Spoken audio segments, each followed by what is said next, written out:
All right, y'all, good morning. Let's see. Let's get into this. I want to watch this first Dev Livestream from Funcom for Dune Awakening. Y'all know that I watched the fourth one, the last one, yesterday while it was live. I'm pretty excited about all the mid to end game stuff. This one doesn't look like it has the same kind of categorization, but this is the first live stream from the dev team from, let's see, how long ago was this? This was 2 months ago. So it's a little while back. And a lot of the hardcore Dune fans have probably already watched it, but I have not. So we're going to jump into this and see what we got to see. I want to backfill the rest of them. So gives me something to look at before we can play Dune, which is only a week away now. Pretty excited. Let's check it out. Let's see. First of all, let's pause you in the background and check this out here. All right, we don't need to do the 15-minute countdown wait, so we will skip forward here to the actual content.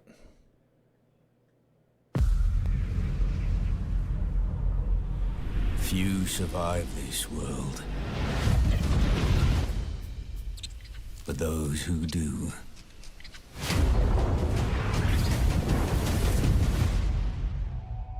awaken.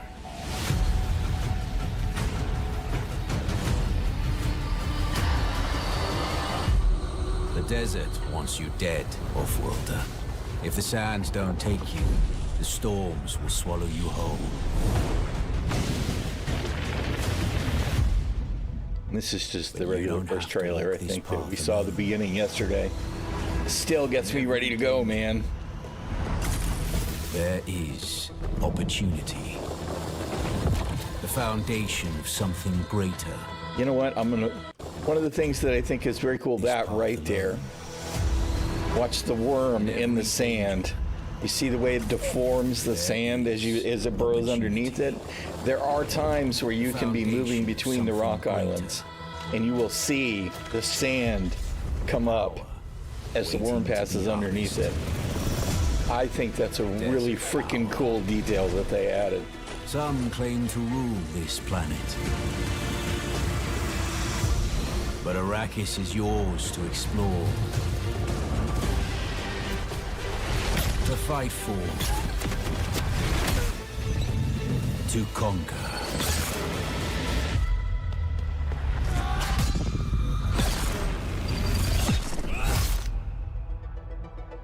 But there are forces beyond even your control. Shai Hulud. Yeah, that day got pushed back, obviously. I'm glad they let it cook, though. Right? Sometimes we throw that out as a meme with a certain other game, but they definitely needed to let it cook, and I think it's going to pay off. This is your path to awakening.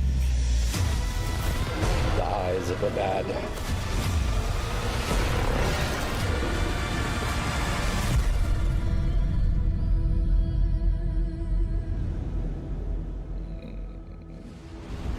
Coming June 10th. June 5th if you pre-ordered either of the deluxe editions. The deluxe or the ultimate.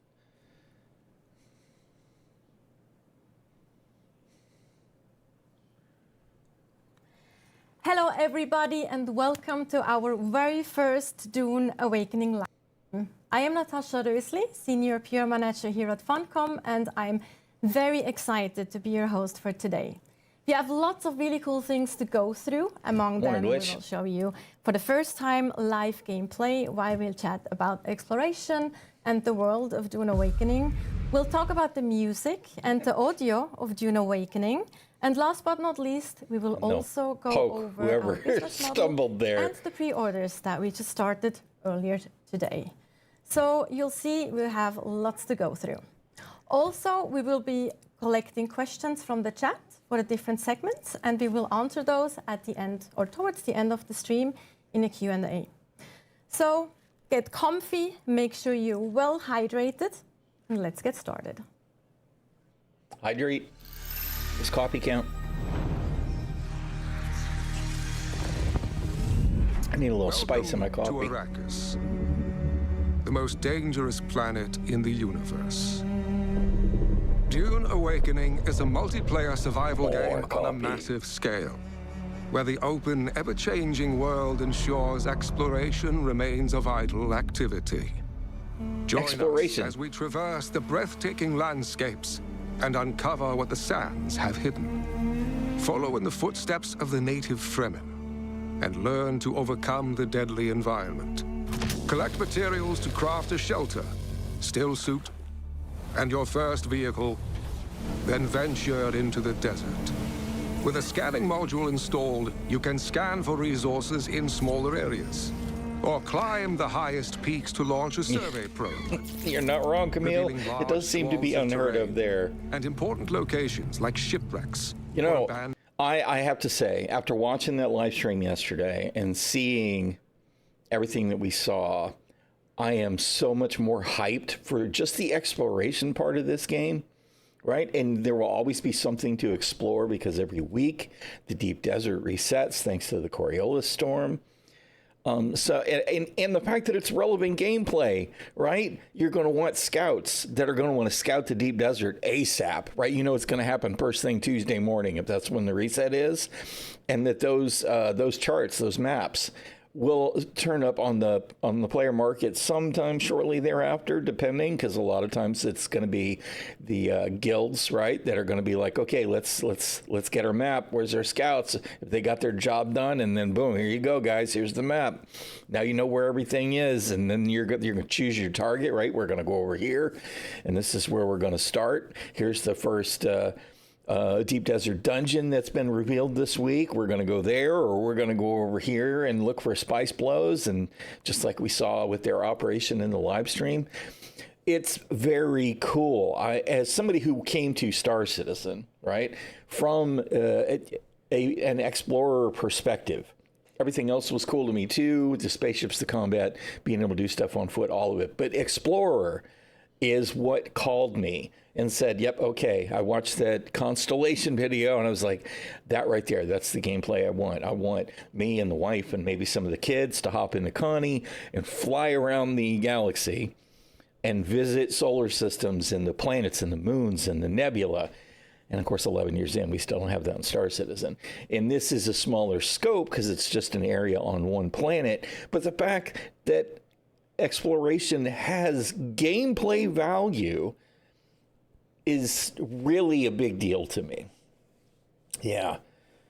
First up was the Aquila. Yeah, I mean that was the video that caught me. Of course, I didn't invest in Connie right away, but man, it was amazing. It was. And you know, I keep hoping that CIG will get there, but they should definitely take some notes, man. Because they talk a good game, and I know they're doing some work on the scanning UE right now in SC, in the PTU, so we'll see, right? But exploration, it's just, yes, I'm so happy that it's in this game, because probably even if it was just a building game with a little bit of combat in it, I'd already be interested in playing. But, you know, all of the stuff that keeps layering in here, with being able to create the building-based blueprints and sell those on the market, be able to do the cartography and sell the maps on the market. All of that stuff, it's just, there's a lot of depth there already. And even though some people have criticized the combat, and myself included, I do think that the melee combat feels a little clunky compared to the ranged combat. It was still really enjoyable, and I expect that it will be even more polished as it goes live. Light and Fire from No Man's Sky creators is also a huge contender. Yeah, I saw just a little bit on that. I'm going to have a look. Yeah. It will have a game world 1-to-1 size of the planet Earth. Yeah, that actually sounds pretty cool. And while No Man's Sky is one that I think has fantastic content now, right? There's a lot to do in a lot of places and all of that. The art flavor is not really my thing, which is why I really couldn't get hooked. But with them doing Light No Fire, I do want to check it out and see if that's something else that might be great for spending some time in. I was going to say killing time, but I mean, you were killing time in Star Citizen. We'd be investing time in something else. So anyway, yammer, yammer, yammer. And Imperial testing stations. Traverse difficult terrain with tools like the Shigawire Claw and Suspensor There's an essential Belt, right there. and claim Both of powerful them. tech and gear. Expand your fleet of vehicles and upgrade them with new modules to suit your playstyle. From the cockpit of the iconic Ornithopter, even the most remote expanses of Arrakis are within your reach. In the deep desert, massive Coriolis storms regularly sweep across the land with monstrous power. Man, I tell you what, I got caught in a storm, I don't know, midway through my... not being bucked because you can't jump. Yes. Yes. Well, you know, one of the things that they did natively in Dune, right, is they just made the decision you can climb anything. Pretty much, and I'm sure there are some exceptions, but they're very minimal. Pretty much any vertical surface in the game you can climb. The only limitation there is your stamina. If your stamina runs out, you fall. Right now, you can climb and pause and look around, so it's not like it has to be this rush thing. As long as you can find a periodic ledge to stop on, you can actually regen your stamina and climb further.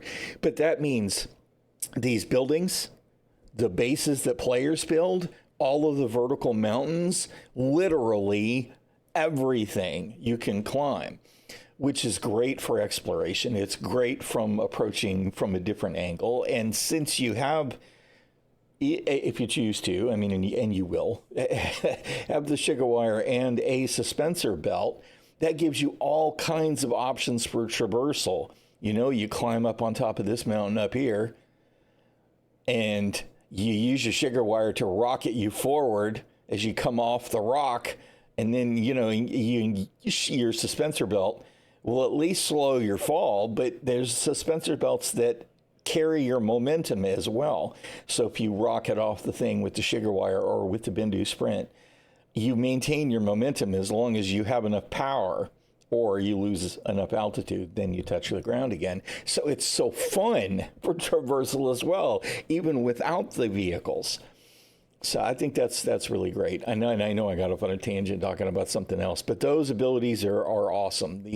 And what I actually do like is you only get to slot 3 abilities at a time, right? But you could, for example, you could have the Shigawire, of course. You could have the there is a suspensor dash ability that one of them has. I don't remember if it's the Mentat or the Trooper or who, right? But one of the classes has the suspensor dash. So once your suspensor belt kicks in, right? So you Shigawire, you're flying, suspensor belt, you use the suspensor dash, and that will accelerate you forward again, right?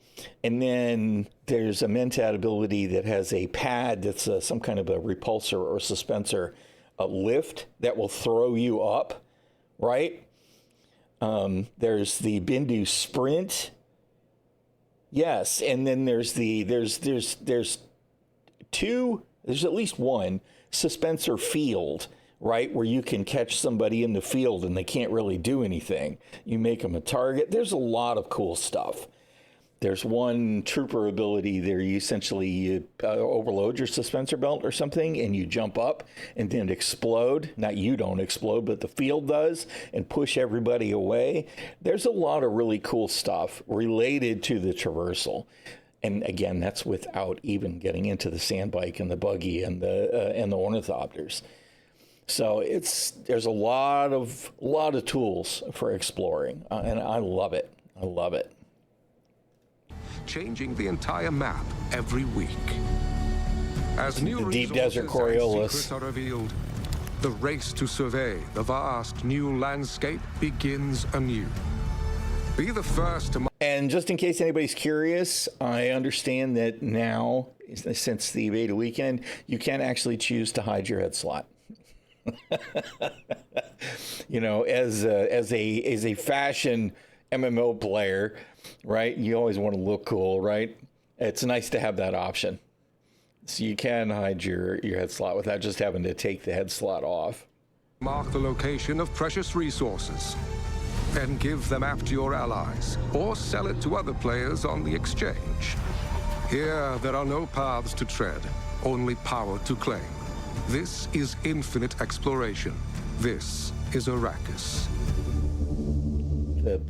The biting on those words, man, infinite exploration definitely gives you something to chew on there. I'm so looking forward to it.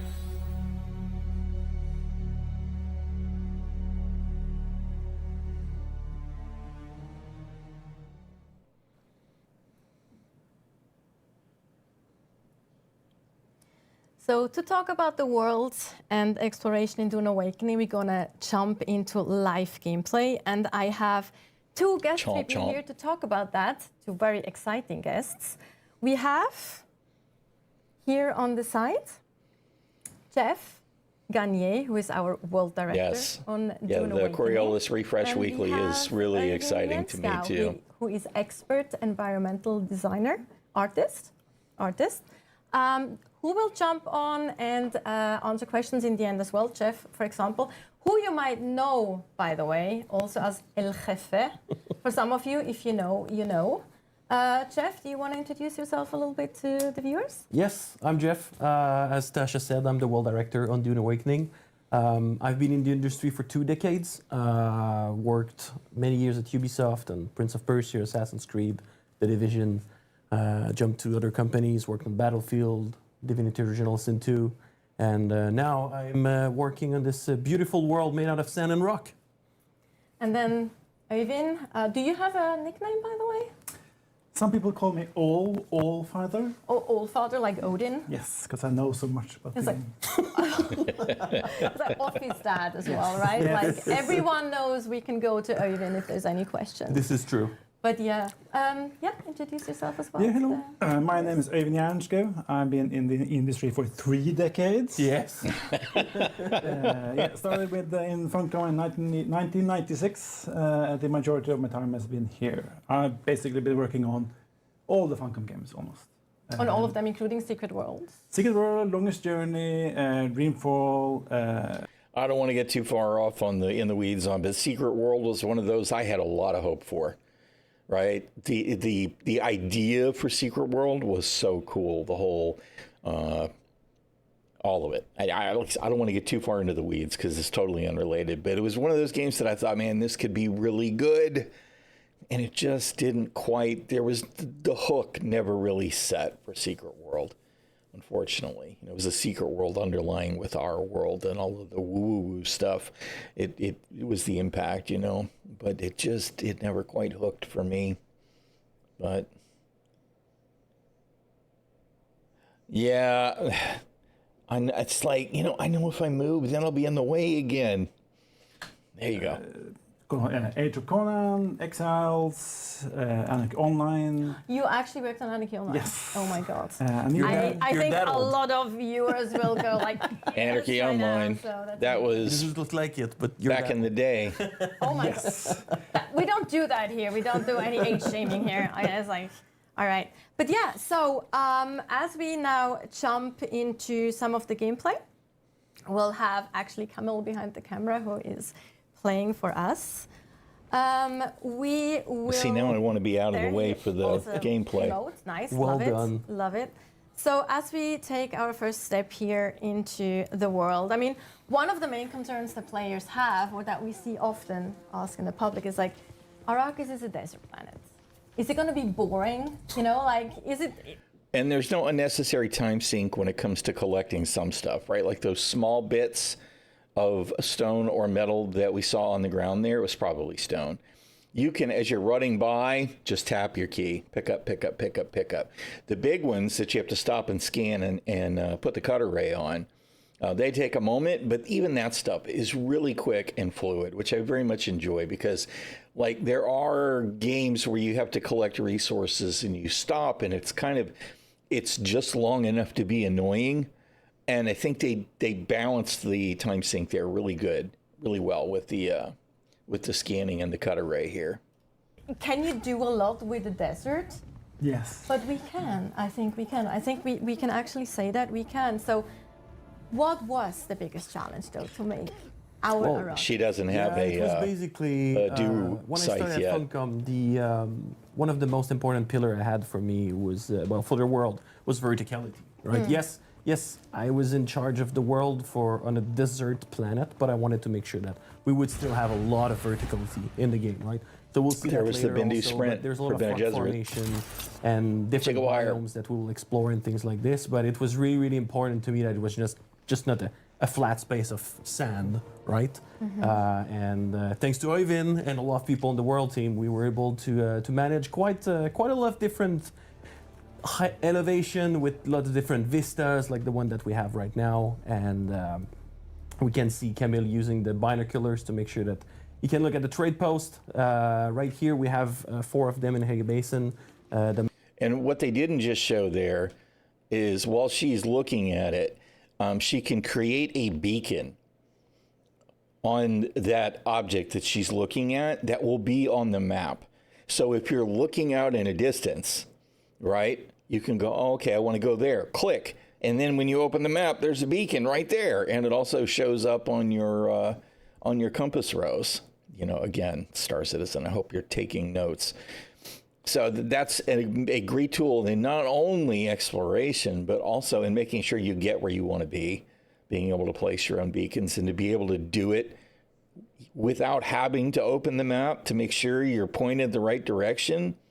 Yeah, I mean, I've seen it in a few games too, but it's like, I'm so glad they're not missing the little things either, right? It's like playable, interaction, intuitive, UE. I'm really happy with the way things are going so far. There are some people that are like, oh, there's too many tools. They should just make one tool and it'll do everything. And it's like, you know what? I understand people's thoughts in that regard, but having the 8 tools equipable is a conscious choice. I think that's other things that I've seen Joel and other teams, other members of Funcom say in some of the videos that I've seen referenced on YouTube by content creators, is they want what you have equipped, what you have at your fingertips, to be a choice in how you can react in the moment. Like you could go all out on the 3 abilities and make them all traversal abilities. You could skip your weapons and just grab the tools that you might need for, you know, sand compacting and spawning your vehicle and the cut array, etc. The thing that deploys the survey drone, right? And you'd have plenty of room to do all of that. Honestly, you probably have plenty of room for all of that and still a weapon and a heal kit. But if you decide to not carry your, I don't remember what the name of the tool is that lets you build the bases, then if you die, that will be left on your corpse. So maybe you don't have that equipped because what you were doing was looking for a place to place your base. Then what you got to do is you got to recover it from your corpse, or you got to go make a new one. You know what I mean? It's all a conscious decision. And I think that that's actually kind of key to balance. And I think it will directly impact how things play out for you because, like I said, you could choose to just have all your guns. You could have 8 weapons in those slots, or maybe 7 weapons in a heal kit, right? You're just ready. Here's your shotgun. Here's my sniper rifle. Here's my Mala pistol. Here's my disruptor, all of that. And there's my sword. Here's my short blade. But then if you decide that you want to gather, then you have to stop and swap out a tool, right? You gather and then swap back to whatever your I'm a badass loadout might be. I think it's cool that that's relevant. It makes sense to me because what I would usually do is carry the stuff that I use on the move. I'd pick one ranged weapon and one melee weapon, and then I'd have my vehicle, and then I'd have my med kit and my leader John, my water, right? And then I might carry the sand compactor so I can gather the flower sand or spice, or then I would carry the I think I said the vehicle tool and the survey thing, the probe, so that you can launch a probe, which you have to do from a height. So you have to climb up above however many meters it is to be able to actually use the survey tool. Of course, as they showed earlier, you can get a scanner on the vehicles as well to help you survey some of that stuff. Anyway, your decisions on equipping stuff is part of the gameplay, right? And like, just as you use an example with the sand bike has it's a booster that can go behind the seat, and it's fast. I had a great time at the very end of the beta, racing back and forth across the drum sand, baiting the worm. And you get moving really good. I mean, 112 kph or something at one point. But if you want to be able to carry a lot of inventory, there's also a storage module, and you pull off the booster and you equip the storage module, and then you can use it to gather resources when you run out of your personal inventory. But that's a choice you have to make. You might not have that boost available to get out from in front of the worm if you don't have the booster running. I just think all of that being relevant is very important, and I think Funcom's done a real good job with it. You can look at the trade post. Right here we have 4 of them in Hege Basin. The map that you will play many hours. This is a neutral section that hosts a lot of NPCs. You can talk to vendors. You can get some contracts. It's our quest systems and other things like that in there. I think it's also interesting to note that while we explore here and use the binoculars, it does actually add the points of interest that you're looking at to the compass at the top. Yes, exactly. Yeah, I didn't mention that when you look at something like that, it identifies it on the map and shows it explored as well. I was kind of hoping they would open the map and show that. It does give you, if it's a point of interest like this trading post, right? You can actually kind of see, I think it's right here, is the marker. So you don't even have to add a waypoint for that if you don't want to. But when you're in the desert and you're like, okay, that place is tall, that's where I'm going to head. You don't get a waypoint for that automatically. So yeah, it's very cool. Insanity, groundbreaking technology, right? Imagine a UI that's intuitive. So you can also add your own markers. Yeah. This is a garage for the ground vehicles while you're at the trading post. So if a storm hits, this area will protect your bike. So if you don't have it stored, because if you've got the storage module on the bike and the inventory in the storage module is full, you cannot store the bike in your tool. So they provide safe parking places, right? Let's see if they show. So I think that's also Yes. Oh, I love that one. Yeah, by that's the a way. little garage that we added Yes. because we had during the beta there was a lot of Yes. players going to. Yeah, here you go. Sandstorm due in sector in 1 minute. I know my head is overlapping some of that, but that's the alert there. And there's an audible alert, at least in some zones, which will tell you, warning, sandstorm is approaching. Right, so then you'll see it. So I'm sure they're going to show the doors at the thing, which is really trade cool post too.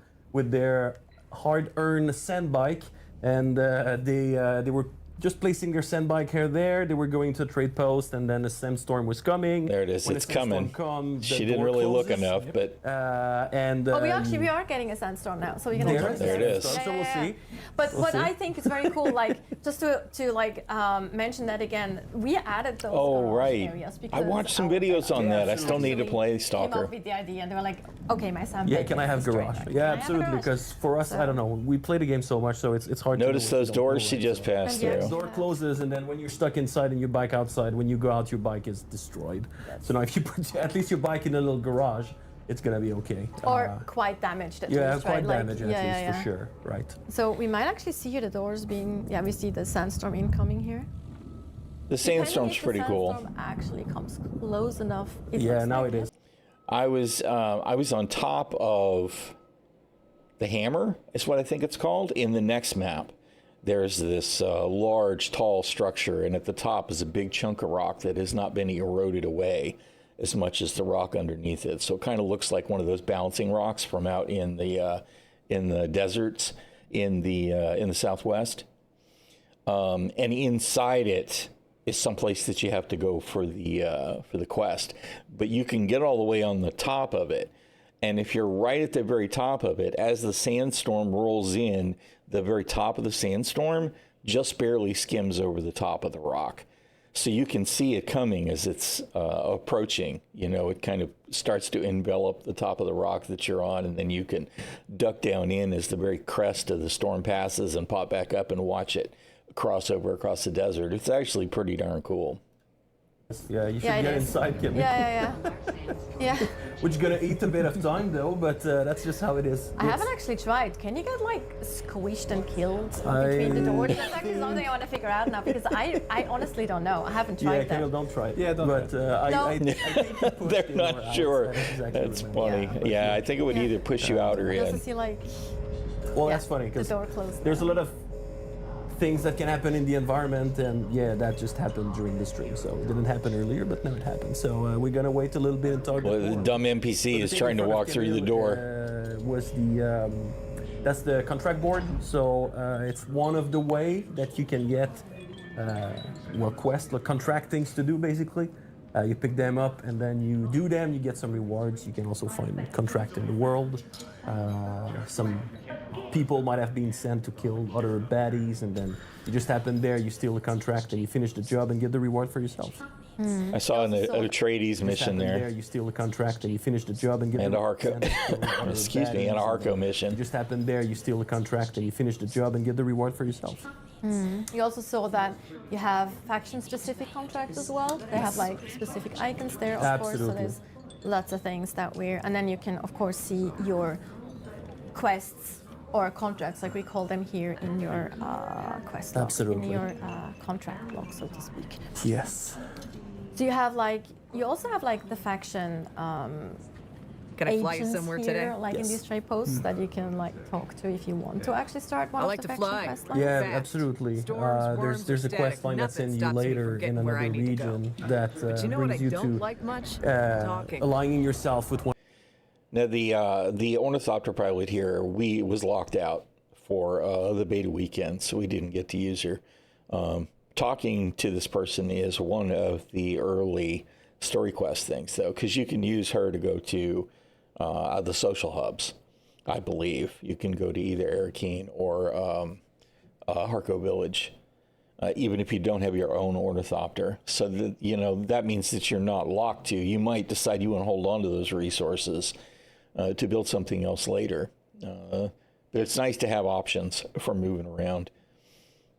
One of the main faction, either Atreides or Harkonnen.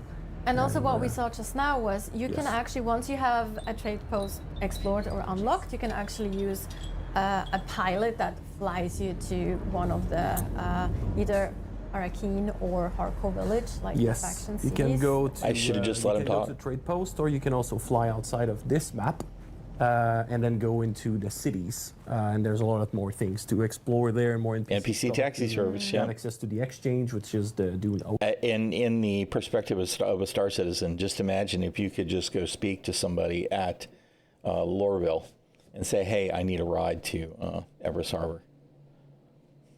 I mean, how cool would that be? Of course, to carry one level above that, imagine if you were able to talk to a terminal, right? Interact with the terminal, I need a ride from here to there, and it would generate a mission, and a player could be the one to transport you, right? We used to have transport beacons. I don't know what happened to those in Star Citizen. Whatever. Well, let's not get off on the rant. I know you guys know what I'm talking about. Auction house, where you can buy and sell things for and from other players. Yeah, because generally you actually need an ornithopter, right, Yes. to go there. So we And here's your make warning. sure that even newer players can actually. Going from, in this case, a sanctuary to a PvE area. But this is the kind of warning you get when you enter a different area type, that being either a sanctuary, PvE, which is the Canley limited warfare PvE area, right? And then there's the other, is the full PvP, which is Canley War of Assassins or some kind of warning, something very similar there. I kind of like the way that it's lore-based too, right? I mean, in a way, it's kind of like, well, shouldn't you be able to kill people in the desert and nobody would ever know? But That's we're what 35,000 years in the future or something. Who knows what kind of technology's out there? But it's cool that it isn't just this hard switch for no reason whatsoever. You're supposed to be abiding by the laws of Canley. I did play the open beta the last 2 days of it. Of course, I spent like 27 hours playing it, so it was quite a while. I enjoyed the hell out of it. I really did. I did not do a lot of PvP. Mostly I watched videos on that, and I do know that it was a bit clunky. Desync was definitely an issue at times during the open beta weekend, but I also know they've been working on it since then. I enjoyed it. I really did. And I've not played a lot of survival games. I'm mostly an MMORPG guy, with the odd single player, adventure, open world RPG stuff. But I'm really excited for this. I mean, part of the reason that I decided to allow myself to be interested rather than just, no, I'm not watching because I'm a Dune fan, is I know people that are playing from Star Citizen, which is, where I've been trying to play for a long time. Yes, just a week. Yeah, just a week. I pre-ordered, so a week from today, 6 days and 23 hours or so. I am ready. I am ready. It was a lot of fun. Enjoy those areas, Yeah. even if they don't have the ornithopter unlocked just Exactly. yet. It takes a lot of time to get the topter, so It's good to worth be- it. It's worth it. It's, oh yeah, absolutely, it is. 100%. Absolutely. It's a really wow moment. I remember when I made myself my first ornithopter, I was very proud, and it was a Yes. really cool moment. Sometimes now- when I test bugs, I just stop and I just fly around. Really, just to Yeah, do the booster. enjoy your work. so Takes longer to fix Yeah. bugs Yeah, because nobody knows that. Enjoy your work, exactly. Well, now everybody knows. You need to, yeah. Absolutely. So in this case here, we do have a sandbag already, and we have like a few things that we're checking out now in the base. Camille deposing blood that he harvested from enemies before. That's the best first way second way I must say, to hydrate yourself. First way is to suck up sap plant at the start of the game. But then at some point you unlock tools to be able to harvest blood from enemies, and then you can process it into water, where you can then drink. You can also drink blood if you're really desperate, but it's not really good. It's not not. very It's not suggested at least. Or it's Yeah, not there is a debuff So for yeah, we've hydrating shown a with lot blood. of Haga Basins out in many of our videos before, and other. But it's things, less so, severe than Camille thirsting is to gonna death. Move away from there. Still see a couple of. Have a little look at a couple of other locations on the way. Luckily for us, it's nighttime now. Absolutely true. Absolutely true. I mean, the exploration with the cartography, right? The base building, all of that. It is true. You watch these videos and, watching it from coming out of Star Citizen, it's just, man, imagine if Star Citizen had this. It would be so good, right? It feeds into the want for that project to succeed. And you know what? They are working on some stuff now, so maybe things are headed in the right direction. I am hypercritical at this point, 11 years in for me, of their priorities. There are just things that should have been a priority early on that they have kind of skimmed past. And I feel like now we have this wobbling tower that's way top heavy, even though it's got this bare skeleton structure on top of where it's top heavy, of systems that are just missing tier 0 or outright missing, with the odd tier 1, maybe 1 or 2 tier 2 bricks in there. And it's like, when are you going to fill out this foundation? Yeah. Yes. Yeah. It would be cool to see larger map sizes. Of course, now the Funcom is saying that they're talking about they want 10 years of story, right? And they want to be able to go to other worlds. I wouldn't be surprised to see them add new map areas on Arrakis as well down the line. I guess it all depends on how well they do. Because, I mean, everybody's always going to want more areas, more worlds, more tech, more everything. So we'll see how well they sate that desire. But yeah, it is certainly It's one of those where I see them talking about whatever. It's like, yes, why don't I have this in Star Citizen? I cannot wait for this game, though. I really can't. I'm so excited to get going. To deal with because it's better to travel during the night. You don't have to run. See, he's got the booster on the bike now. That was a little Star Citizen-y. A little battle roll. That's fine. It happens. He's going up that little rock formation here. Beautifully set rest. I also, yeah, exactly. I love how the guides literally kind of, guide you there. The lights guide you a little bit. I mean, I think it's not like too obvious, but it's still like nice to have like little things that your eye goes to. Exactly. This is a classic world design and for the heart, you know? Yes. Absolutely. Yes, now we're going to meet our lovely Directionara. He's our planetologist, if I can say it like this. He's one of the NPC that you will meet in the game to learn a new skill tree, basically. So you talk to him, and then you do little things for him, and then when you're done, you will be able to unlock a new skill tree that you might not have when you create your character. There's many of them in the world. You will have to find them, and when you do so, you will be able to unlock more skills to diversify your build. Yeah. Basically. So once again, exploration pays off because you might actually find some strangers out in the wild to like customize your builds as well. Yes. Because as we know, you can mix and match with different. Yeah, Planetologist has a bunch of good passives for gathering and repairing and our team to really emphasize stuff like that. This guy's growing some plants in the harsh world of Arrakis. Now I'm gonna jump back on your bikes. I mean, we also saw Camille use the Shigawire Claw earlier. So yeah, the start. Because traversal and traveling is going to be a big part, obviously, for players. Absolutely true. Spend a lot of time doing that, so we also wanted to make sure it's actually fun, both in terms of how the world looks like, but also in terms of the options they have to do that. Right? Absolutely. You wanna? Well, using the Shigawire during combat is can be quite effective as well. You can even use it to stun. Very true. Yeah, exactly. That's It's a multiple purpose, and then I don't remember if Camille was doing that. Oh, yep. Some random baddies. Yeah, that's a dynamic encounter. So yeah, sometimes you travel the world and then things happen, and then it was a group of scavenger with a broken down bike.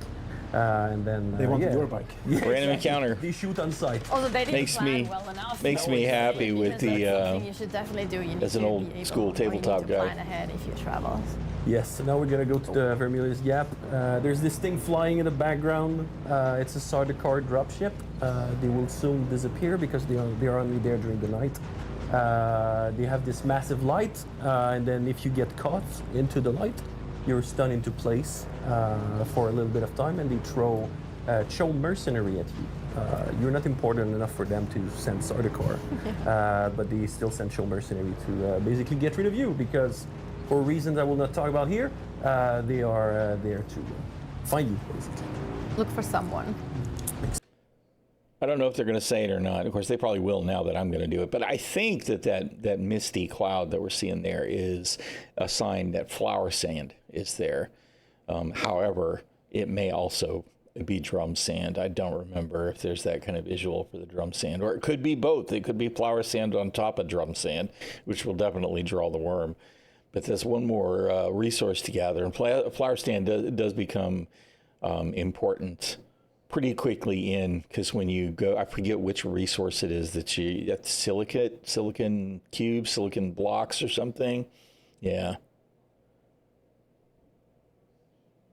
Silly idea to drive too close. If Mr. Worm comes, yes. Well, that was actually I think it was the one time that I got caught by the worm, was I stopped to try and gather some just because I had not gathered some. And definitely got 8. Someone. So now the worm is probably getting out. Yes. Yeah, there we go. Yep. Yeah, you should get out there. Too much vibration. You see the vibration bar there, so you actually pissed The little someone worm. off back there. The little. And one of the things that's kind of nice is, by and large, at least in the early areas, you usually get a warning that the worm's coming, right? You'll hear it, you'll see it. There's a red spot on the compass bar that I don't see here, so maybe it's not added yet when they generated this video, but you have warning. as long as you stay aware, you should be able to avoid the worm, unless you're way deep in the sand, in which case you might be screwed. Yes, exactly. Yeah. But what's cool about the sandworm specifically is that they actually have their own territory. Yes. Like they have their own kind of life, if you. Yeah, I see it now. There's a red dot on the compass there. That there's a worm. You can actually see the sandy cloud of worm sign there. But they tend to pop up, and it's kind of like, hey, there's a worm here, and then they burrow back underneath, and then they'll come towards your vibration source. And if you wait too long to get out of the sand, you'll see them come up. The mouth will come open like dun, dun, dun, dun, dun, dun, dun, dun, dun, and then you're toast.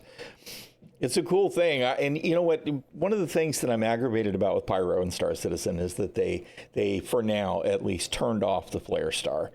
Because the kind of thing that the worm gives you, the whole, oh shit, we're in a dangerous place, and here's the physical embodiment of it.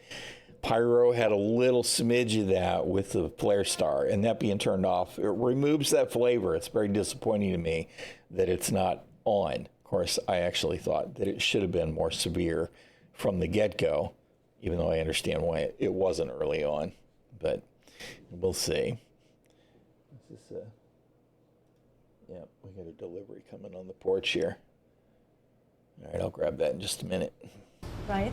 Yes, absolutely. It's not visible for the players, but there's many worms in the map, and they all have their own They all have their own territory, and apparently they have their own names too. territory, and then when you cross them, it's another worm that's gonna run after you, and they're really territorial. Yeah, exactly. Excuse my French. And that's yes, they will come after you no matter what. And the more vibration you do, the faster they will come to you. And here is just pausing NPC camp because there's like different There's the sizes boost. and different areas as well. So we just pass. Are we going into? I think it's actually in. Yeah, It's a camp. It's yeah, an exactly. NPC camp. Yes. And now we'll see the beauty of even work and world design. There's a beautiful arch that when you pass it, look at this. There's The this vista. beautiful, exactly. There you go. That's what I'm talking about. Remember to stop here, go off your bike, enjoy it. Exactly. Enjoy it. We spend a lot Stay of in time the on shade. this. Stay in the shade. Stay in the Make sure. shade. But also, what we just saw here was that there is an icon there, like at the camp as well, because The Kirab. the Kirab symbol. yes. Yes. So, for example, the camps have different factions, or we have different factions in the game, different NPC factions. They might even fight each other as well. You will Yes. notice that as you explore. But more importantly, there is a reason and that they look different as well. Yeah, yeah. We have to diversify the camps, right? So they have the Kirabs, they like the broken machines, they try to fix them. We have the scavengers, which is like the first faction you actually meet. They're just trying to survive, like you, of course. And later on, you get more and more advanced factions, and they all have, you know. Oh man! All right, I have to pause for just a second here.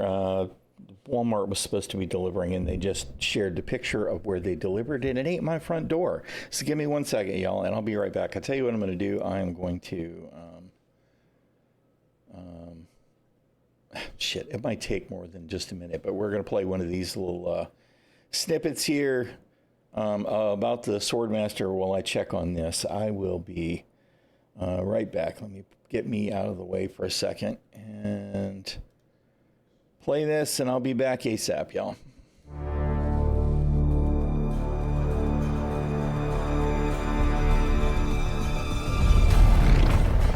Due to the rise and spread of shield technology, the powers of the Imperium were forced to return to more archaic methods of blade combat.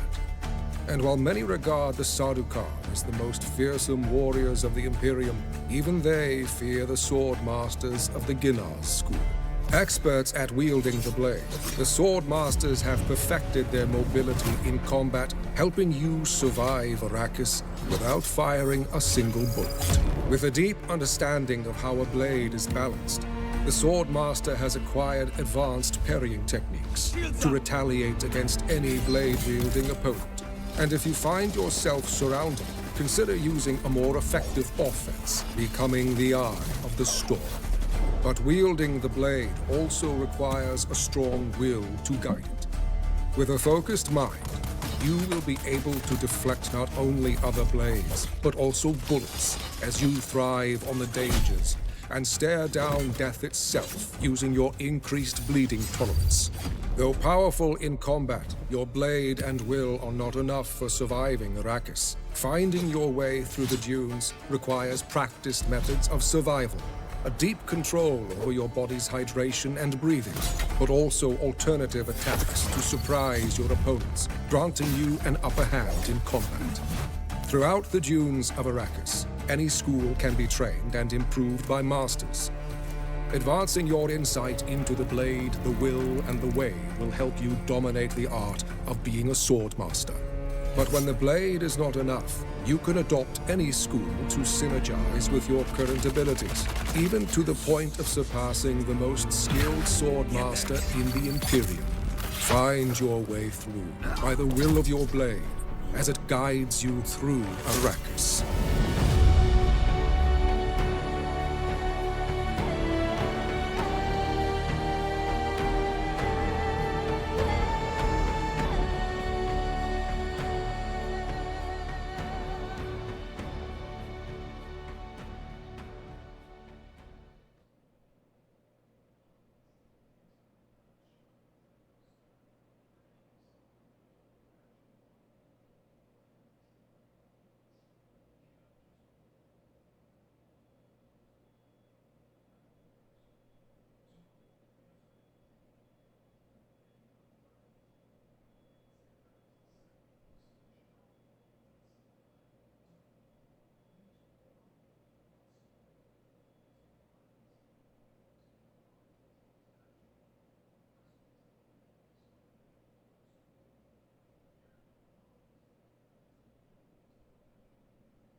All right.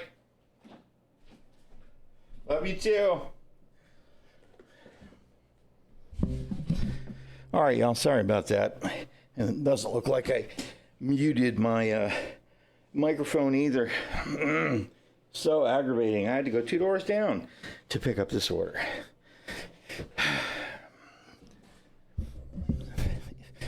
Everybody these days just is not worried about doing their job the right way.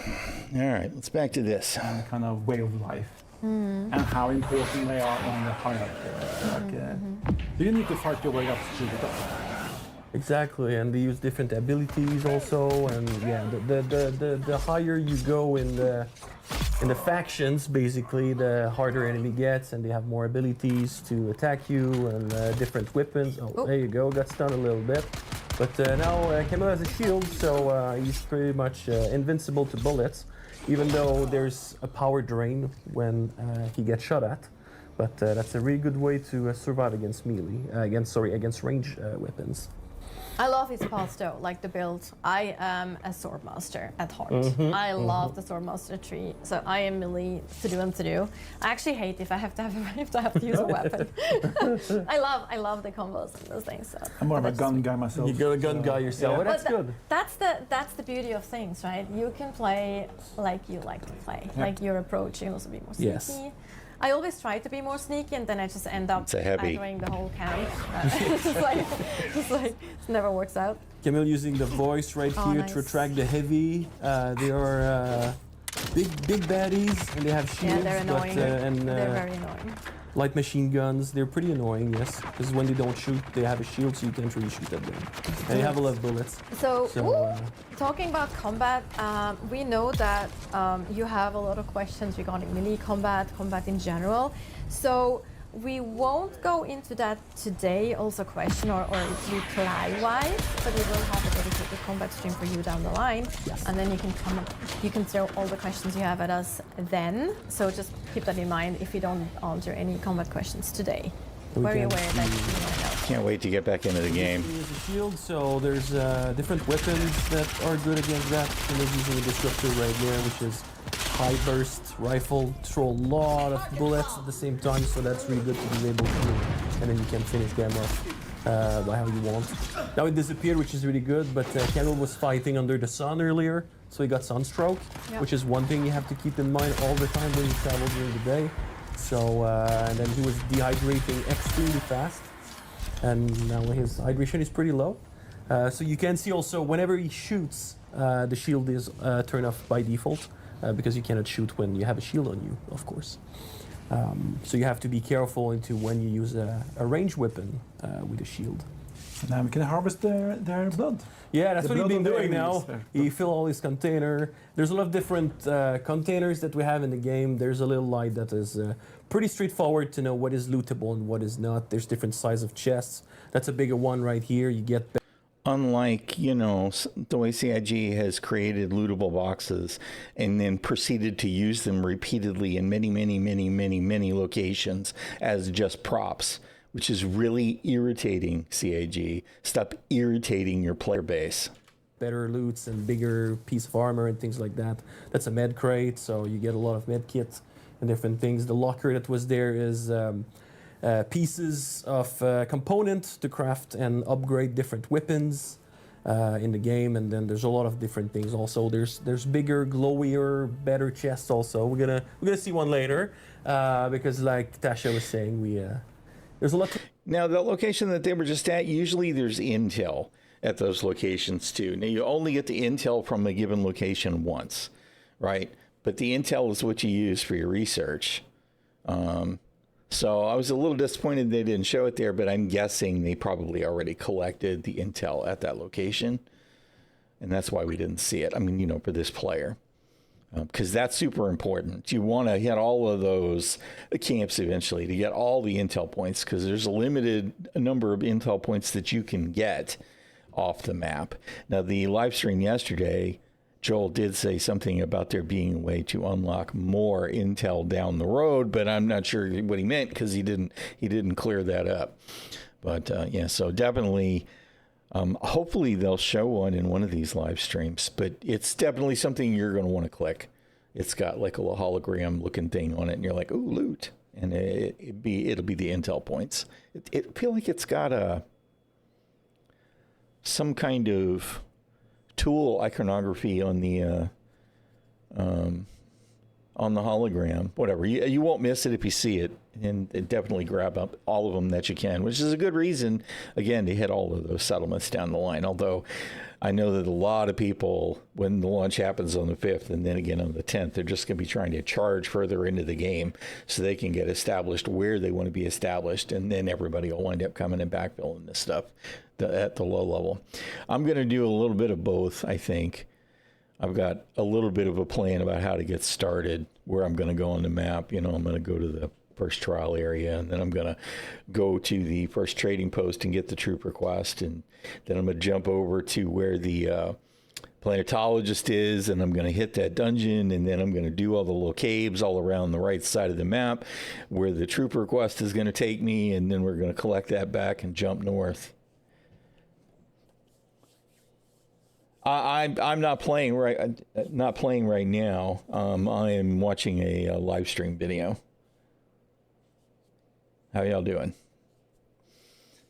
But I do have a plan for day one. We'll see how things go. I continue to hope that the world that we start on, they'll only open some of the Haga basins so that they can open the rest of them on the 10th, and the other folks that we know that are not early access that are going to join on the regular launch date of the 10th will be able to join on the same world that we're on. They'll be in a different siege, but that's not really all that important, because we can visit each other's sieges and use each other's bases if we set the permissions and all of that. But if I got a fresh start again on the 10th, that'll be fine. I'm used to that kind of crap. What was the plan for day one? Was that to get coffee? I have a little bit of plan. I'm gonna start at the first trial, right? I'm gonna move to the first trial ASAP, and then I'm going to move towards the trading post to grab the trooper quest, and then I'm gonna hop over to the planetologist and take his quest and try and hit that first research science station. There's words. I have words somewhere, so they're just locked behind this broken wall. And then I'm going to hop around to the northwest and catch the caves where the trooper wants me to kill people, and probably loop around to all of the intel locations, all the little settlements, to gather resources as I make my way back to the trading post, and complete the trooper quest, and then move forward to the north. So I'm gonna skim it a little bit, but I definitely want to get all the intel I can get. Yeah, early access is a week from today. On the 5th. And then regular start is on the 10th. Yep, so we're only a week out. As a matter of fact, it's slightly less than a week now. It's like 6 days and 22 hours. Not that I'm counting, right?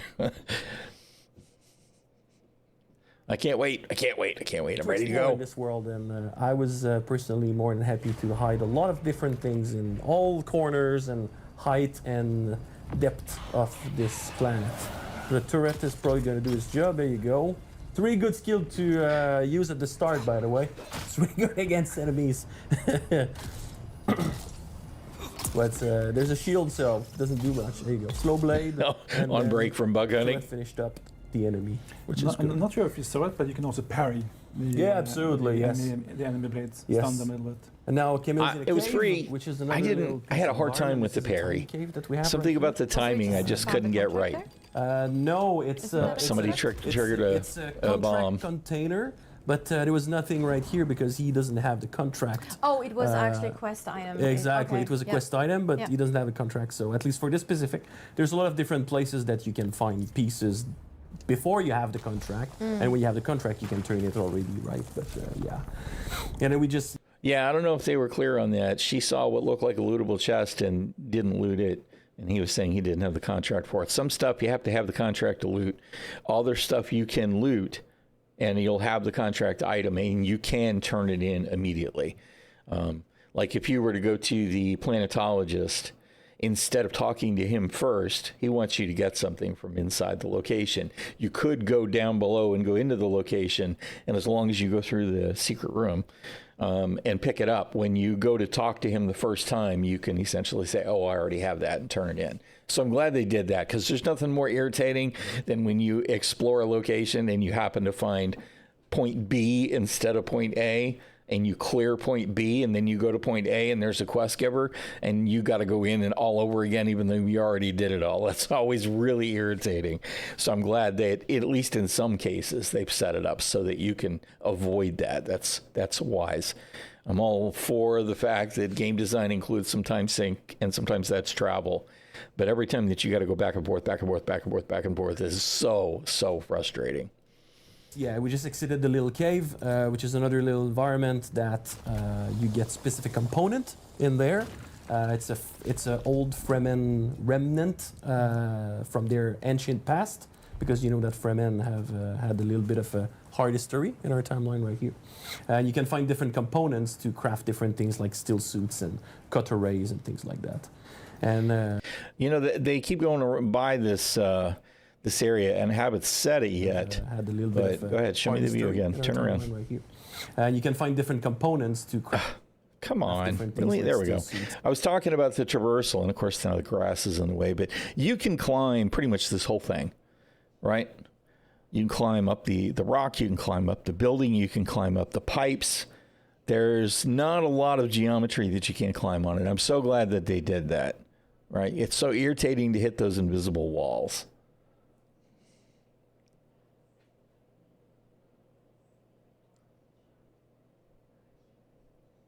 Yeah, it's not a big map, so you will be definitely. It's just I get that there are going to be other objectives, and you'll have to go back and forth. And to be honest, there's going to be locations that you're probably going to want to hit repeatedly anyway. It's like, oh, I can get this still suit. Oh, I can get the hood for it. Oh, I can get the gloves for it. Oh, I can get the boots for it. But only if you go back and visit certain chests, right? Because you're not going to get it all at once, and that's fine. You know, it's that whole thing, right? Where it's like, well, if I'd have just stumbled across it from this direction, I could have done this once instead of doing it twice. And there's other landmark like the one we've seen right here. This big mining rig that has been abandoned for years and years, that now have been conquered, and now it's Kirabs living there, like you said, right? All right, another base. Yes, we're at our second base here. Super nicely done, Beautiful by base. the way, by Tor Egil. Shout out to Tor Egil from marketing team, our communications manager. He is our internal builder. He is just amazing. Also, talking about building, like the screenshots that our beta testers are posting on our Discord It's a Star Citizen so moment. mind-blowing. I cannot wait Yes. what the wider community is going to do with this. Like, I am so excited. It's probably one of the things that I'm most excited about, what people will come up with building-wise. Absolutely, because if I you can't remember, wait. there was the don't remember the name, but there was this person at the beta that made this car dealer. The car dealer. Yes. Yes. There was this massive. Yeah, base, I'm sure. Little. Almost. I mean, especially the smaller maps, right? I mean, the very starter zone is relatively small, and based on where is the.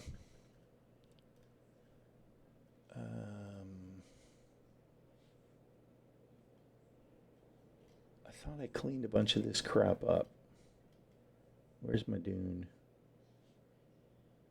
You know what? Let's just do it this way. No, I did put it over here. Where is my...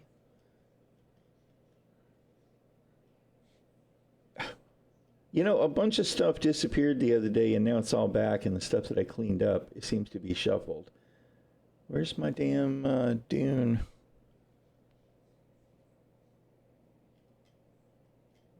Folder. Arg. You know what? I feel like syncing bookmarks got me. Hold on. Where's my Discord? Dune.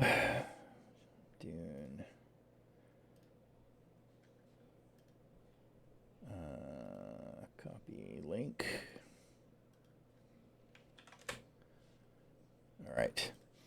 based on this, right? Oh, come on, really? Can I not just? I want to zoom in. This is the start area, just this corner, right? That's pretty small, and this is not going to take a lot of time. I mean, honestly, I think if you knew where you wanted to go, what I'm talking about doing, I could probably push through this in 15 minutes, right? Even if you wanted to be very, very thorough, once you know the game, you can probably, you know what, I'll pull that one up too. You could probably go through this in an hour and get absolutely everything, at least the first time, because some of the chests repop. And then this is the whole of what we were allowed to play in the weekend beta, right? Which definitely, like I said, I played for 27 hours and did not do a lot of repeat stuff. And there was stuff that I really didn't get to either. So my guess is you could probably spend 50 hours in this zone alone if you wanted to recover, if you wanted to explore everything, uncover everything. And that's without even getting into the other zones that are all actually there up to the shield wall. And then that's without getting into the deep desert, which is, my understanding, is 9 times the size of this whole map. So there's a lot of stuff to explore. Let's see, where's this? Oh, I see what you're saying. Yeah, that's actually pretty good too.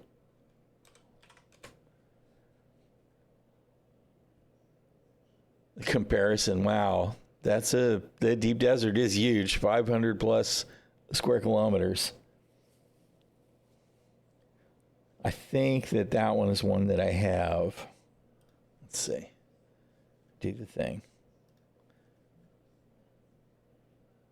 Yeah, that's a good one. And there was another one too. The wiki is the other one I was looking for. I said, I don't know. I think that I synced my bookmarks and shit got shuffled because I went through. Oh, you know what? I know what it is I didn't rebuild the bookmarks in Edge, which is where I'm playing the video from. I usually use not Edge. Yeah, well, on Chrome, which is what I usually use. Yes, I know. Criticisms aside, my bookmarks are actually organized there. That's why they look so old on the browser here, because we were on Edge. Yeah, that's pretty cool. Witcher 3 felt like a pretty big game, and by comparison to just the deep desert, it's not very big. Man, I spent a lot of hours in Witcher 3. And the Haga Basin, 64 square kilometers compared to 500 plus square kilometers. It's a massive game by comparison.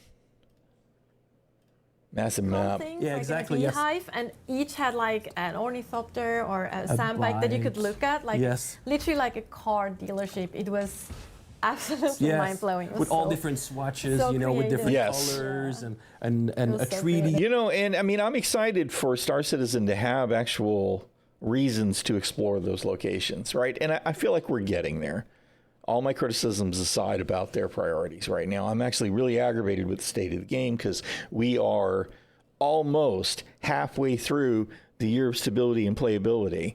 And we're almost halfway through the year before Squadron 42 is supposed to launch.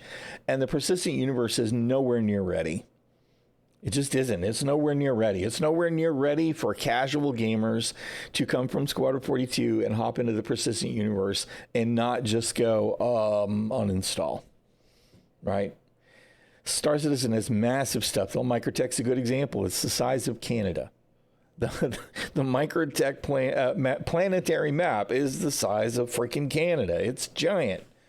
It's gigantic. That's without even getting into any of the other worlds. And you can fully explore practically every corner of Hurston, right? It's just, and then we've got all the planets in Pyro and the moons. It's a big map. They just need more stuff, right? I mean, there are simple things that they could do that could make some of these areas so much better. I talked about the bunkers the other day. I mean, the bunkers have been around since 2017, and they are essentially unchanged. Yes, there's been a little bit of cosmetic improvement and stuff, but here we are still sub-level 1 in the bunker, and that's all we got to do, right? Some more sub-levels would be great, please, for different mission goals. But also, the area outside, I feel like, should generate some scavenger camps, right? Just a couple of scavenger camps within maybe 5 clicks of the area, right? And just they maybe periodically, or at least you can set up the loot boxes and stuff to make it seem like what they're doing is they're looting the stray guards or the stray ninetails that they managed to catch out of the bunker, right? And then you create some copian spawns in the area. And once I go to a bunker and do a mission, I have a reason to wander around the area a little bit, explore, maybe catch some other loot. Maybe there's even a mission object in there somewheres. And it feels like a world that stuff's actually happening in. And right now what we've got in Star Citizen is this, I hate to use the word desert because Dune is a much better example of a real desert, but it's a desert. It's just empty. There's nothing there unless there's a mission objective that are a point of interest. The points of interest are it. That's it. There's no random spawns in the middle of nowhere.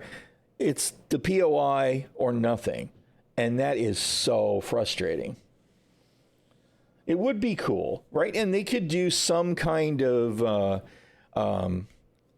what's the word I'm looking for?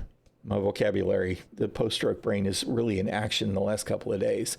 They could generate, like you're saying, just set up a system that generates scavenger camps around appropriate POIs, right? It would be really cool if they were different, if there were like 3 or 4 different setups. And we need more wildlife, of course. We've only got, 3 critters now, the cows and the birds and the cat dogs. But having those spawn, right? Because if there's scavengers hitting bunkers or outposts or whatever, then there's probably corpses involved. Somebody's going to be scavenging. There's a reason to have the Copians investigate the area. And it just gives you something to do. That's the problem that I have with Star Citizen is there's just too much empty space. Yes, the maps are gigantic and the potential is vast. But what we have right now is not all that much more engaging. And I'm talking about the gameplay. I know the tech has progressed big time, but the gameplay isn't much more engaging from 10 years ago. Add in the fact that there were a number of missions that we had that were pretty interesting, you know, for a couple of years now, like the previous 4 years of the last 5 years, that have been removed. And I'm hoping they're all coming back, but it feels like a drought to me in Star Citizen. It's like, ooh, here's a new pond, right? Here's the orbital drilling platform. Here's the divide, listen to me, a line in mine, or the freedom fighter stuff. But other than those events, the rest of the universe has gotten to be much more shallow than it ever was before. And I get it. You know, Squadron 42 is important, but the problem that I have with the whole prioritization of Squadron 42 is what I keep saying is even if best case scenario, Squadron 42 is a great game, and to be honest, I think it will be. I think 42 will be a tremendously engaging, very entertaining, amazing experience as probably kind of an interactive cinematic story. That's what I expect. And I think I'll be like, this is so cool. I'm glad that they built it. But all of these casual gamers that are going to hop in and play it and they love it, again, we're talking about best case scenario, they're going to do what? They're going to go, man, I want some more of this. When do we get a sequel? Oh, wait, they've got an MMORPG? It's the same studio? It's the same universe? Yes, I'm going to try it. And they're going to hop in and they're going to hit a brick wall of bullshit. Those people are not going to tolerate the stuff that we as Star Citizen backers have tolerated because we came into it as an alpha development project and we've just grown to accept the bugginess, right? CIG's been saying for years now that this is a live service. They do the play now style advertising now that essentially makes it seem like it's a product that is ready to be purchased. And it is not. It just isn't. That is going to be a PR shit show, and it is not going to do the persistent universe any favors if we haven't achieved some kind of gold standard stability. We don't have to have a 1.0 release candidate for the time of a Squadron 42 launch, but we do have to have a stable, playable platform where ships don't spawn under hangars or do this in the pad and then explode. We can't be walking through the ground and just fall inside a moon or a planet. That stuff cannot happen. A lot of us, I am very fed up. I really am. New players keep coming in, but the new players right now are still people by and large that are coming in that are willing to, first of all, they're smaller numbers than the people that will come in once 42 launches, right? But they're still getting the, it's a beta experience, right? That's what some of them are saying, or it's an alpha, which is not an excuse anymore because it's a live service. But they're in the honeymoon phase. They're like, wow, it's so cool. Yeah, it's buggy, but it's so cool. There's so much to do. They have not yet realized, like we have, that it's the same 5 things that you can do over and over and over and over again, mostly at exactly the same locations with exactly the same objectives, repeatedly ad nauseum, right? You spend a couple of weeks fighting the bugs and then either you adapt, right? Which we have, clearly. We've adapted and accepted, unfortunately. Or you say, hell no, and you leave. And I'm talking about, new players. And by a year, that whole honeymoon phase is gone anyway. They may say, yeah, I know, it's going to be good. That turns into the excuse. That's the mature new backer. They've been around long enough and not rage quit from the project completely. They're like, well, it's going to be so good. I'm willing to wait, right? And that was me for 9 years, right? Probably a year and a half ago or so is when I started to lose my patience with the thing. Anyway, my whole point is just that Squadron 42, if it launches on time, right? I expect it'll be late. It'll be in 27. But when it launches, if the persistent universe is not much better than it is now, it's going to be extremely painful.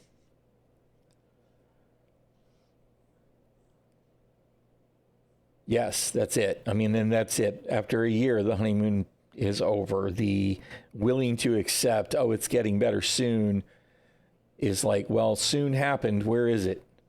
And I'm not saying CIG hasn't made progress. They have. The elevators got fixed, and they seem to be way more reliable than they used to be. There's still issues with them that annoy me with the buttons sometimes don't display properly, whatever. But I haven't been stuck in an elevator for a while. I haven't been stuck in a hangar because I couldn't get an elevator. I haven't been able to not get a ship because I can't get an elevator in a while now. It's been a long time. And that's good because that was an extremely bad problem that should have been addressed 5 years ago. But we are still having the problem where ground vehicles are garbage because of the way that they maneuver on the ground and sit still in hangars, right? And walking is still not 100%. Frankly, it may be close to 99%, but still, once a week, I see somebody post a video of falling through the game. I just saw Kiosa fall through wherever he was 2 days ago, 3 days ago. Right? It's happened to me several times. That kind of stuff can't happen. The other day I went and did content and spent an hour fighting the loot system to get the loot off of the corpses that were going to disappear when I left the area. And I went and stored my ship. And when I spawned the ship the next day, it was under the pad. And I made the mistake of storing the ship again. And what happened is it destroyed my ship. That stuff can't happen. The looting system bugs can't happen. The shit not spawning properly can't happen.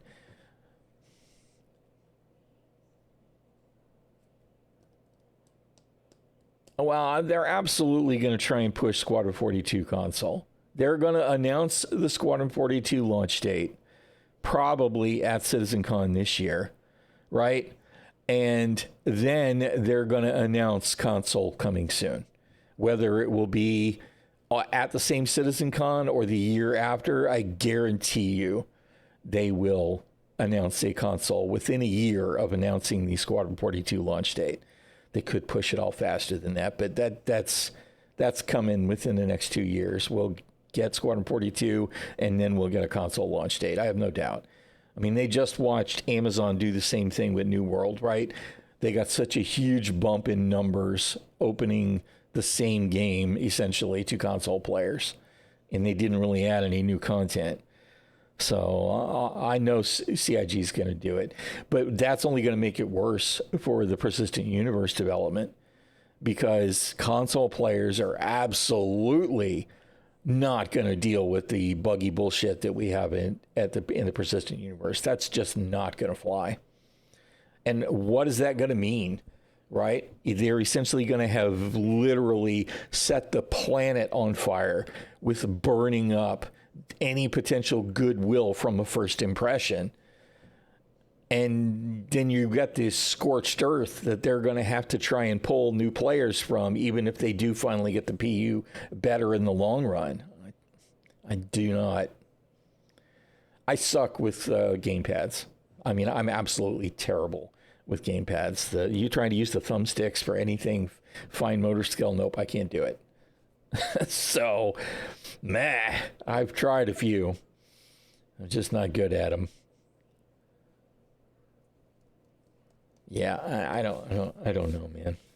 I do not know. That, I think, like I said, the priorities with Star Citizen have been kind of ass backwards for a long time. I think scanning should have been one of the foundation things, right? And I'm talking about deep scanning. Scanning is something that should be used to draw you to locations and give you information to those about those locations as you get closer, right? Scanning should have been a big deal. Obviously, we need ship structure. Now that's Maelstrom, but whatever, that should have been early days. That should have been done, right? We need engineering so that you can manage power. That should have been done. It should have been done years ago, right? And then we need the thrusters and stuff for the flight model and the control surfaces. That should have been done. It should have been done by now. 10 years out, the flight model should be finished, right? And then you still need, on top of that stuff, you need armor and you need to balance weapons, right? And that should be where they're trying to balance now. We're trying to balance how tough it is to disable a ship and then destroy it, and how do we balance those weapons? But we're not even anywhere near that. We still don't have armor. We still don't have engineering. And yes, there's some stuff coming in PTU, but none of it is even remotely complete. And Yogi is posting on Spectrum about how they need to get control surfaces in for this, that, and the other for the flight model. And it's like, dudes, you told us that Squadron 42 was feature complete. Man, how the hell can 42 be feature complete if they are still trying to finish off the flight model? That means you're telling me that flight's not done, which means the game's not feature complete unless we're not flying spaceships.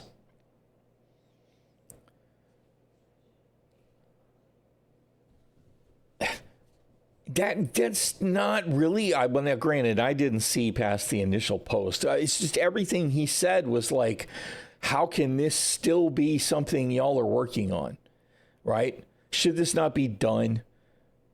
That whole thing was just, what? I know, and they could just fake it, but if they fake the flight model and draw people into the persistent universe and it doesn't feel the same, again, more shit show.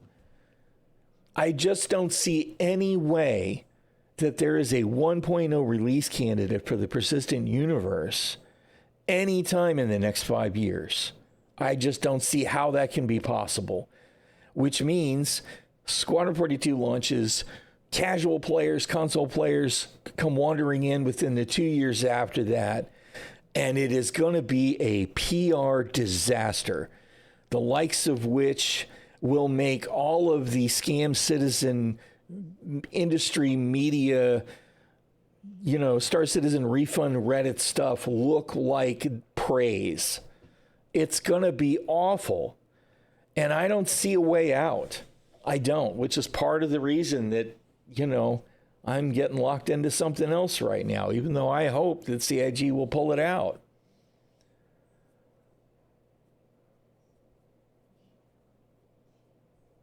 It does make more sense if you look at it as an investor pitch. It does. But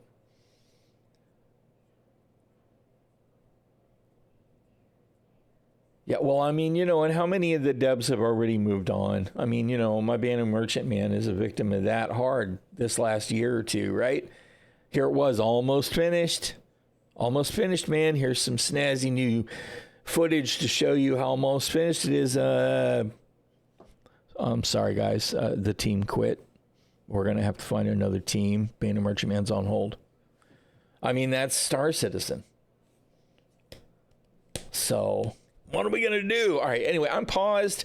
My wife, the Shieldmaiden, she needs some food. For anybody that's watching that doesn't know, my wife's a disabled U.S. Marine Corps veteran. Sometimes I got to hop up and take care of stuff for her. She is looking for lunch, so let me do that. I am going to play another one of these school of videos.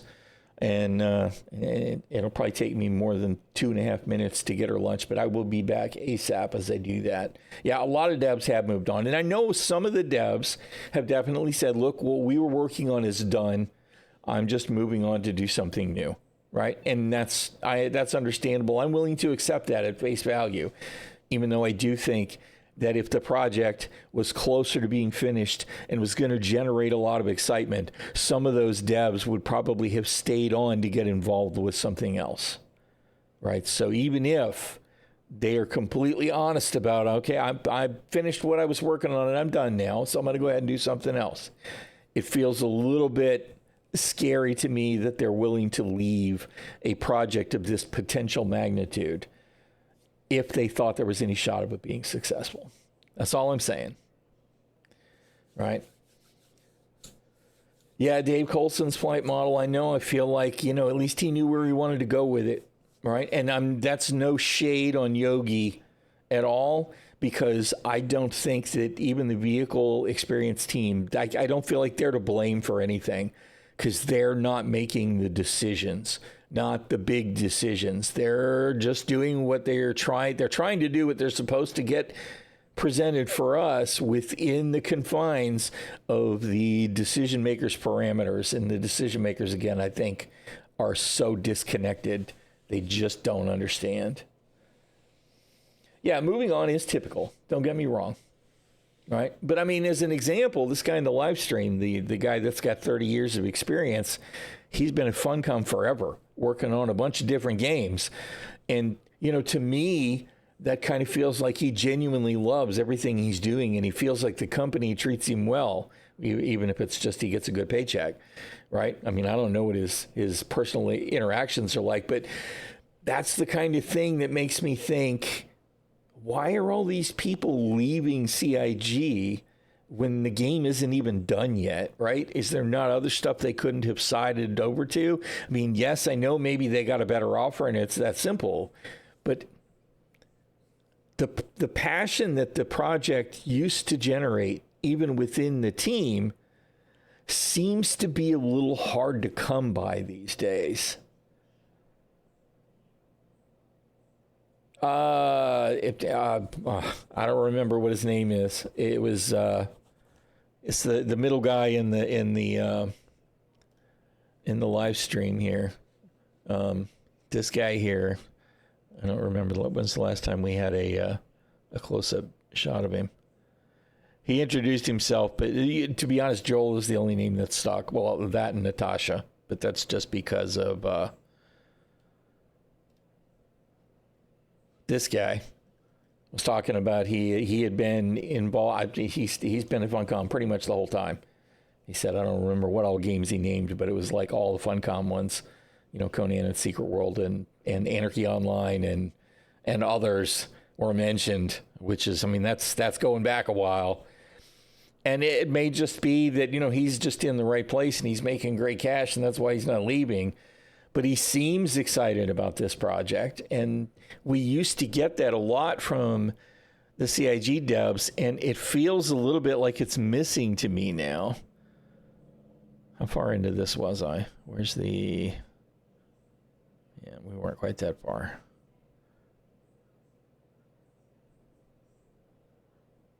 She was in the ability screen again, right?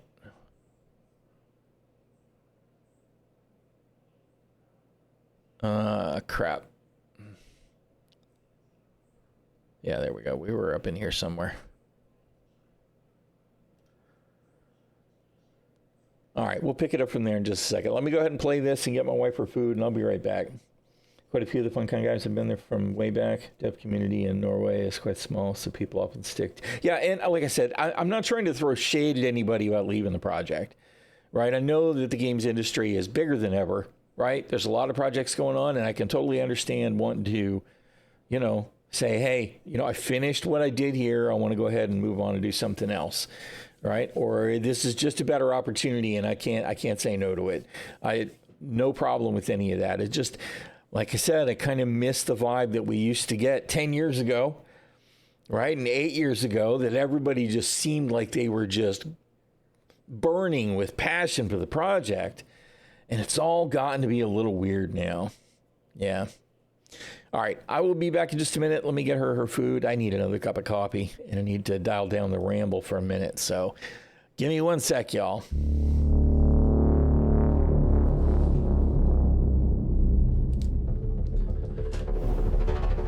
Developed out of the need to replace thinking machines, the Mentats, trained on the principles of philosopher Gilbertus Albans, became one of the most important people in the Imperium. Able to calculate immense amounts of data and devise complex strategies, they are the most advanced tacticians on the battlefield. Combined with advanced assassination and combat technology, you will be able to think many steps ahead of your enemies. With a significantly higher cognition, as a Mentat, you can calculate trajectories and weapon handling to find weak points in an opponent's defense, or even guide the calculations of an external sentinel turret to assist you with extra firepower. Focusing on strategic control over raw strength, a Mentat is an expert in assassination technology, using poison capsules to trap enemies in a cloud of death. Or when out of sight, send in a hunter-seeker before the enemy has even noticed your presence. For a tactical advantage, the Mentats have devised further development of Imperial technology, such as the Shield Wall for extra protection. And to fool simple-minded enemies, a projection of yourself will confuse and scatter their focus. Throughout the dunes of Arrakis, any school can be trained and improved by masters, increasing your mental capacity and further advancing your tactical technology will let you hold the strategic advantage in any situation. But to reach the highest tactical operation, adopting other schools of thought will increase your mental complexity, opening up further possibilities. Focus your mind and calculate each step forward to find the optimal probability for your survival on Arrakis.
All right, y'all, I have returned. Sorry about that. I don't like that it goes to dead air. I need to set up a... Like we used to do with the ship commercials. I could do something like that with these Dune ads, right? Okay. In fairness, by the way, let me see what I was saying about Star Citizen is I know that I come off fairly negative these days, and that's part of the reason I'm looking for something else to spend some time with, because I don't want to be negative. And it is possible that what we're really dealing with when it comes to the persistent universe in SC is that there's some tipping point that needs to happen so that they can import all of the work that they've done on Squadron 42 over into the persistent universe, right? Maybe there's just something that it hinges on, and they can't roll all that out yet. And it could be that a year from now, Star Citizen will be a completely different game, and that the systems that they pull over from Squadron 42 will make the persistent universe actually feel like a game, right? So it's conceivable that we're way closer to than not a 1.0 candidate, because there's still missing planets that need to be addressed and all of that, but at least a foundation of a game, you know, even if just Stanton and Pyro are pretty much ready to go, then that would be okay, as long as it's playable and reliable and isn't constantly, you know, kicking new players in the crotch and then boot stomping them on the head while they're down. If they can deal with that stuff, then it'll be okay. I just don't know that that's the case, because we don't get enough communication from CIG. They don't even necessarily acknowledge the current state of the game, which is kind of frustrating because it's pretty bad. Their internal test servers seem to be fine. That's great. Nobody's playing on that but you, right? So, you know, we'll see. I still have hope. I just don't see a clear path. I feel like I'm lost in the tunnel. You know, I'm waiting for that light to pull me forward again. Right now, I kind of feel like I need to turn around and run away, you know? And it's not one of those things that I generally talk about, but, you know, sometimes the gray market's calling my name. And it isn't hunting for something that they won't sell me. So, you know, we'll see how it goes. I just, direction seems to be a real problem. And then, of course, I watched these two live streams, and I listen to the devs talk, and we see what they've done in 5 years. Granted, it's not their first game. They didn't have to build a studio to build the game. I totally acknowledge that that's a significant part of what CIG has accomplished, right? But here we are, some people 13 years in from the Kickstarter, and it's not a game yet. It just isn't. It's a disconnected collection of activities that you can do with very little real connection to anything. Yeah, and you know, it is totally believable that you're right there, Super, that it's just that they can't talk about it, right? And I understand, because the Star Citizen community can be rabid. I know sometimes I can be rabid, right? It's easy to get triggered when you're as passionate as many of us are about the project, because the potential, like I said, is still vast, you know? And we know that they do staggered builds. We know that they test this and test the other, and then we get something completely different. So yeah, it could be, like I said, it could be that it's just they're gonna finally crest the hill and be like, okay, now we're set. Now we can pull this in. We can get rid of the old journal in the Moby-Glass. We can get rid of the contracts manager. We can get rid of the whatever the freaking app is, the assets app. That stuff can all go, right? I'm just watching some of the Dune developer live streams. We're talking about Star Citizen 2, just because, you know, of course, we can't help but do that. But that's what we're doing. Bit more long. How much is held back? Sure, lots of Squadron 42 content is. Much of that may be ported towards SC, but it's held back too. Yes, it could be. You're right. It totally could be. It's like, yeah, like I said, that's my hopium and copium hit when I have this internal conversation. It's like, God, it's so bad. How in the hell can they ever get this done? They can't. And then the other side of my brain goes, well, they could, right? Because surely the Squadron 42 build is much more game-like, much more polished. The user interface experience is probably pretty good. The little bit that we've seen in the gameplay from, you know, the intro chapter to Squadron 42, and it didn't look bad. It wasn't as clunky. Everything felt a little more like a game and a little less like disconnected systems that we get from the persistent universe. So it could just be, once 42 launches, they'll be like, okay, here we go, boom, boom, boom, boom, boom, boom, boom. Ha, how you like me now? Right? And now all of a sudden the persistent universe is feeling great, and most of these little placeholder problems have been resolved, and it's not done, but at least I can hop into Stanton and Pyro and play a game that feels like a game. And to be honest, that's all I'm looking for at this point, is to just spend my time enjoying that game and dealing with the challenges of the gameplay instead of the challenges of the game. Right? So, I mean, I hope, I do, I really do. And it's conceivable. It's really hard for me to keep puffing on the hopium and the copium. A lot of people will stay with it until Squadron 42, and then it will be a telling tale. Right? Because a lot of the casuals, if the PU doesn't get better real soon after, the casuals that are going to be drawn to the game will be like moths to the flame. They will poof, burn up and run away. Right? And I think that a significant portion of the foundation backers are going to feel the same way. It's like you finish Squadron 42, and it's going to be like you got a year. If the persistent universe isn't up to the Squadron 42 standard pretty quick, I'm done. You know? Job to create a game, but the big carrot is the dollars down the road when everything is done. Not many companies would give up earlier, fail. Yeah, no, I mean, like I said, I totally agree. It's just that all of the stuff that makes it easy to argue that we're okay and it's going to be fine, it falls apart if you begin to think it's all grossly mismanaged, which is my big fear.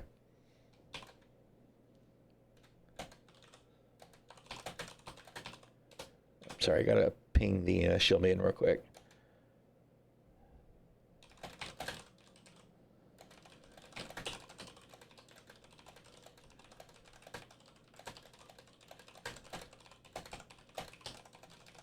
Okay.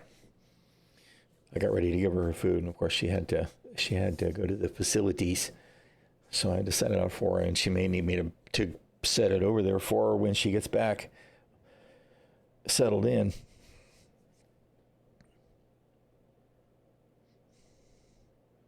Yeah. Like I said, I mean, you make fair arguments, and I'm not saying no, you're wrong, right? I'm not saying no, it's a scam. No, that's impossible. No way, they've totally screwed up. That's not what I'm saying. I'm just saying I'm afraid, you know, because I care about the project. For me, Star Citizen wasn't just, yes, that's the game I want to play. Right? Yes, that's the game I want to play. The other side of that whole thing is CIG is really pushing the envelope. Right? They are pushing the formulaic envelope aside and exploding it. Right? It's not, you never would have seen this game built by any of the main studios. They'd have been, nah, that's too much work. We're not going to do that. We're not going to do that. We're not going to do that. Loading screens are going to happen. We're not going to, you know what I mean? It would have been a whole just collection of compromise. The game would probably be done, but, you know, a lot of people would probably be done playing it. They would just been, yeah, okay, whatever. That was fine, but I'm done. I'm going to go play something else now. Right? So, I mean, that's the other side of it for me, is it was an independent studio that was looking to do something that was really outside the scope of any other studio house. And they've made a lot of it happen. I mean, what they have built is amazing. It's just, it's also a disaster, right? And they just need to clean up the disaster stuff so it can just be amazing. And after this many years of seeing them not address, like, I mean, how long? It took 11 years for elevators to actually be reliable, right? I mean, that's the thing that just makes me sad when I think it. How many different I mean, the flight model's just been like 2, really. It's mostly tuning. But how many times have we retuned / changed the flight model on ships?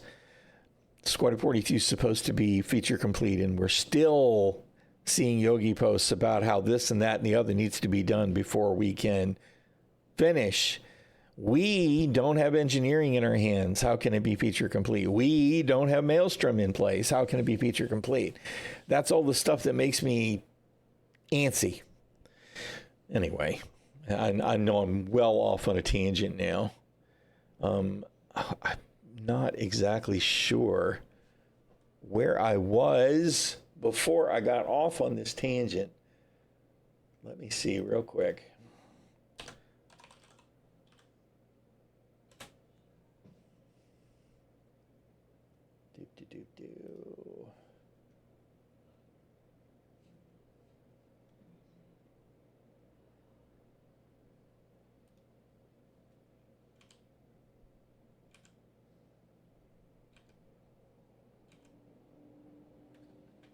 Okay.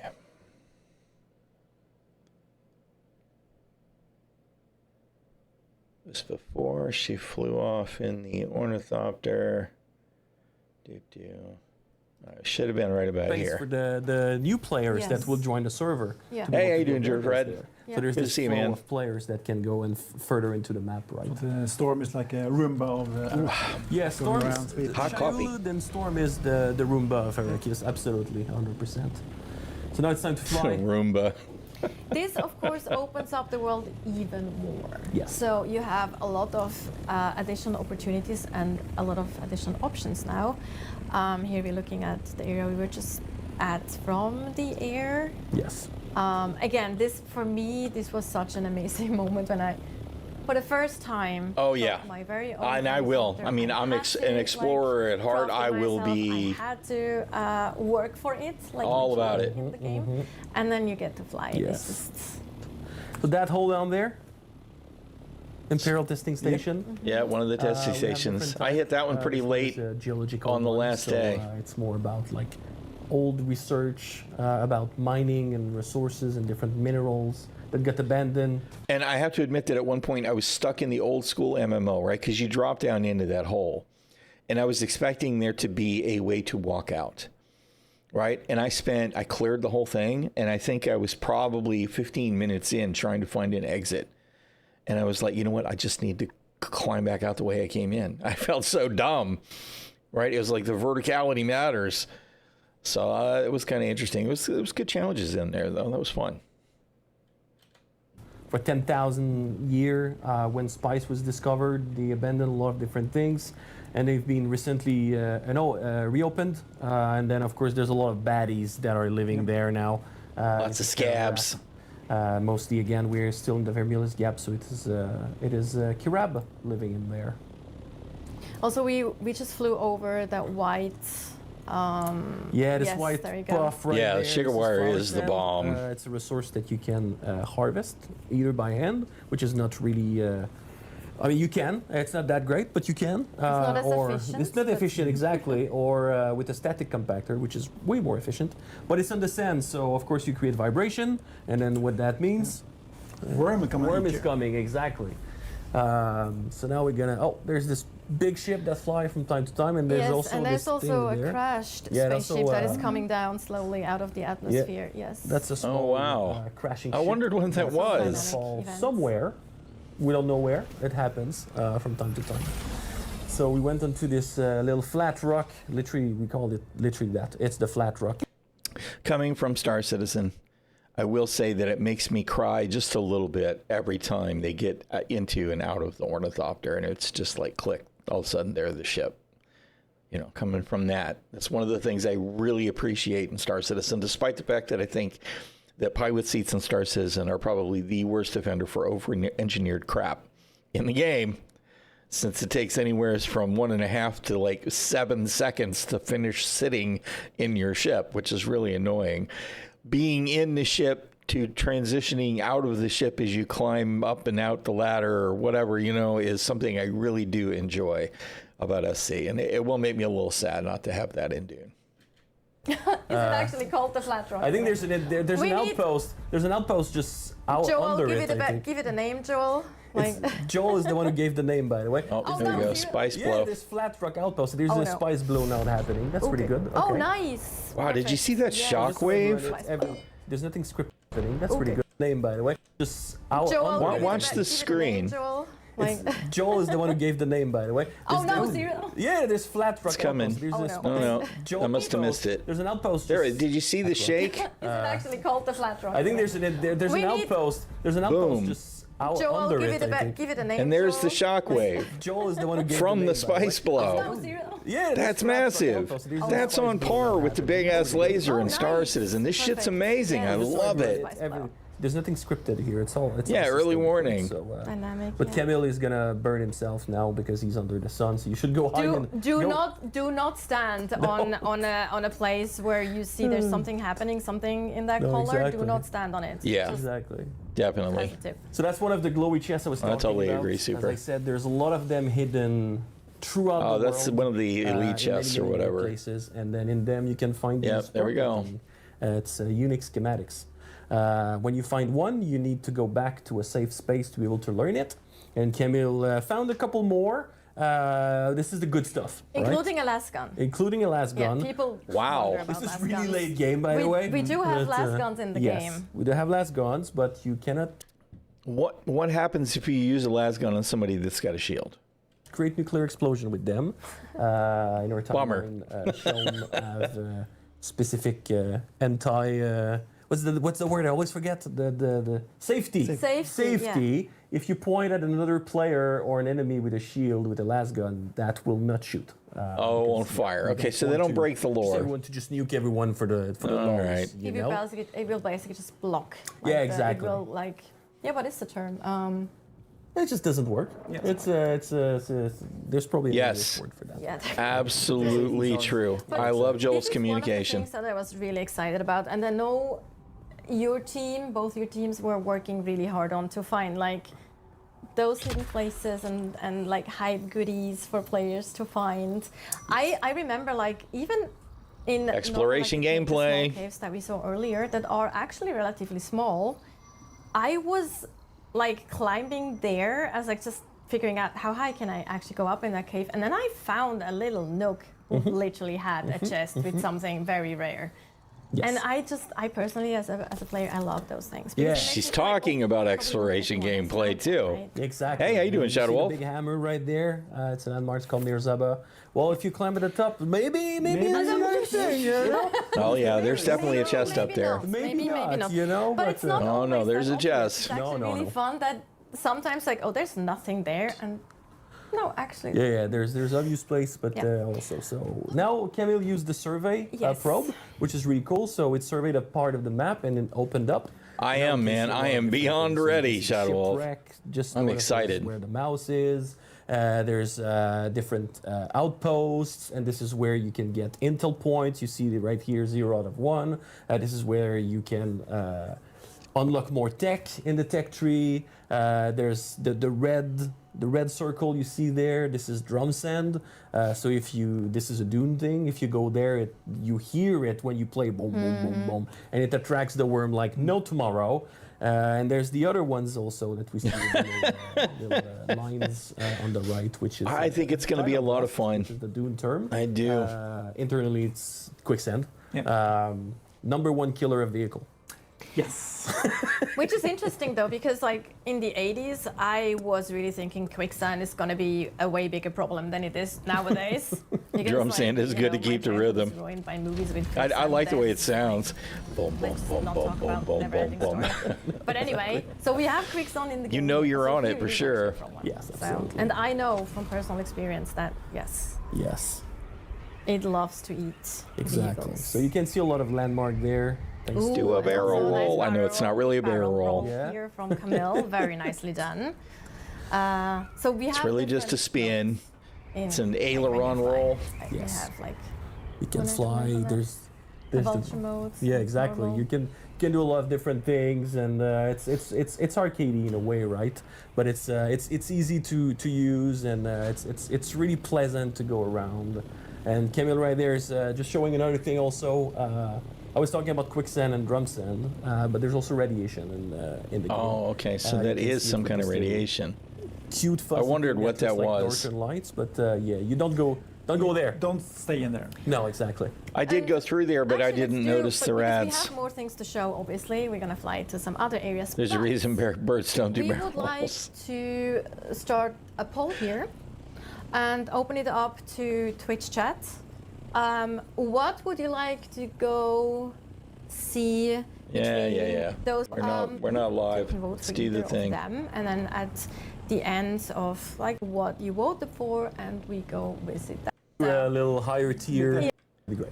Raw textures. Mervin's favorite. Yeah, bodied on from The shipwrecks in the east and the testing stations, I think they're pretty cool, but they do reward different kinds Under there. of rewards, so we can't just use Earth-like. Oh, nice. materials. Yeah, you're getting good at this. Also, Yeah. what I personally love is that also when you run on the ground too, there's always this super nice silhouette that we have. You know, I feel like it's never just flat desert, right? It's always like, was that planned? Before we go into the Haga Rift here, are those planned? How does that work? Some are happy accidents. There's some, because like Bob Ross would say, some are happy accidents, but there's Happy a lot accidents. of, like at the way earlier, right? The archway, and then there was the thing in the back. It's 100. Definitely not just all sandy desert, right? This area is completely different. With the rift down below that's multi-tiered, the gallery goes down a ways.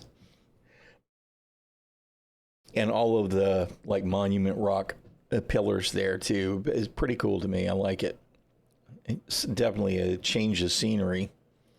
Percent planned, of course. This is classic world design, environment design, just to make sure that like it's yes, of course it's reality and things, but we just magically place things in line, you know. So when you get somewhere, and you were talking about when we were visiting Derek, that there was all these lights, you know, and well, this is classic level design and art design, right? Which is we guide you with things you don't really think about it, and then magically you just reach a thing. And Camille is scanning for things now. I guess it's time to go. Yes, so that's the other thing, right? Like, we actually have verticality in the game, so it's Yes. not just flat desert, it's on one level. So That's, talk to us about this. Yeah, Ivan, talk to us about how we.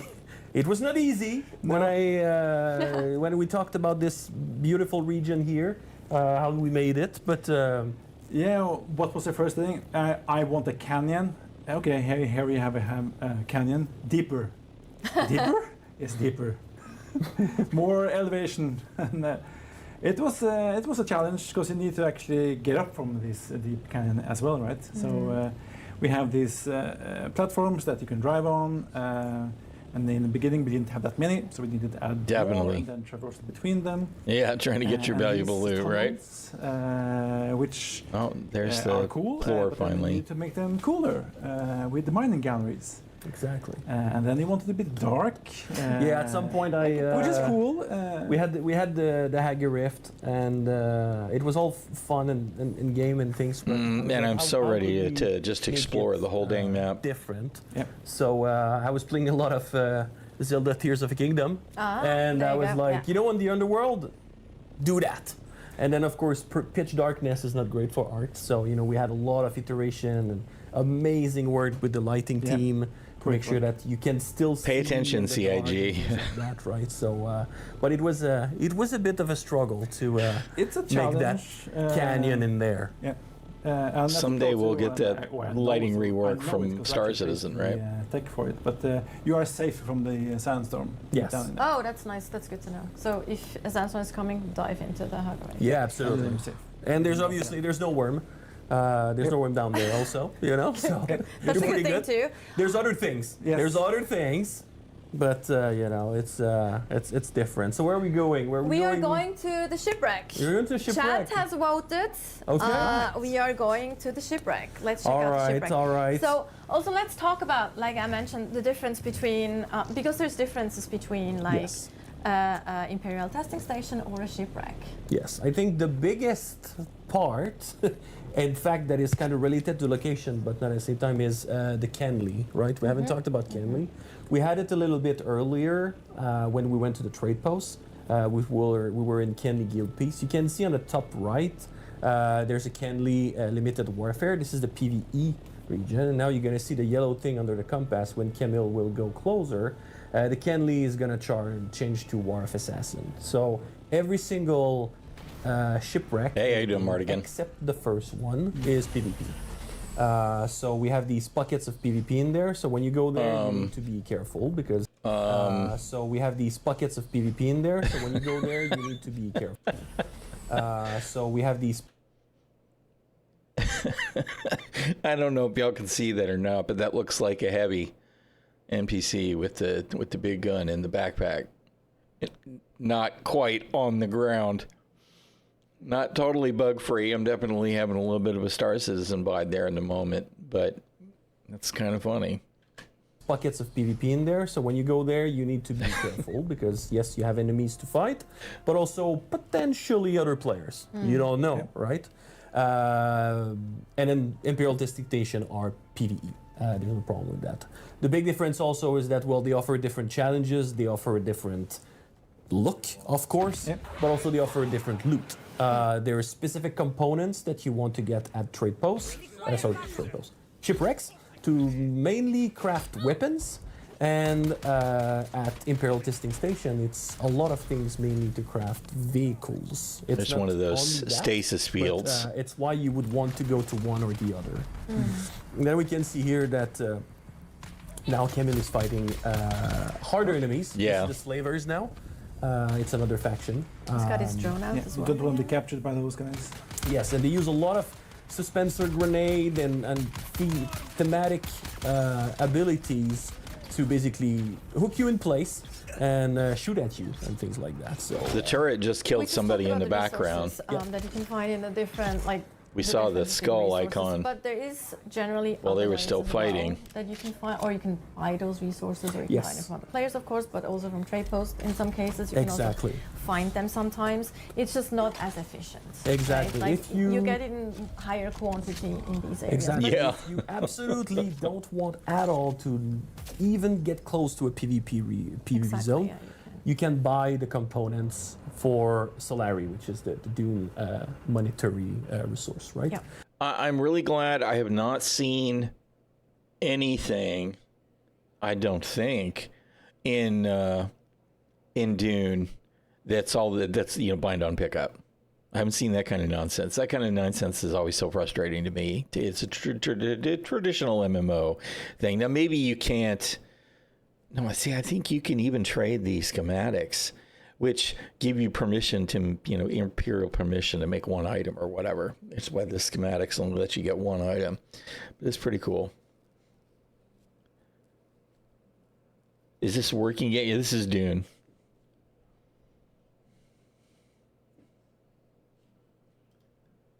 Which is, we always have different ways of getting things depending on your play style in the game. So now, let's get Find in our there. way inside here. This is special. Yeah, that's a Penta Shield door. He got the ID band earlier, which is pretty good, so he was able to cross it. It's a shield basically. You cannot pass through if you don't have the ID, but he had. So he's gonna get in there. Then probably get another one. Well. So that's one of the heavy from earlier, but they're meaner, these guys, because yeah, that's slavers.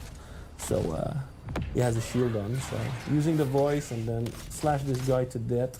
He's doing really well, though. I gotta say. Yeah. Yes, Surplus schematics can be sold. All right, I thought so. Because when you get too close, they get mean.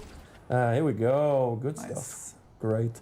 So yeah, you can see here the different things. Also the armor plating. This is a component to craft different things. Mostly, of course, armors. Tier armor, yeah. And So then here I we think go. this- We got the mechanical part and the plasteel microfiber. Thanks, Dune, for all these great terms.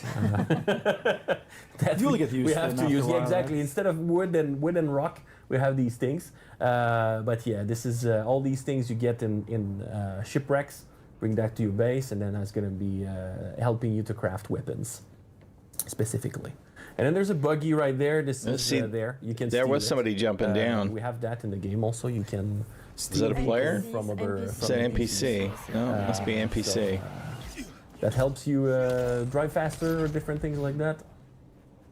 So kill that. So I guy. guess the whole jumping down Let's thing skip wasn't in. weirdness. There's a, It looked there's a little big bit floaty, but container close by that Camille and intentional, I guess. Spoilers. Spoilers, or not. Camille, I mean, it suits the Camille lore. doesn't care about the loot. It's fine.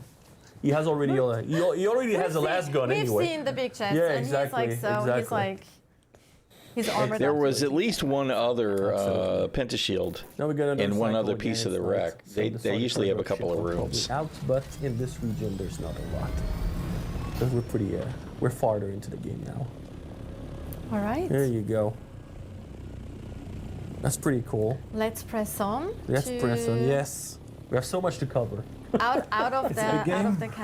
out of the Canley area into the normal area again. So you'll see. Yes. You will always get an information when Yes. you cross something. So you will know that okay, now I'm in PvP. Yeah. As long as you're paying on the attention, at compass, least. It turns yellow if you go into PvE. It turns green if you go into guild peace, which is mainly cities and neutral zone, and it gets into red if you go into PvP area. Right. So when we talk about hazards, we talked about hazards earlier. So we have the radiation, of course. We have the quicksand. Yes. Heat. Jumping. Heat is also. I Yeah, feel we like have is heat, a- we have fire, we have Heat is a hazard. poison. Worms. Yeah, we have the Worms. worm, Worms. of course. That's a big hazard. The yes. sandstorm. There's a few hazards. Of course, there's that. The Sardaukar, it's not really a hazard, but it's a thing that can get in your way during the night. And Yeah. it's always when you Absolutely don't think true. about it, and then you see A lot this of big people light just come into don't you, have any or- situational and then, awareness, and I won't the pretend that I'm Shieldmaiden not falling one of from them the sky, sometimes. And you start shooting at you while going down because they use suspensors. I really like the fact. Oh, here we are actually gonna fly into the Overland map. edge of the map and go into the overland. Yes. Okay. So the map that we've seen right there, we've seen just a little bit of it. This is one map. When you craft an ornithopter, you can leave this map. And then you can go to different places, including the deep desert that we will not go now. Nope. But we're going to show you the thing. So that's a tutorial. We can close that. We know that people really wanted to see Yeah. the deep desert. Rest assured, we Another will one. do that in another Exactly. stream. This is their So we have this version map of right here, quantum travel, though. where you're basically flying your little ornithopter, and then you can head towards different maps, which is a good thing for us also in the future.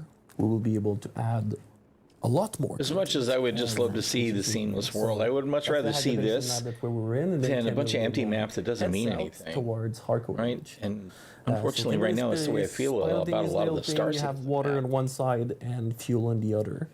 And, A little bit of a swirl there. A little love it. swirl there. There you go. A little bit of Little thing. little bit of a You have these little flourish. fueling and water deposit here, so you can just stop there, and then your water will go up again. Because even in this little map right here, you're still a survival game, so fuel and water is Okay. important. I didn't see now we're the gonna bars when I enter looked at this Harco before. Village. As we saw earlier, we had at the first trade post, we actually have NPCs that can get you there too. Yes, Before the you have taxi, an yes, ornithopter, or you can absolutely. fly yourself if you have one. Exactly. It costs a bit of salary to get to cities, of course. We don't do that for nothing. No one does anything for free on our. Oh, absolutely not. Absolutely not. No. And, your character, that's what happens sometimes. They Oh, could- hello.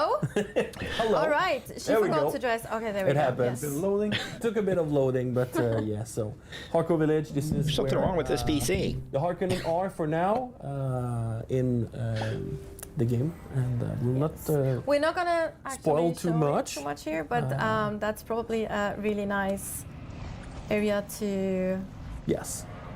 close off this segment. Yeah, absolutely. Absolutely. Yes, One of the so- city, lots of things to do there, lots of people to talk to. Yes. contracts Obviously, to we are get. actually playing on on our own servers, right? On our own Yes. server, we're not playing on the beta, or we're not playing on.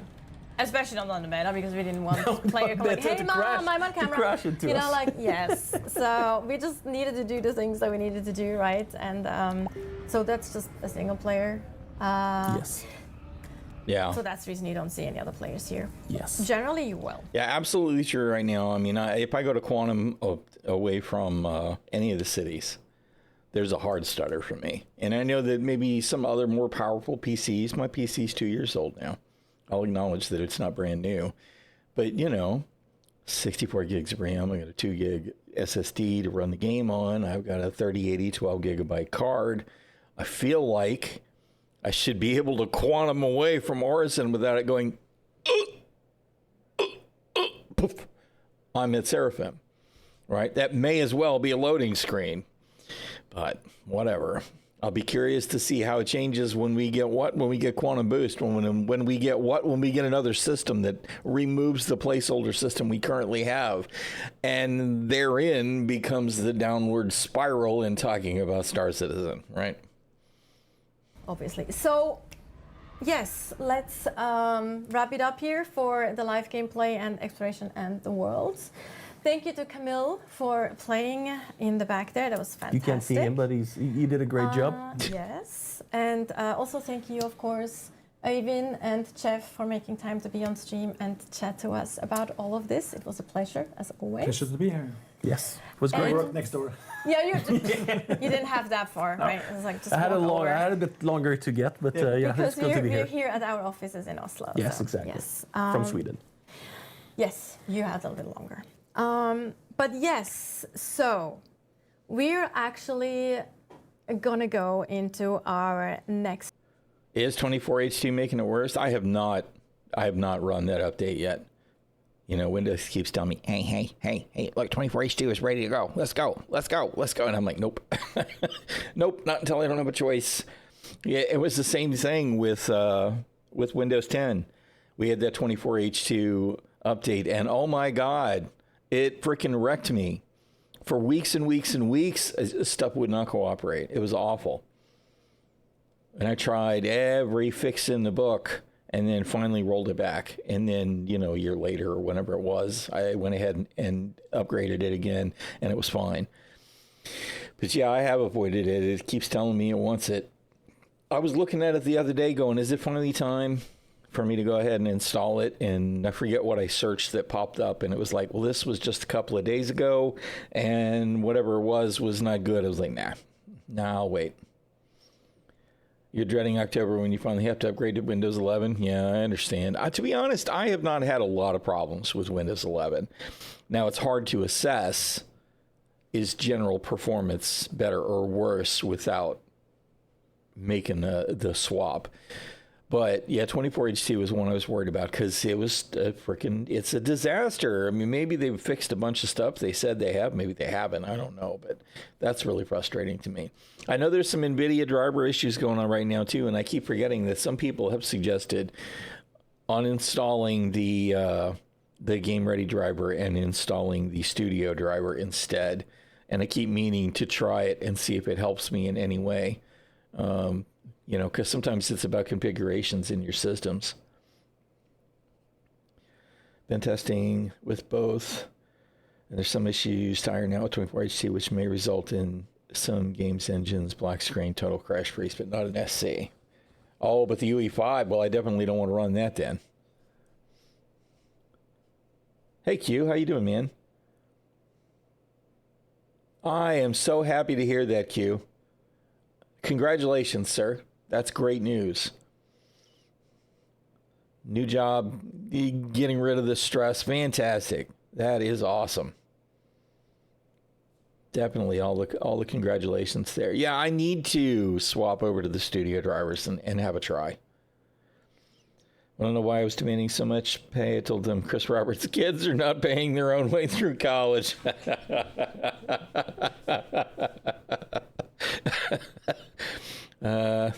Why do I need the money? I've got two words for you, sir. Star Citizen. Oh, man. Yeah, I'm ready to take a vacation from Star Citizen. I'm so ready for Dune. Dune's going to start next week. I'll be all in. We'll be all in.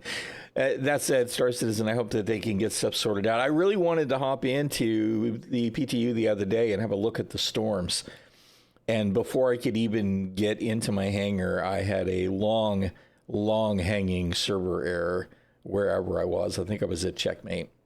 And after 15, 18 minutes, I was like, whatever, quit. EVP of product? Nice.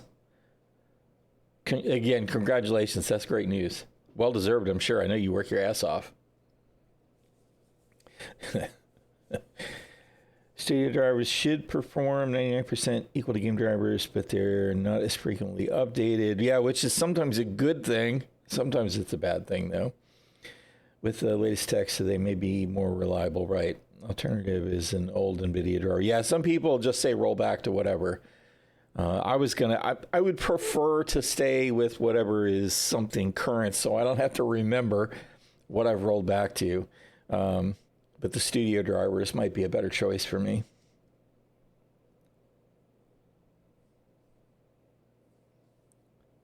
Get the feeling Squadron 42 is going to have asset packs and or programming that is not in Star Citizen drag and drop idea. This whatever is missing from Star Citizen will be imported through Squadron 42. Yeah, that's kind of what I keep hoping for, right? Suddenly, all of a sudden, they'll be like, hey, we finally got this in.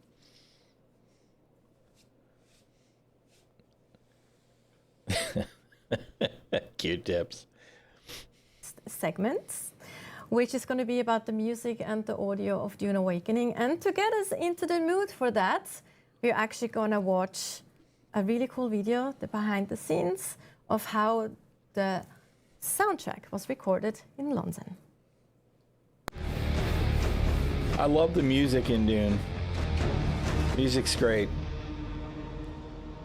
I haven't spent as much time in it as I have Star Citizen to notice whether it has areas of dead space or dead air or not. The most important thing music lends to a game is the emotional part. And this is something music does better than any other thing. That mood. Sound is 50% of the experience. You can play a game without sound, but sound will convey the emotions that we have written and planned for. It connects the unconnected.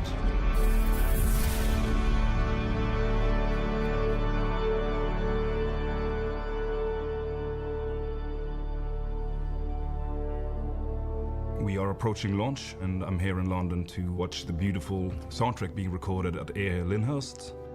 It's been in my mind since the very beginning that we have to try and record this at Air.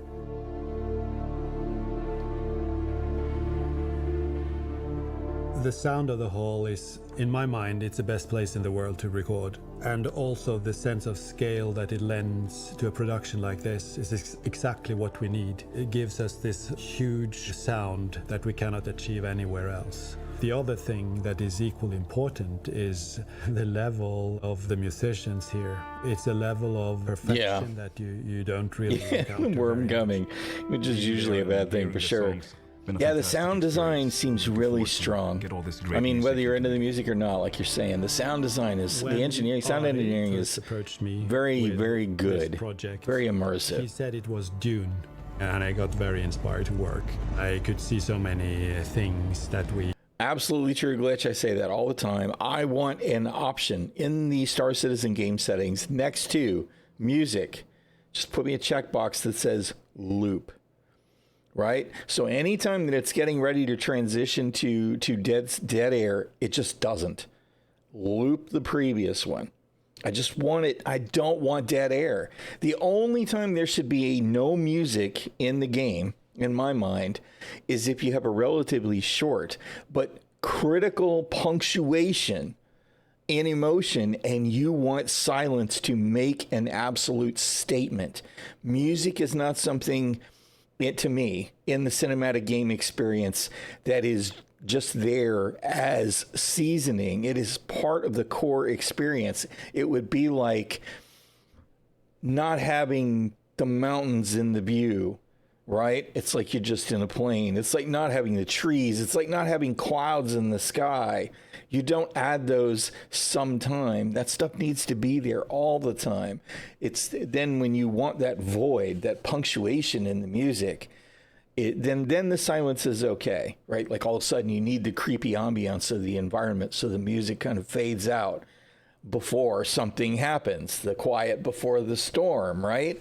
It drives me nuts in Star Citizen. I'll be very much enjoying the music and it'll just kind of fade out and there's silence for 5, 6, 7, 8, 9, 10, 12 minutes. Hate that. I can totally understand that, right? Yeah, I mean, it should be an option. Absolutely should be an option. There are times when I turn off my music. I mean, usually I have my Viking music or whatever going in the background, right? And then I get to a bunker or a distribution center and the NPCs are actually on point, and I'll mute it. And I'll just be, okay, let me listen for the guys. What are they doing? What's happening? So, and it would be even more so a thing with PvP, of course. I've even done it in New World sometimes when I'm in the mist, which is the free-for-all zone, right? Because I want to hear people's mounts being called because there's that loud whistle. I want to hear people mining and chopping down trees, because, you know, if I'm doing the same, I want to know how close they are to me, that kind of thing. So that can be important. But when you're enjoying the cinematic experience, silence is the enemy. Yeah, it would be nice. You're right. It would be. It would be super great. Now, for me, with my music, when I'm playing it on Spotify, I've got a button over here I can just push, but that's not helping me with the game music. And the other side of it is I could just play Star Citizen music in the background, right? But when the sound design is in action, right? Like when you do the wormhole jump or even a quantum jump and you get the music of adventure, yes, you're on your way, and then just before you end your jump, you get that punctuation of you're here with that kind of boom rumble as you come out of quantum is great. It doesn't work to not have the dynamic stuff in play if you want to enjoy the music in that moment. It's just that it gets to the point where if you make a quantum jump and it's more than 45 seconds long, you get the music on the way in, and then you get silence, and then you get the music again on the way out, and the silence is the problem. I don't want the freaking silence, man. I want to fill the silence. Yes, I may have a strong opinion about it. I see Star Citizen sound engineering has been absolutely phenomenal at times. I know there's a lot of layers and a lot of different things going on, so I know it's a big deal. I'm waiting for them to do another refresh that makes me really appreciate how well they can do it all again. Yeah, there's a lot of sounds, right? Lots of layering. And one of the things that is a problem, go fly a Hawk or an MSR, or there's other ships, right? Sometimes the Star Lancer too, right? Not necessarily flying it, but being in the ship or around it. You get that freaking, it's not really engine sound, it's a generator sound that just goes on and on and on and on and on. Yeah, the sonic boom thing is cool. It is. That's one of the things that's I know at one point they said they didn't think they'd ever be able to do it, but now they have done some kind of a way.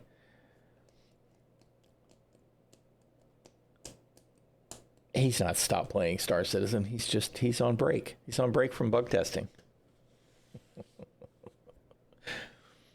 You could do with the music. It is always a bit of a challenge to work on something that other people have worked on before you. Hans Zimmer's score from the films is I can only imagine music, and you have to take that into consideration when you're working on the same IP. Knut is particularly interesting. He has great anthemic songs, and it was natural for me to get in touch with him when we started this project. So we experimented quite a bit in the beginning. The Dune books, there is fantastic lore. It's an established universe in every way. But it also have these limitations. There's no computers. There's no gunpowder in the world. Right. It's not the typical digital sci-fi slick soundscape. Good games will tell you, combat's coming. In the game, you've been aggroed because you get the combat music, and we get it in Star Citizen for that matter, when you get the music on. In the game that are purely Atreides, purely Harkonnen, purely Fremen. So you have to approach it in a different way. Cool. Knut, he's a classical composer. He composes for orchestra, but we started out experimenting with synthesizers, and that was a really fun exercise to see what he would come up with. We definitely wanted these heavy synths, broken up brass, and huge arcing strings. Arrakis is just a huge open landscape, ice cold at night, burning hot at day. You're alone as a player, and we really needed the music to fit and work with the landscapes. we came up with pillars for what we want to achieve. One of the pillars we wanted to use was flow, which means how sound needs to flow over time, not be too intrusive. The next pillar was information. Information is very important to players, and sound plays a big part of that. And the last pillar is evocation. We want to evoke feelings with our sound design. From the very beginning, we decided that the music should be written in D. D because it's a very practical to write in, with everything recorded in the same tempo, in the same key. We have different parts, we have different layers. Suddenly, we have endless possibilities for variation. The deliveries from Knut are delivered in stems, which are interchangeable and layered, so we can play around with it and adapt naturally to any situation. That's so cool. What we might start with is ambient music, supporting the normal game scenario, a player walking around, maybe building, doing survival gameplay, just beautiful music to support the visuals. Then suddenly a war might appear, or you might be attacked by a terrible scavenger. We need the music to change fast. We have a traditional adaptive music system where we use horizontal layering and vertical layering to do that. Yeah, the landmines. Project, I've been able to do a lot of creative things with the music that I haven't been able to really work with before. It allowed it's like me something's to about to go step boom out of the box of traditional orchestral thinking and explore a much bigger musical world. Windsack is an interesting track. The vocalist is very central here. The singer in this track, she represents Mother Arrakis, the voice of Arrakis. She's the voice of the desert. It doesn't become music before you put a human in there. And that human makes it music. I don't know that that's necessarily true. I've heard some really impressive instrumental stuff. Every now and then you meet a performer that can really elevate. It does bring a certain amount of soul. You just feel when you have music with vocals, though. It's like a religious experience. It's just there. You cannot really imagine how you could write it down because you can't. You cannot write this down. You rely on someone that can actually bring it to life.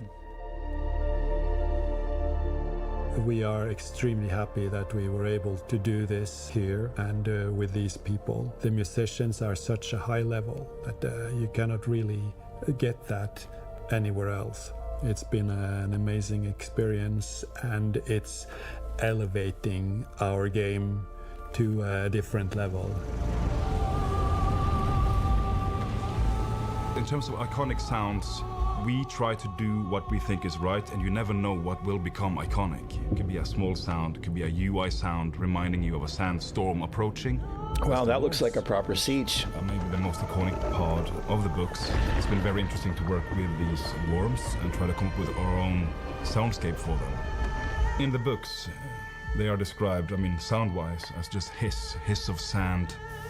What you will hear when the worm approaches is you might hear your vehicle shaking, your building shaking. Sandworms are divine environmental creatures, not monsters. They will breach through the ground and make huge, breathy screams. I love the sounds of the worms. I think they did a great job.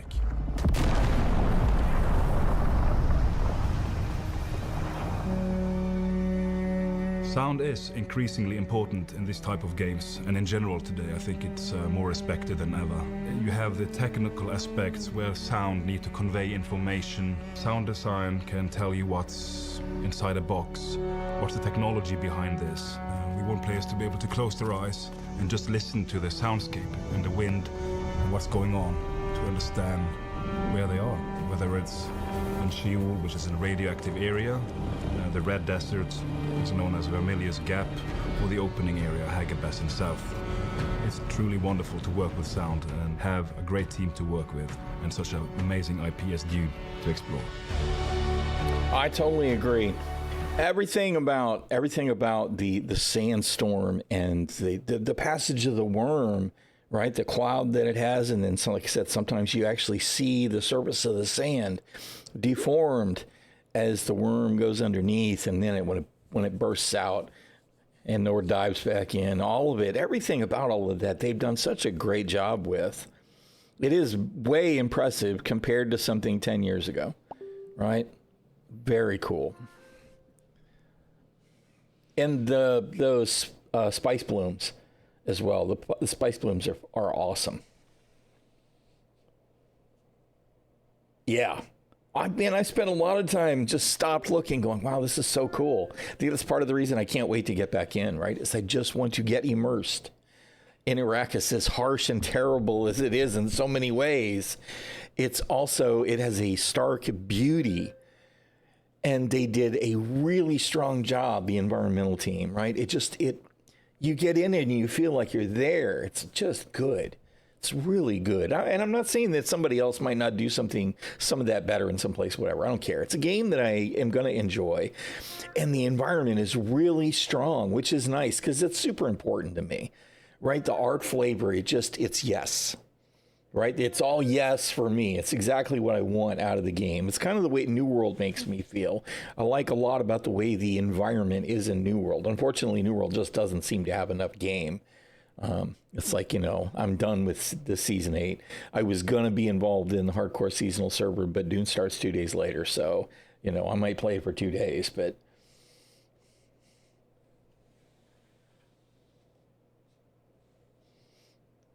2,000 hours in? Jeez. The most important function of music in visual media is to lend emotion to the visuals. And this is something music does better than any other thing. Another very important function of the music is to create a sense of time and space. What it does for the game is that it helps transport the player into a new Good question. Next question. To a strange new world, to the world of Dune, to Arrakis.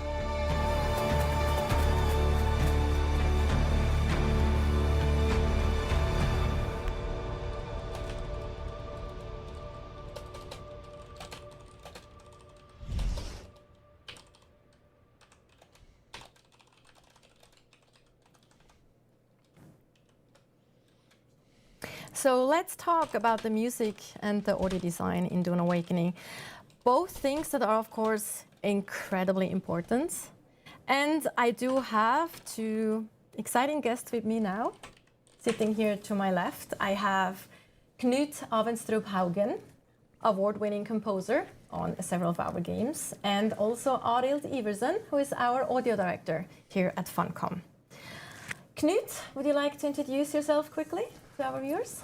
Well, you already did it, I think. I'm Knut. I'm the composer. Knut, no history in that name at all. Sarcasm. Age of Conan and Conan Exiles for Funcom. So I've been working with Funcom for actually 22 years. Oh, wow. Did you work on Wow. as well? No, I didn't. No, that not was on that before. One. On Secret World? No, that No. was also someone else, but I started in 2003 with Age of Conan. That's when we first started. Man, Age of Conan, the first 20 levels or so was amazing. The initial experience, I loved it. Recognize as well, like the soundtrack is absolutely amazing. And as I mentioned, award-winning kind of meh after you get through that first area, though. Yeah, so Arild, I've been around here for just around 2013, I think. Worked on most games since then. I didn't work on Age of Conan, but I did one sound, I think. I did a pop-up. It was a level up sound. You did one sound? Yeah. Agree. That's awesome, though. I'm really excited to hop in with the IMI guys and see how things go. Right? I was actually so torn.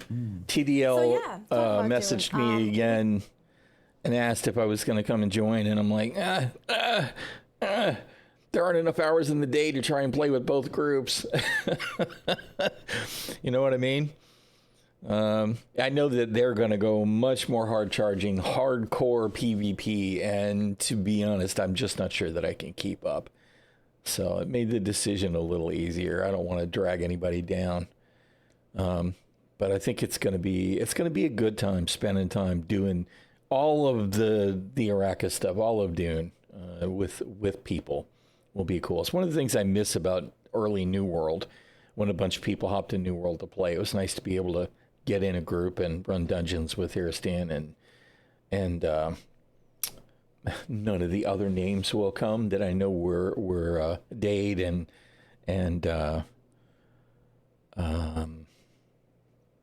nope. Post-drug brain is on vacation. It was a good time, and as much as I like New World now, for getting done with my seasonal stuff and enjoying the environment, it's just nobody is playing anymore.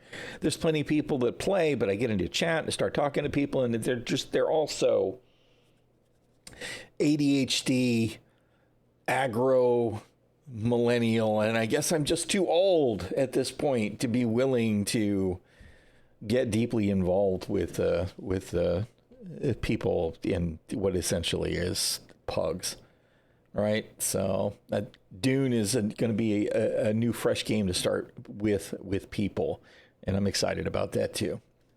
We mentioned, Knut, that you have, of course, worked on Age of Conan and Conan Exiles, but Dune is, of course, very different in many aspects. How was it to work on Dune compared to the other games?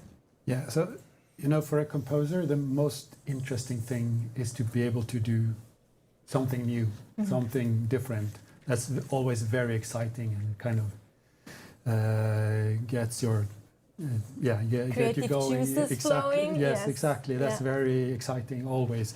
So it was. I was very happy to be able to start working with something like Dune, because it allowed me to,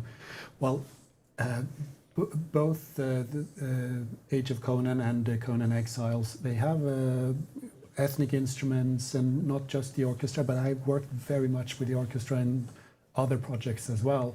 So it was very liberating for me to be able to dive into a world where I could really work with synthesizers and sound design and creating sounds and manipulating sound. Yeah, they had to be interesting. Create a new sonic palette that was very different to anything I had done before. And probably a little more freedom, because even taking into account the soundtrack from the movies recently, right, which has to be considered. Talking about starting working tens of thousands of years in the future, he can kind of go where he wants with the music, as long as it aspect of it fits. The music in Dune is more adaptive and interactive. Absolutely true. We need. With Funcom. It isn't just in games, right? In our entertainment in general, we need new and different. We need fresh blood. We need fresh ideas, and at least ideas that are new to us. This whole thing where we want to recycle everything endlessly because it worked last time has gotten to be so freaking boring. Right? And it's video games. Everybody wants to be WoW. Still freaking 22 years, 23 years in. Everybody still wants to be World of Warcraft. No, stop it. That kind of gameplay has been done to death. Do something that's different. Star Wars Galaxy still continues to be one of the greatest tragedies of the gaming industry. Right? It was actually different. It was so different. It was so engaging in so many ways. And then these idiots at Sony Online Entertainment decided, it's not making enough money. We need to make it more like World of Warcraft because they're making the money hand over fist. It's like, you wrecked it. You destroyed it. Thanks. Fuck you. Get out of the industry. That's how I feel about it, right? Give us something new and refreshing. And for me, honestly, that's part of the excitement for me with Dune is I have not played a bunch of survival games, right? I've done some building games, but they're usually small scale. I've done some single player stuff. This is really interesting to me because it feels more hands-on. I can kind of do whatever I want, right? Add in the fact that it's an IP that I have a lot of fondness for. And since I have not played any other Dune game since Dune 2000, which was an RTS, right? It all feels very new and fresh to me.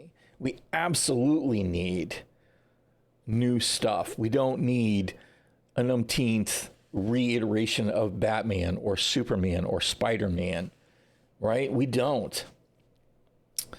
It's so frustrating. We didn't need a new Snow White. We didn't need a new this, that, and the other, right? As much as I want to say, it's kind of cool that Henry Cavill is going to be involved in a Highlander redo. It's like we didn't really need one. New idea, please. I know there are other examples out there right now that are not just popping into my head, but I keep hearing as well. They're going to do another Goonies movie.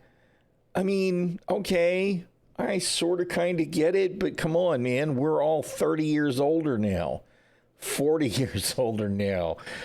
Man, do we really need another Goonies? That's definitely, you're just trying to cash in on nostalgia. And the nostalgia bait is real in the entertainment industry. Video games, it's just, we just want to stick with the formula that works. That game over there, try and find a way to copy that and do the same thing, but slightly different so we don't get sued, and give me some money. I'm tired of it.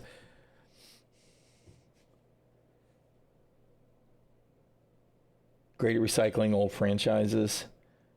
They're not going to be that creative with new content. Yeah, I mean, that is a real problem. Survival games, backside again, is the opposite of looter games like Diablo, where you have unlimited loot. Right. You have minimum and need to learn to survive. Yeah, and that's one of the things, right? There's a challenge there. There's a challenge in making sure that consequences kind of matter, right? Dune is a little bit kind about if you die, you keep the stuff that you have equipped. Right, unless the worm eats you. When I got into MMOs, it was Ultima Online. If you died, your corpse was over there, and if somebody killed you, they could loot it and take your stuff. But if you were killed by a mob, you were hoping to go and recover the stuff without losing it all, right? So, some happy mediums are okay, but that's one of the things I do like about the survival thing, right? Is that you have to make sure that you stay hydrated. You have to, in Dune, make sure you stay out of the sun. You have to make sure you have fuel to run your generators, etc. All of that stuff does matter. It is cool. 65 with Adam Driver. Oh, yeah. It was something new. It was an interesting... I did enjoy the movie. I did. Spaceship crashing on Earth at the time of the dinosaurs. Would love to know more, right? It was one of them things. It's like, I could deal with the sequel of that one. Yeah. No, I mean, I agree. It was an interesting take. And it wasn't just a retelling of the same old. We got to stop that. I'm fine with somebody, going back 30 years and saying, okay, this story was great. I'd really like to do it again. But I kind of wish they could find the magic in a similar story that can give kind of the same happy feelings, but for it to be based on an original idea, it just, man, it's because it's the corporate greed, right? That's what it is. It's the money, and it isn't even necessarily individuals that's the problem. It's these boards of directors. Just, we need a project that makes some money. Is this going to make money? Is it going to make enough money? No, get rid of it.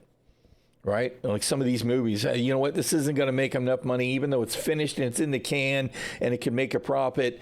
Kill it. Write it off and let's move along. It's like, what? Where is the... I'm actually a pro-capitalist guy, but the unchecked greed by the corpo goons is a freaking cancer on our society. And I think that filters all down to, well, we need to make some money, find a project that works kind of like one of these over here, and just do that again, because we know that works. That attitude is also cancer. That leads to stagnation. Let's stop it, please.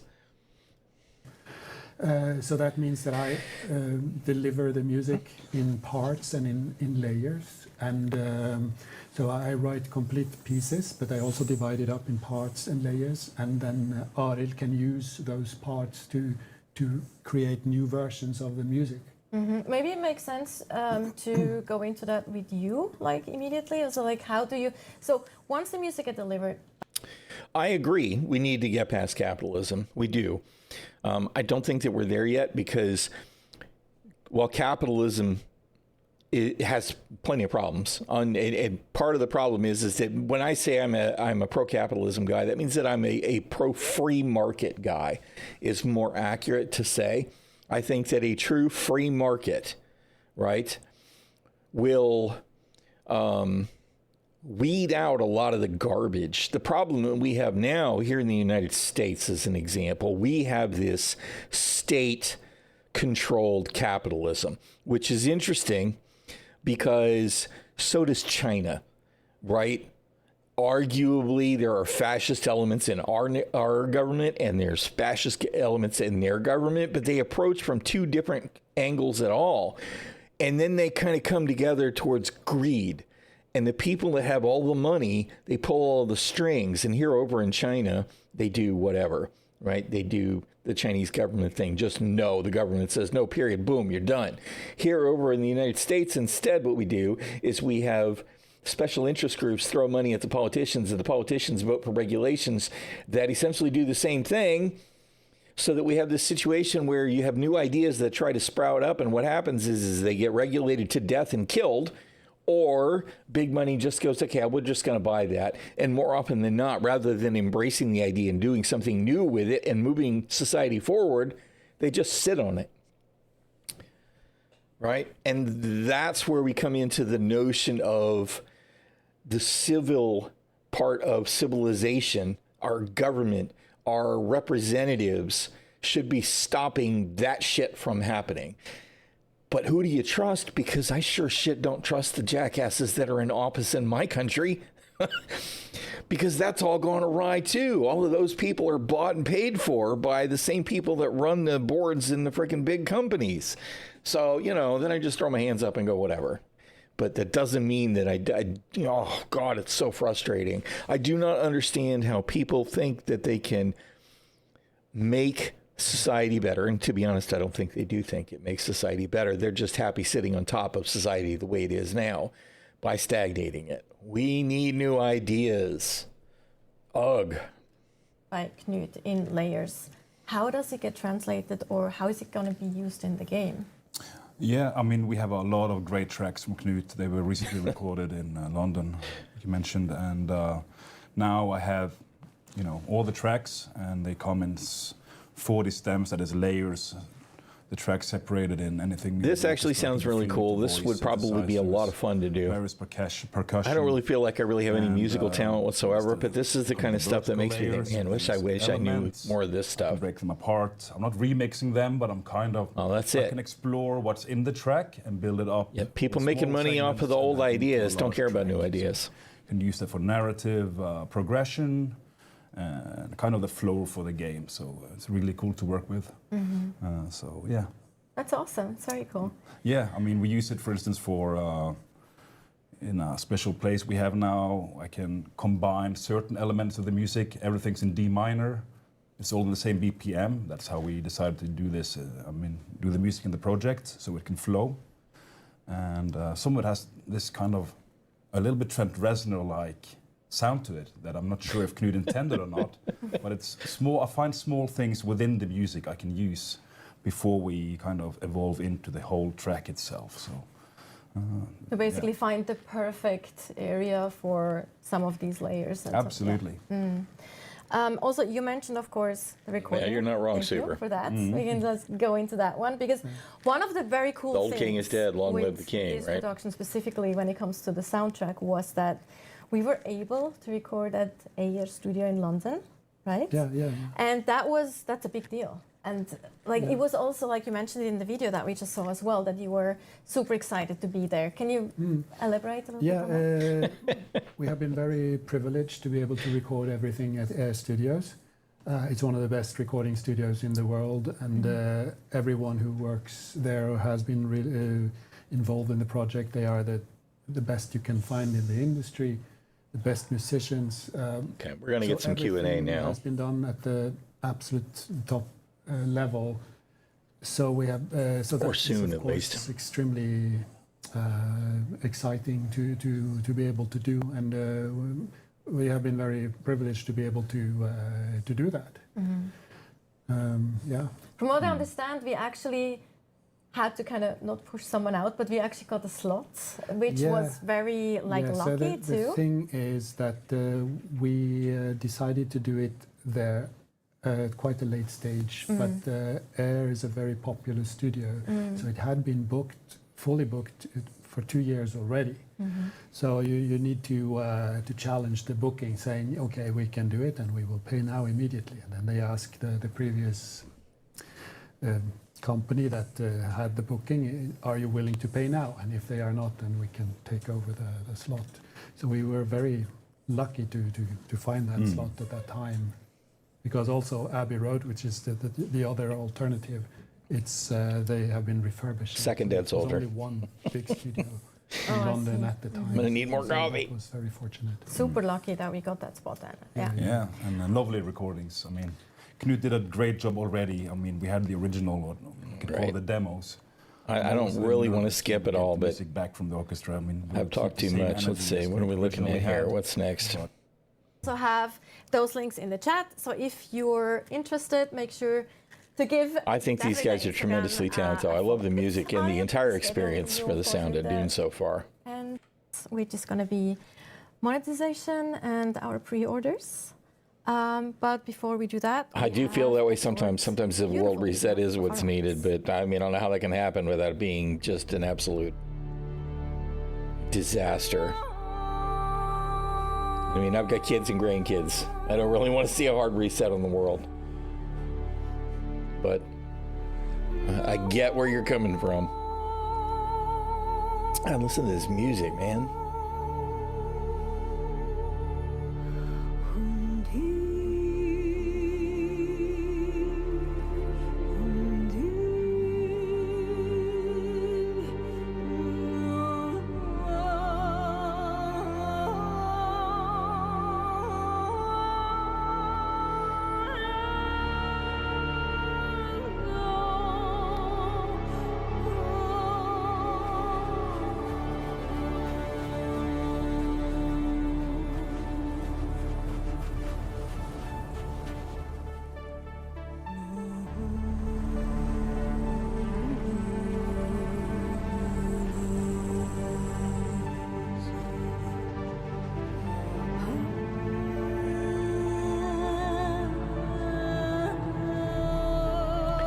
Little things like the trail behind you take for granted in video games these days too. They've done a really good job with it in this game. I actually have not noticed the trail fading away at all. I know it has to, right? That's not something you can leave forever. Really done well.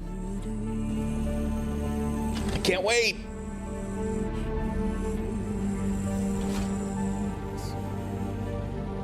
Yes, I get it. I get it, Super. I don't know how many times it's boiled down to. Let me turn it off and turn it on again. Yep, it's good to go.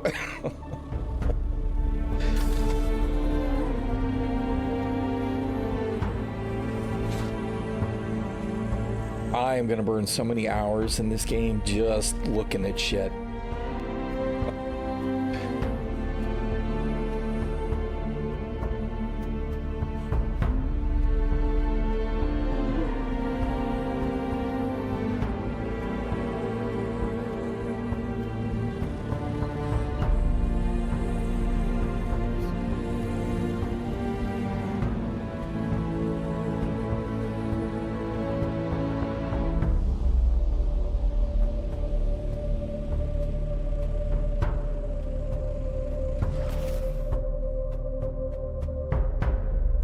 Oh, wow, man.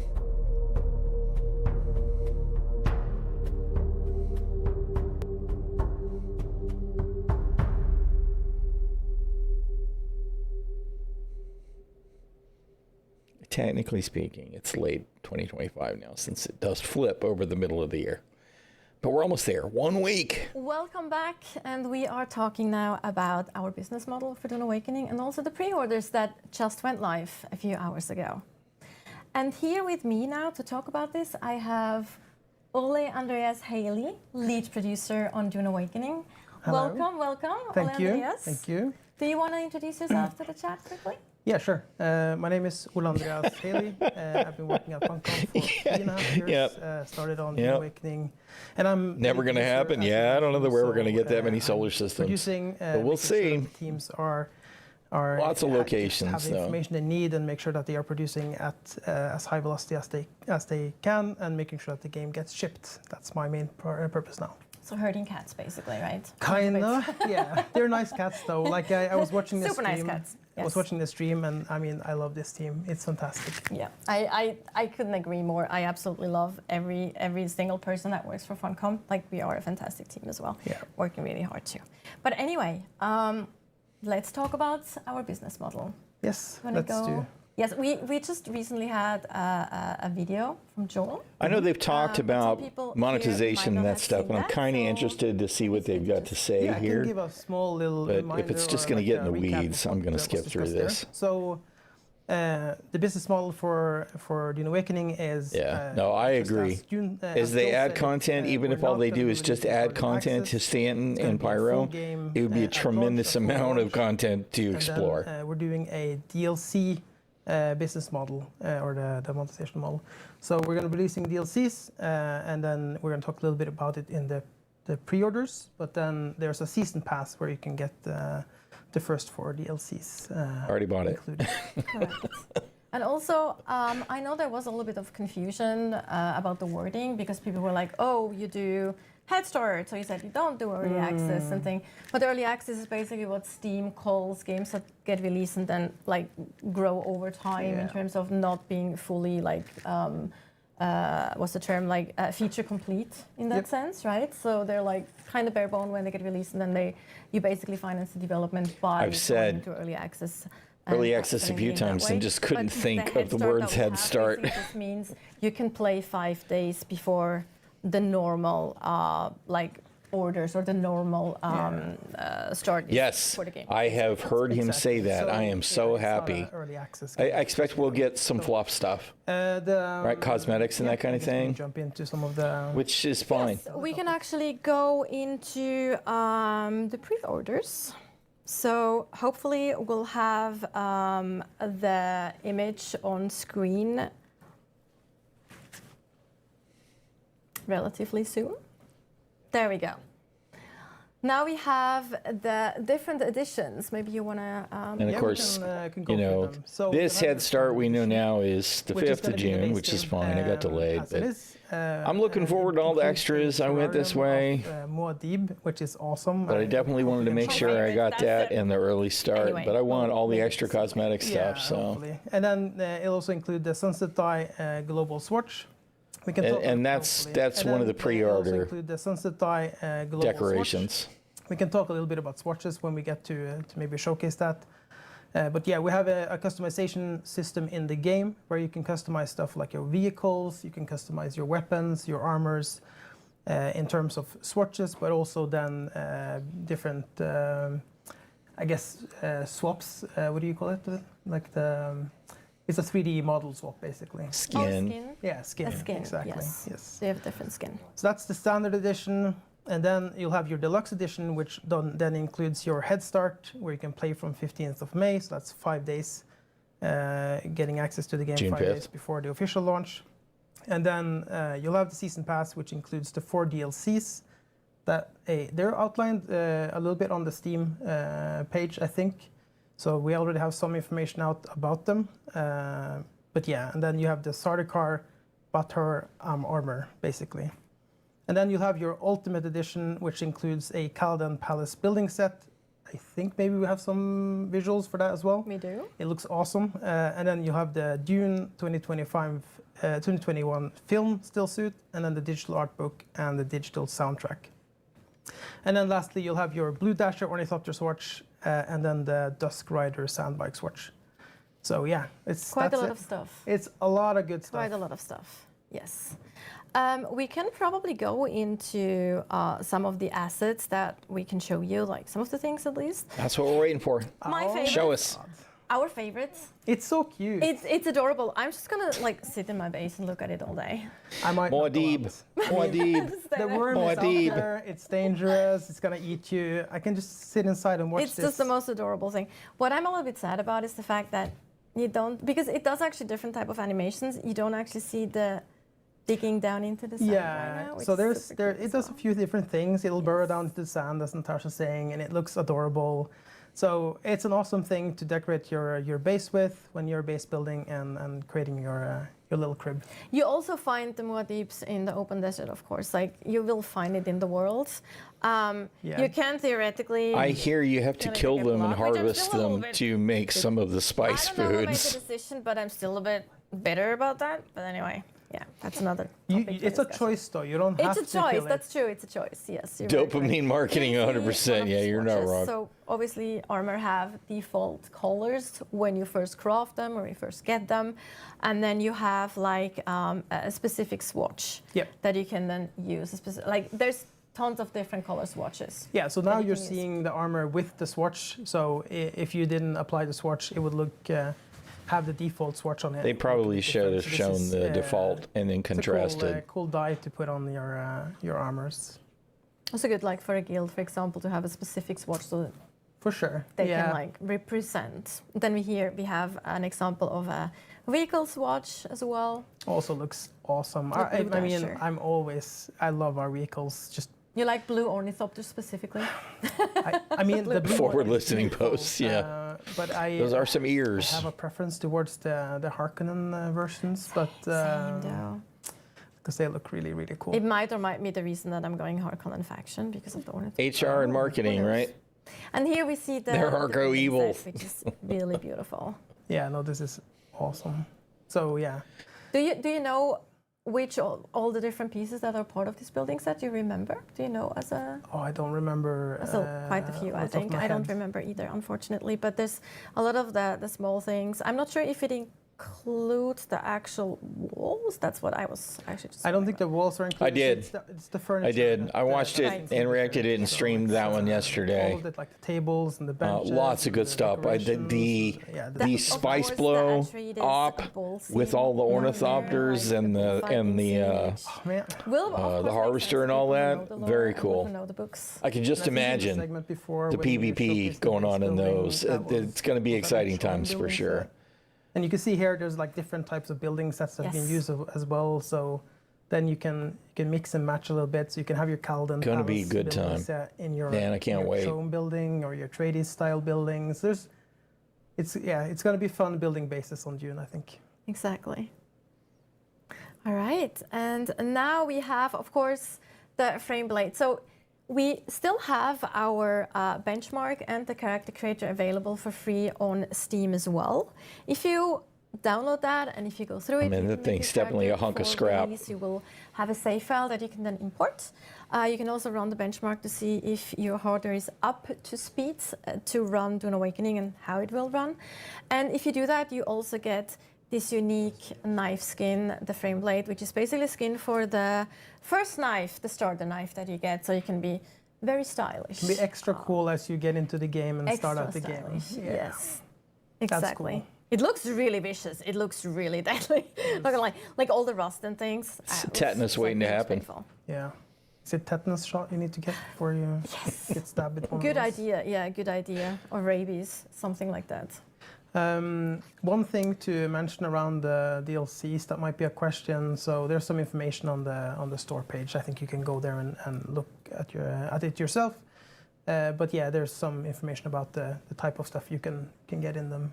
Yes. So cosmetics. And So we have like first DLC is cosmetics, second is cosmetics. And I have some not side watched story, Prophecy side yet. I story. keep Like, forgetting about it. I like, want to check it out. optional, like nothing that you actually. I enjoyed both movies. I enjoyed the first one more than the second one. However, the one thing that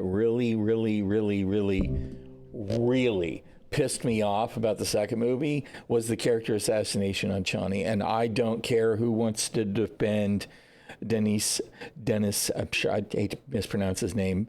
His reasons for doing so, they ruined her character. They made her an overly simplified, one-dimensional, lame-ass character. the way that they treated her in the second movie, and I hate it. She had a lot more depth in the books, even if she was a slightly less visible character in the interactions that she had with Paul. I hate that decision. They did not make her a powerful female character. They made her a stupid, simple, boneheaded idiot. I hate it. It was a mistake. But I do want to watch Prophecy. I'm interested to see it. And you know, despite my irritation with what they did with Chani, I enjoyed the second movie. I think the first one was better, but that's not terribly shocking. I am interested in watching Prophecy, though. I just need to check it out. Need to buy or need to have, and then more cosmetics. But yes, but I think it's important maybe to mention, because I think I've seen this discussed as well, is that there's no selling. I just watched the first one 2 nights ago, 3 nights ago, maybe. Yes. Again, I think that was the fifth time I watched it. Into tiers. So you'll have tiers of enemies and weapons, but none of the DLCs will sell you something that a higher tier, basically. Higher tier. Yes. So we will always have the same. Not pay to win. In another area that is not, that you don't have to pay for. Like we will never sell you a higher tier in a DLC. And I've seen that asked somewhere, so I just wanted to clarify that. No, I think that's really great. Absolutely. So yeah, another thing that we actually were seeing here and there is like that people were a little bit afraid about Head Start and like what happens if like some of my guild members start early and I'm so worried about this. Will I still be able to play on the same server, right? That's one of the things that players were a little bit concerned about. So we do actually have a little bit of an image here, and Ole Andreas can maybe elaborate a little bit on this. Yes, we have a blog post about this topic as well, so there might be some, you can go and search it up. But basically, what you see there is the Haga Basin is where you start. There is a player cap there, but there's also a queue system, so there's not like it wouldn't stop after 40 players. You can still come in later and then queue up. Yes. But then in addition to those Haga Basins that are instanced there, you also have the social hubs and the deep desert, which is a shared instance between the entire world. So I don't think that should be a big concern, really. I think there will be a good chance that you'll be able to play with your friends for sure. Yes, like basically, it's not like the Haga Basin instance that your friends start playing on will be full and you won't be able to join at all. It will just potentially be a queue if it's like super busy, right? Yes. And then we've also seen, of course, concerns about the deep desert and how how does that work? Yeah, I think we've talked a little bit about that as well on the blog and in different videos. But yes, so the deep desert is a meshed 3x3 server grid. So you go there, it's the same instance for all of the Haga Basins. So when you're you certainly don't have to. I mean, Lance Rad, I'm not going to go into that, but which is one of our endgame systems. You might all be going I just like the lore. The lore's pretty cool. To be honest, the TV miniseries is probably the most loyal to the original book. The sci-fi miniseries, both of them, Dune and Children of Dune, were probably the most loyal to the books, and they were pretty good. I think they're worth watching if you like the books. Of course, if you don't read the books, then it doesn't really matter. But I like the 2021 movie. I do like the second movie. I just don't like the way that they treated Chani. I think she was a much better character. Paul had enough of his own fears, reservations, self-loathing for the jihad, that we didn't need Chani to freaking physicalize that. Her as a character that understood him and supported him, and making, really in the book, it was a decision of, I totally understand that this is a political marriage. I'm your partner, right? And that really kind of just all got set on fire in that second movie. Ugh.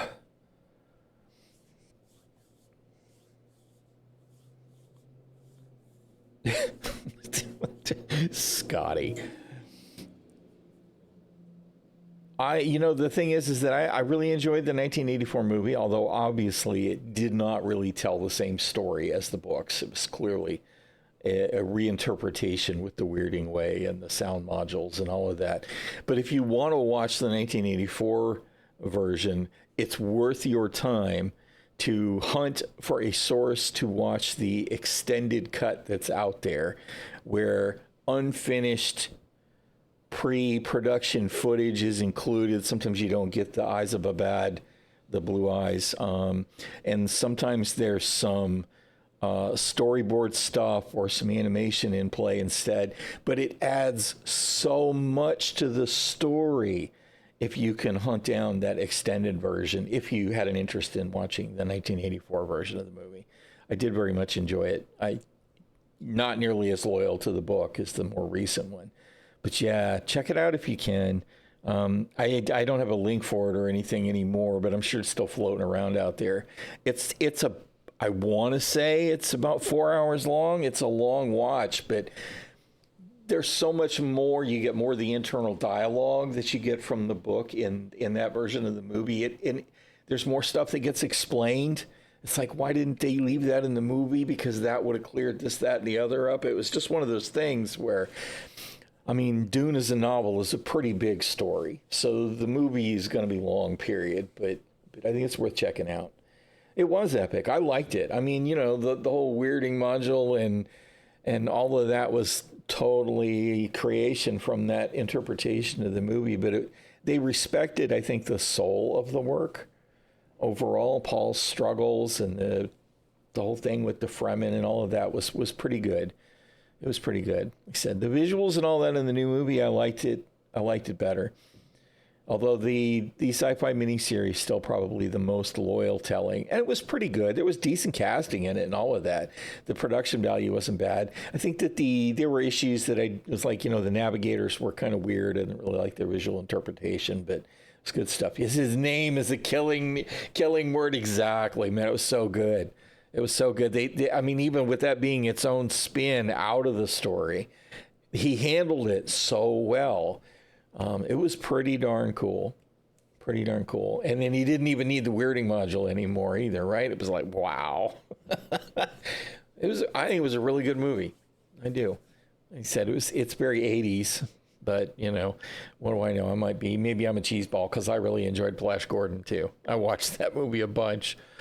The same resources, the same territories, and then it's basically a gigantic map that's 9 times the size of Haga Basin. And it was very cool. And you'll meet other people. This here that they're talking about with the Haga Basin, right? What I'm hoping, right, and I keep talking about, I'm going cotton balls deep on the 5th, right? I'm gonna get as much done as I can, and if that means that because of limitations, IMI decides that they're going to restart on the 10th, that's fine, I'll do it, right? But what I'm hoping is the stack of Haga Basins, that they will reserve enough room in the Head Start worlds that when the regular players launch, they can continue to join the worlds that the Head Start folks got into. If it fills up everything, then that means that all the people that are in Head Starts are going to wind up, while they're ahead in the game, you're going to wind up with people that are like, well, I got friends over here, so I'm going to join them. And some of these are going to ghost town. So I'm hoping that doesn't happen, because that's a whole new world feel to me. But the way that they keep talking about it, I kind of feel like they will have plenty of room to add more Haga Basins, because each one of these Haga Basins, that's essentially the starter area and the early, mid-game, whatever stuff, you can have 40 people in them at one time. And it kind of looks and sounds like they can add more as they need them.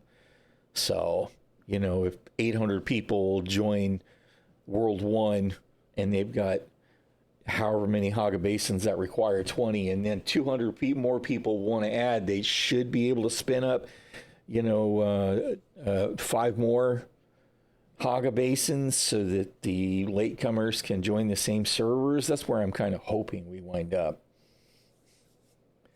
It was actually really apt. The whole notion of sound and the worms and attraction, like you're saying, yeah, it worked. Yeah, yeah, and it was very much in contrast to the tech that the Harkonnens and even the Empire used. So it did kind of suit the Fremens in a way, even though they used the weirding modulator. Still, it was a sound base that projected from their voice. It was pretty cool. Instance for all of the Haga basins. So when you're getting to the end game and you participate in the Lance Rad, I'm not going to go into that, but which is one of our end game systems. And after watching the video yesterday, the Lance Rad system is really interesting to me too. Reason or the same resources, the same territories, and then that's what I think too. Super a gigantic map that's 9 times the size of Haga Basin, and you go there and you'll meet other people from other. I just know talking to GT Mentat and Detox, they're planning on, they're going to get in and play and figure out what's going on, and then if for some reason the players from the 10th can't join them, if we've got a reset on the 10th at another world, then that'll work. It just I don't think that's the way it's going to work. Build your outpost and start getting ready, and then you can go out and you can have. That's what Joel's been saying. Okay, good deal. The deep desert. Fantastic. There's some concern I think I've seen around people. Oh, what if I'm PvE player mostly? Can I still participate and go to the deep desert?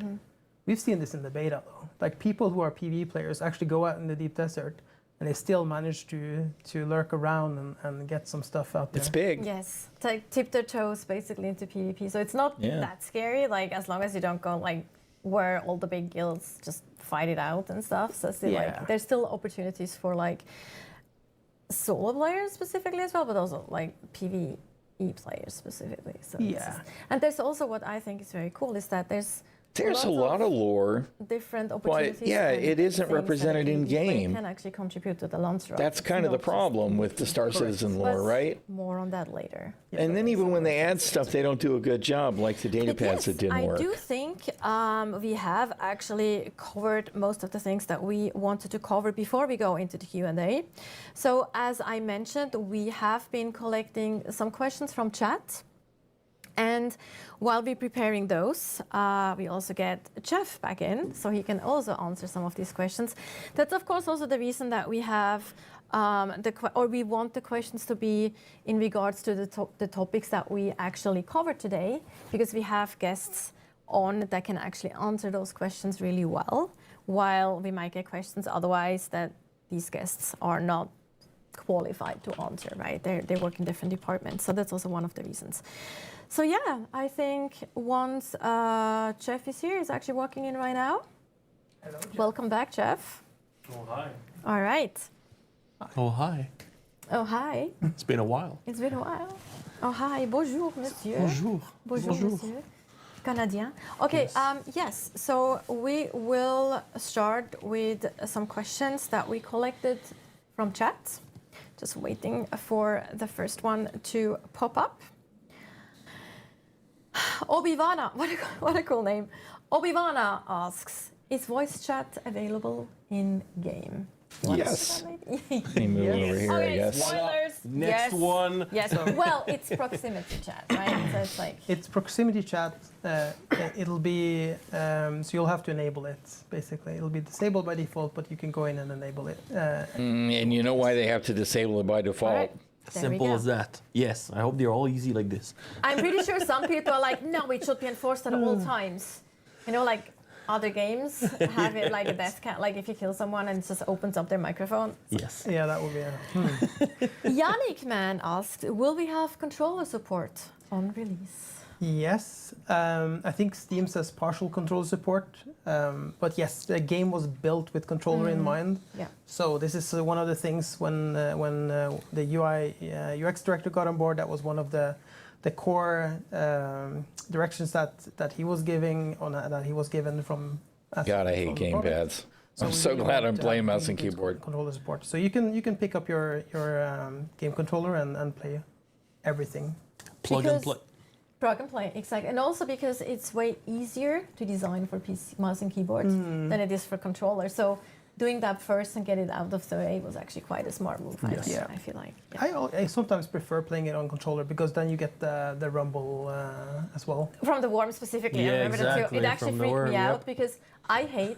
I'm sorry, but I don't like playing on controller. I'm a mouse and keyboard player through and through for any genre. But I had my controller connected and on the sides, and a worm. Yeah, and it started like, and it freaked me out. It was a great moment. I was like, Nice. really on brand. That's kind of funny. So, yeah.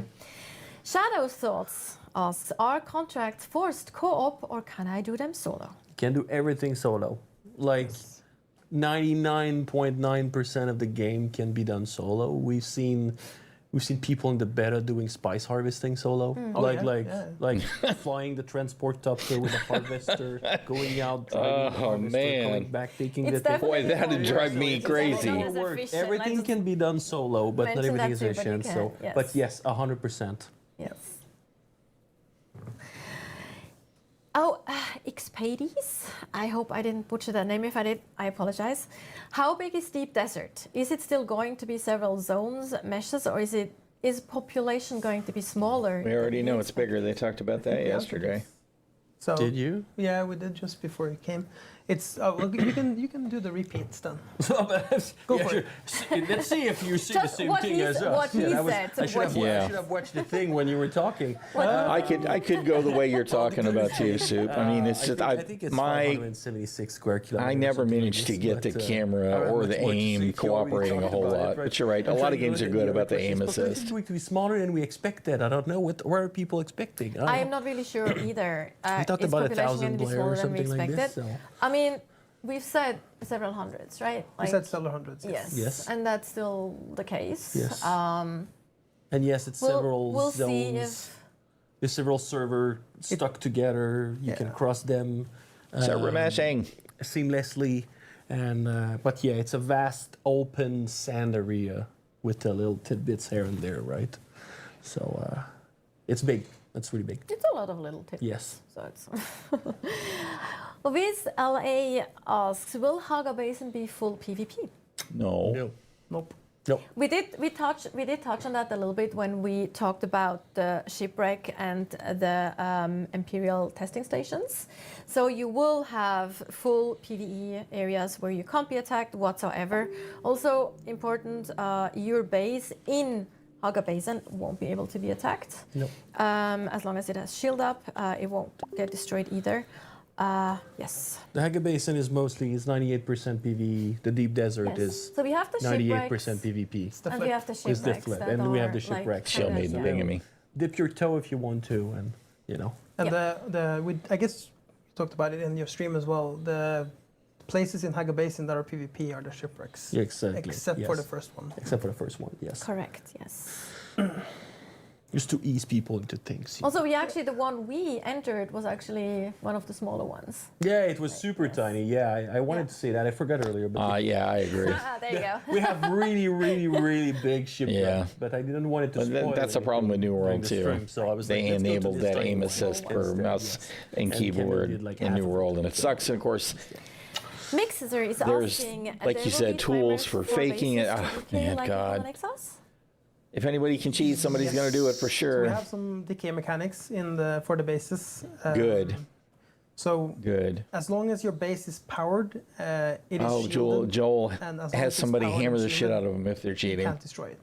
I think you mentioned it as well. Yes. So then, as long as you do that, that's fine. And you can fuel your base up right now in the beta for weeks and leave and then come back again. So if you go on vacation, you can plan for that. Yeah, you can plan for that. I think it's 21 days or something like this. Yes. But yeah, and then. But once the shield goes down, the sandstorm will start tearing at your base, etc., etc. So yes, and there's two types of sub thieves, but I don't want to go into this. I think you're gonna have a stream later about. We're gonna have a building stream specifically where we talk about. Exactly. Exactly. So it's not going to be like in Conan, but we have something similar to make sure that we get rid of things when people leave the game for too long. Yeah. And it's also easier to abandon your base too, like Yeah, just yeah, if you want to move and because we have a set limit of how many bases you can have. So it's also we have a lot of quality of life things there. Yes. that Yeah, it seems like also they've thanks to gotten all of the this developers really to well Simon thought for their out. input. Shout outs. Shout outs to the better players. Absolutely.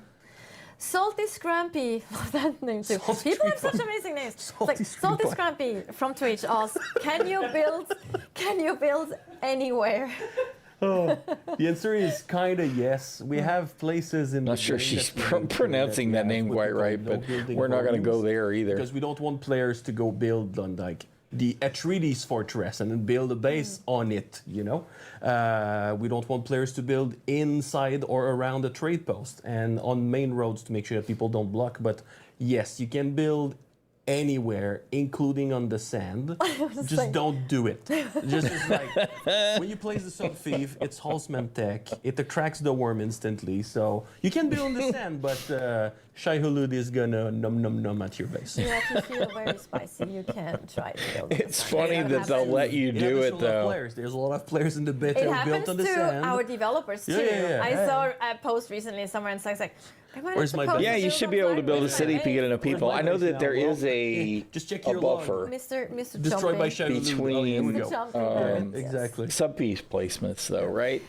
I don't think they can connect. Danny But you could get pretty close. on YouTube ask, are there wind traps like the ones in Dune 2000? Yes. There are wind traps. But not like in the one in Dune 2000. Correct. We have our own wind traps. No, but yes. Yes, but no. Yes, but I'm not no. exactly sure. Yeah, we have our own wind traps that is more in line with the movies. Yeah. I think they look very cool, by the way. Yes. I just really like how they look. And they're really useful when you have a base. Yes. Yeah, I think the Dune 2000 wind traps kind of looked like the Sydney Opera House. It's a big open cup. These are more like those spiral windmill-looking things. Yes, you can. The ornithopters can be equipped with a rocket launcher module. You can even stand on the ornithopter. Yeah, that's what I was thinking. I was reading the question. I'm like, yeah, that's you what can also kind of like it's a sandbug. It's a sandbug game. Stand on the ornithopter with a sniper rifle. Stand on top of a topter. Yes. With a last gun. Yes. And we did that in a playtest internally. Yes. Alex, one of our combat designers, or the combat designer basically, he told us, get on the battle bus. Everyone got a Get on the battle bus? the battle Get bus. on the battle bus. I love that. So it was basically a Get on the transport battle bus. ornithopter with 5 people on top with like las guns and... that's something Alex would do. Absolutely, 100%. Yes. It was so you fun. kind of, I guess, yes, you can attack from the ornithopter. You can attack with the ornithopter, Yes. and you can attack from the ornithopter Exactly. as well. Yes. Oh, one thing worth mentioning, I don't know if it's been mentioned before, but you can also attack from seated vehicles if it's open. Yes, if it's open windows. Yeah, also, if you sit in a buggy, you can pew-pew with your guns when the other one is... It's the same, yes, and you also have guns equipped on the buggy too. Yep. So, yeah, lots of cool. options. Mr. Webco on Twitch asks, will there be different types of ground and flying vehicles? Yes. Yes, 100%. I haven't gotten to drive the buggy yet. I'm looking forward to building my buggy. We have the sandbag, the buggy, and the famous topter. And of course, the harvester. Yeah, the harvester. And we have all different kinds of flying vehicles too, including the transport ornithopter. And a cool thing, because like we have flying vehicles of different sizes as well, like classes. Yeah. So some of them can have passengers and not some. Yeah, of them that can't. would be impressive. But in addition to that, it's all modular. So you can kind of tune it to your own experience or whatever you want. So I was driving around with the buggy one day. Do Thopters? I don't think Thopters have shields, do they? Laser, for example. So Yeah, or the two-person ground remember, vehicle as though. well. Like you can have an extra seat for your friend. I do or wonder we if saw they're that susceptible before. to Or you small can weapon have them- fire. Yes, or- Camille, when he was playing earlier, he had Of a course, boost and a they're not scanner. bullets in, You can do a lot of things. Yeah, you well, can at least most of the customize it like you want it to be. ballistics. They're darts, so that might not be very effective Alrighty. against vehicles. Ooh, that's difficult to pronounce. Oh dear God. Skomazo? No, wait, hang on. One. That's a one at the end. Xomaze one. Xomaze one. SXOmaze one. Yes. I'll do it that. I apologize if I butchered your name. On Twitch, ask, is there any information for when Dune comes to consoles? Not No, right now. not right now. Not yet. Not yet. But it is coming. That's what Yes, it is absolutely. coming. Mondem007 ask, can speak to private server purchases. Oh, okay. So we are still, we know that private servers is something that the community really wants, the player really want. We know it's very important I need more copy too. Community specifically. Yep. There's a lot of things that go into decisions and technical aspects when it comes to private servers. There's how much can you mod them? Can we allow it to be modded? But then especially our server structure is somewhat complicated, and it needs to be taken into consideration for that as well. So at this point, we are very aware that people want it, and we are actually looking into options to potentially be able to do it, but we can't really promise or say anything specific at this point. Nope. I look forward to hearing about what they're going to do, because for a small community of people who want to be able to do their own thing, but enjoy the game. Fantastic name. On Twitch asks, how frequently will that might be the right choice to make sure everybody can play when they want to play, what they want to play, etc. Time frame for them on Steam, I believe. I think so. It's every 3 to 4 months. I think that cadence, yes. Also, I think what's important to mention here, because we mentioned Season Pass, right? In the we mentioned Season Pass in our business model part. And it's important to mention, this is the name that Steam gives DLC bundles. So that has nothing to do with Battle Pass or anything like that. It's really just what Steam calls the bundles for the DLCs. That's why they're called Season Pass on our end as well. Yep. Coverture asks, what happens when you are kill someone within PvP? Do you prop everything? Are bodies fully lootable? First, you swear a little bit. First, you swear. That's the first thing that happens. I definitely will. Dude's on point. Then you respawn. Shit. Then you try to get back to your corpse, and then you hope that the other is not there. But or no, it's not. Hope it's there. Your hope is there, and but no, it's not full loot PvP. In the game, you lose durability. You lose all your spice, all your distillery, resources, and things like that. There is a thing that can happen, though, in the game. There is a thing that can happen that can modify if the winner of the Landsrad successfully votes for a full PvP decree, by default, then everybody who dies during that week in the deep desert is full loot, which is kind of interesting. Fist of the Walrus. Hey, I remember that name from Conan Exiles. Hello, shout out to Fist of the Walrus. Asked, important question, can you pet the worm? From the inside, yes. You can tickle the inside. Yes, you and can that's it. Well, I guess you can pet with throwing darts with a gun, just to kind of tickles a little bit. Is that Maybe petting to you? Is that what? I don't know. Shailu doesn't really care about that. Do you have pets? Do you have no, pets? I don't. Oh, good. I'm allergic. Yeah, okay. So. Good. Pet the worm. We're all glad Jeff does. Sounds like a euphemism to me. And maybe you should have avoided that question in depth. Yes. You can pet the worm's belly from the inside, right? 32. 32 now? Yeah, 32 now. What's going to be, Yes, because the servers are 40 and I think, or something like that. 32. You can have it's groups like of 4 groups. groups, is it? Yeah. So it's 32. So it's, yeah. Also, since it didn't come up, but we can probably mention it actively, since we saw Battle Pass, Season Pass, and all that confusion. Again, Season Pass is what Steam calls the DLC bundles. We do not have a Battle Pass in Dune Awakening. No Battle Pass, no in-game monetization of any kind.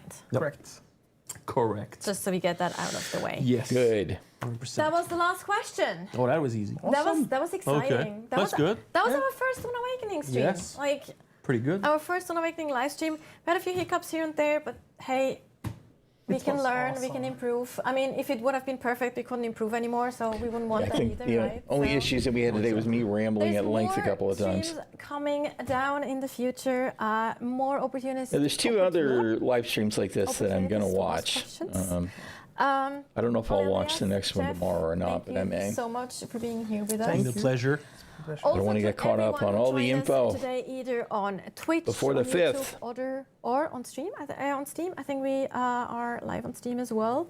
Thank you so much for tuning in. Doesn't look like there's a video at the end, so we'll go ahead and end it there. I do need to hop up for a minute and need another cup of coffee, and I need a bio break. But you know what? What am I going to do next? We'll see. We'll see. Give me a few minutes and I'll be right back. I am going to put this on here so it's not dead silence, because y'all know how much I hate that. And grab me another cup of coffee and I'll be back in a few minutes here. Let's see. I don't actually have... I guess we'll just do this, even though that's not really what we're doing today. Give me just a minute and I'll be back, y'all.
All right, I have returned.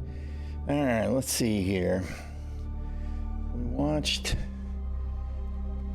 the others. I haven't even checked out the... You know what? I actually missed the other one. I didn't get to watch it because of the delivery. I wanted to see the video they dropped this morning on the Swordmaster. Boy, that got loud. Sorry. Shield technology. The powers of the Imperium were forced to return to more archaic methods of blade combat. And while many regard the Sardaukar as the most fearsome warriors of the Imperium, even they fear the Swordmasters of the Ginars school. Experts at wielding the blade, the Swordmasters have perfected their mobility in combat, helping you survive Arrakis without firing a single bullet. With a deep understanding of how a blade is balanced, the Swordmaster has acquired advanced parrying techniques to retaliate against any blade-wielding opponent. And if you find yourself surrounded, consider using a more effective offense, becoming the eye of the storm. But wielding the blade also requires a strong will to guide it. With a focused mind, you will be able to deflect not only other blades, but also bullets as you thrive. That's such a lightsaber deflecting blaster bullets thing. I didn't even know that was a thing until the other day. Though powerful in combat, your blade and will are not enough for surviving Arrakis. Finding your way through the dunes requires practiced methods of survival. A deep control over your body's hydration and breathing, but also alternative attacks to surprise your opponents, getting cut, granting you an upper hand in combat. Throughout the dunes of Arrakis, any school can be trained and improved by masters. Advancing your insight into the blade, the will... Wait. Advancing Arrakis, any school can be all right, never mind. It was just they looped around. I was like, is that more icons? The blade, the will, and the way will help you dominate the art of being a swordmaster. But when the blade is not enough, you can adopt any school to synergize with your current abilities, even to the point of surpassing the most skilled swordmaster in the Imperium. Find your way through by the will of your blade, as it guides you through Arrakis.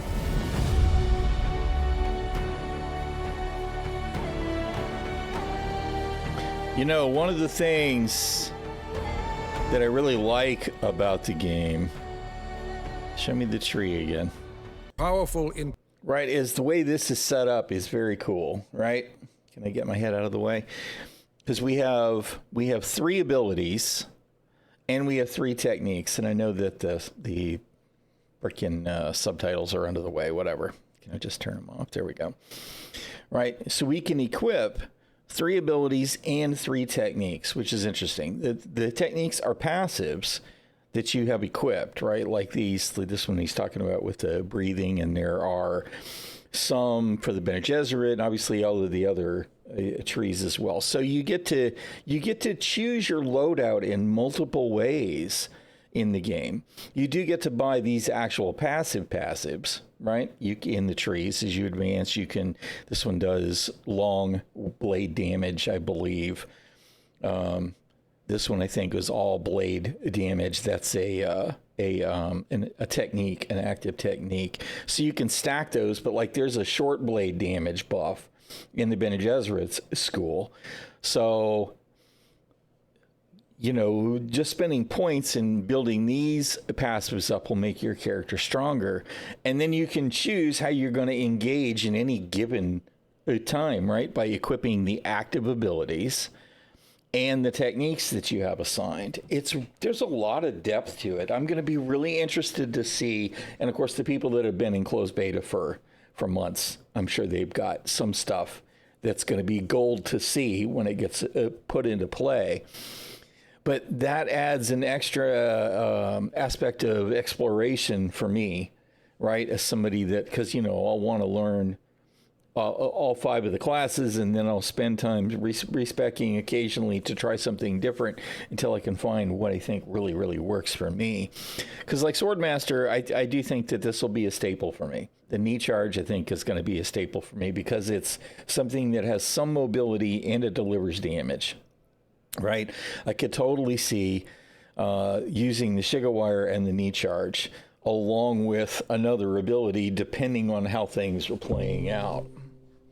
Yeah, you can do the free respec once per 48 hours. Yeah, which is fine. Right, it's all good. Yeah, there's already lots of, I'm sure, right, Icy Veins and those type sites. I'm sure there will be, yo, this is badass, and there'll be countless videos. This is the as a matter of fact, I've already seen some on YouTube, right?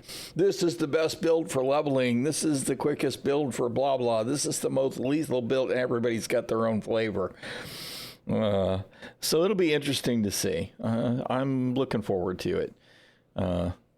But again, I like that there's depth to the gameplay, because there are classes, but there aren't, right? It's trees, because you can combine this however you want.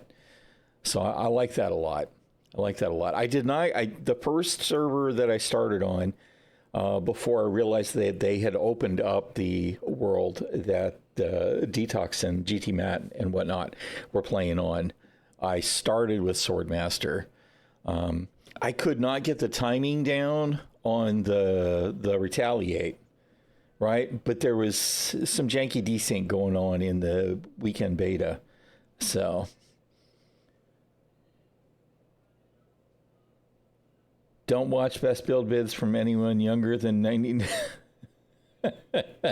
Mainly vids for views. Yeah. Well, I mean, to be honest, I'm not a big fan of watching those kind of vids early on anyway, because I kind of want to explore it for myself. And then once I've got more of an idea what's going on, that would be when I'd kind of be like, okay, well, people have done a lot of investigation here. What are people saying now is the right thing to do?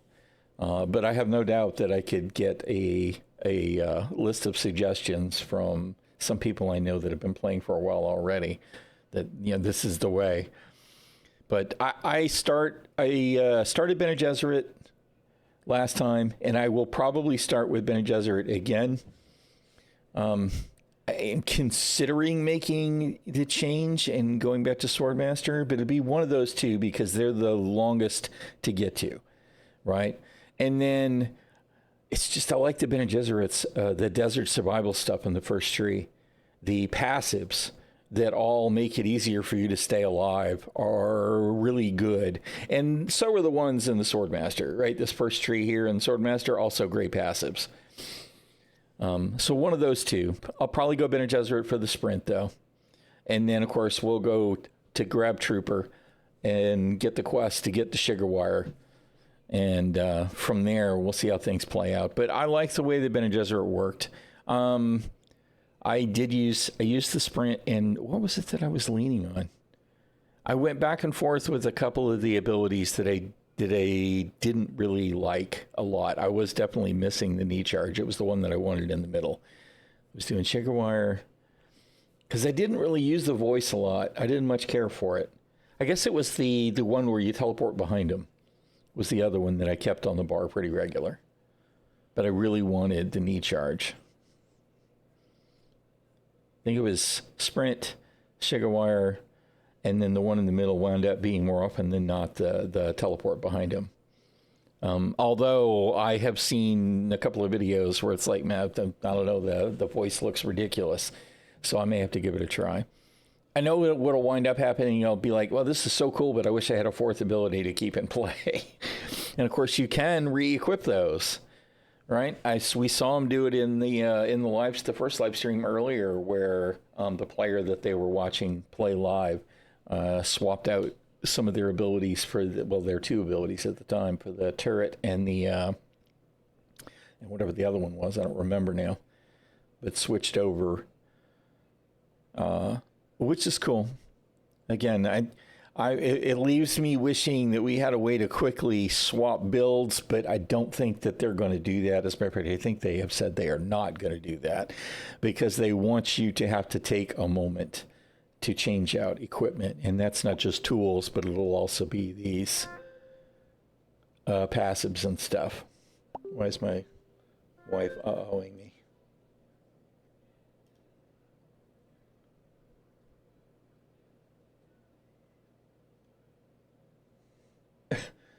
What do you mean, uh-oh?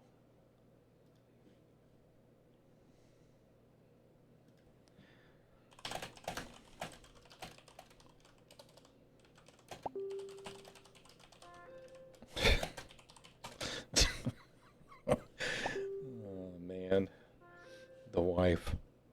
She is so into her gardening right now, which is actually really so good for both of us.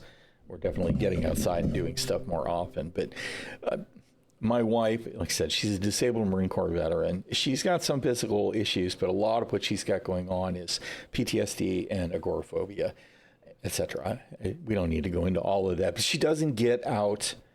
She doesn't get out of the bedroom a lot. She very much settles into her nest and does her thing. She winds up watching a lot of videos, and she does some stuff online with her phone, and she does crochet, and she does some other stuff, but she doesn't get out of the bed a lot because she just doesn't feel comfortable getting outside of her nest.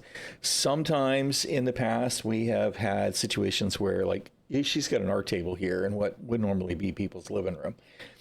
And sometimes I can get her into routines where she'll go in there and do art outside. It's actually been a while since she was really interested in doing the art of being on her computer. Right now, though, again, I'm getting her into the kitchen a couple of days a week, at least, not necessarily for cooking, which I kind of miss her cooking because she can cook.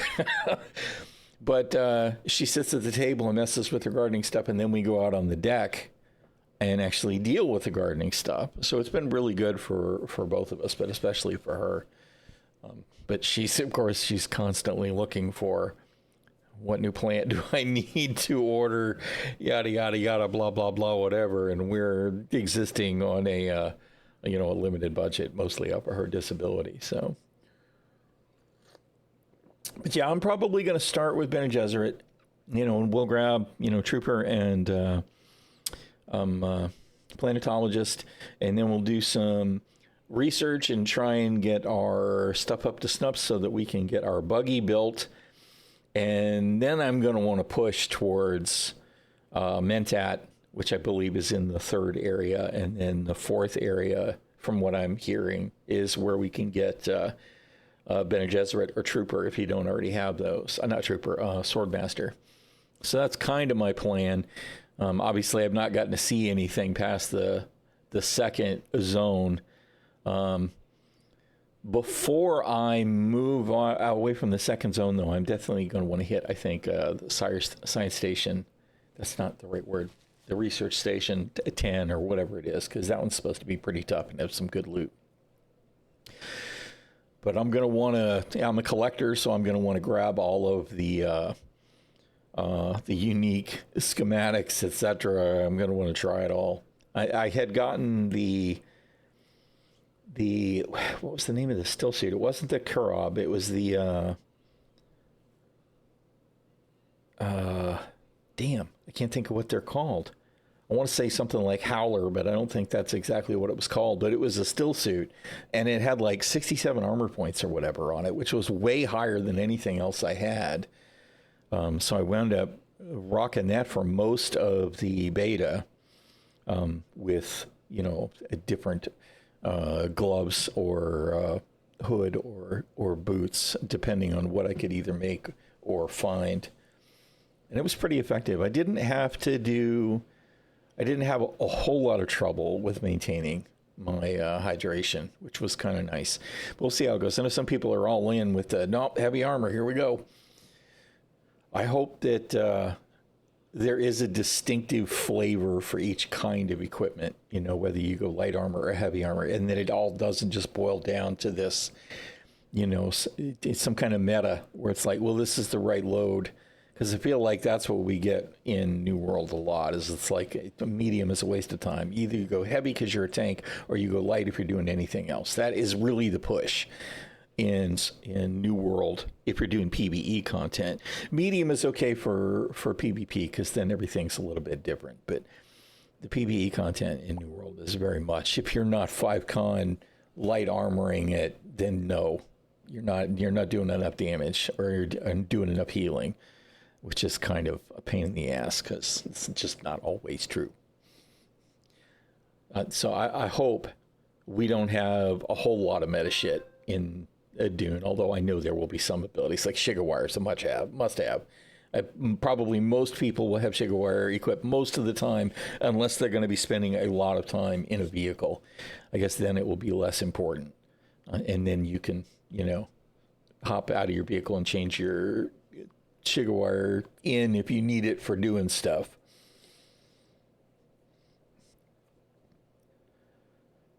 I actually heard that Swordmaster was a little bit further from the start to get at the outset, but it's in the fourth area or someplace near the fourth area like Bene Gesserit is. So one of those two, yeah. But the other thing about Bene Gesserit is the bendy sprint is amazing. I mean, it really is. You just rocket across the sand, and it's a good way to help cross the desert until you get your first sand bike and all of that. So it's definitely going to wait. It's almost certainly the way I'm going to start. And then immediately go get a Trooper so that I can get the Shigawire. Yes. Well, I do the same thing. You know, it's funny. Again, as New World is an example, I wound up playing either Spear, Sword and Shield, or Bow, Sword and Shield. And Spear, Sword and Shield is sometimes considered a meta these days, but it didn't used to be. And Bow, Sword and Shield is never considered a meta, but it just works for me. It just does. The way it flows is fantastic. I know we'll get stuff like that in this game too, where it'll just be the flow just works. Yeah, the grappling hook, the Shigawire is amazing. It is. It's like all of a sudden the whole world gets bigger. Or smaller, depending on your perspective, because being able to Shigawire, especially once you get the suspensor belt, right? You get the suspensor belt, you use the Shigawire, you go up, you grab again, you know, it's way easier to deal with the verticality. It's so much fun. And then, of course, coming back down with the suspensor belt again, the same way. And then there's a couple of other abilities I'm really interested to try out, though, because like there's the suspensor dash, which I think is a Mentat ability. I don't remember for sure, but that one looked like it might be really interesting.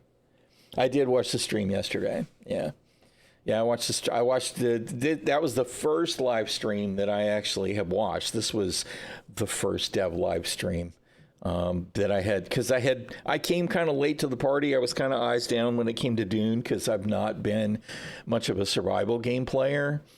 But you know, Detox and some other people I know that play Star Citizen were interested in it. And I was like, okay, all right, I'm going to check it out. And then I got into the weekend beta test, and I just can't wait now. Can't wait. Pre-ordered it, ready to go. Yes, I was super hyped yesterday because I knew nothing at all about the Deep Desert except, you know, it was the PvP free-for-all zone. It was like, I'm really interested in the mid and end game now, right? I mean, I only got to play for about 2 days of the weekend beta, but in those 2 days, I played 27 and a half hours.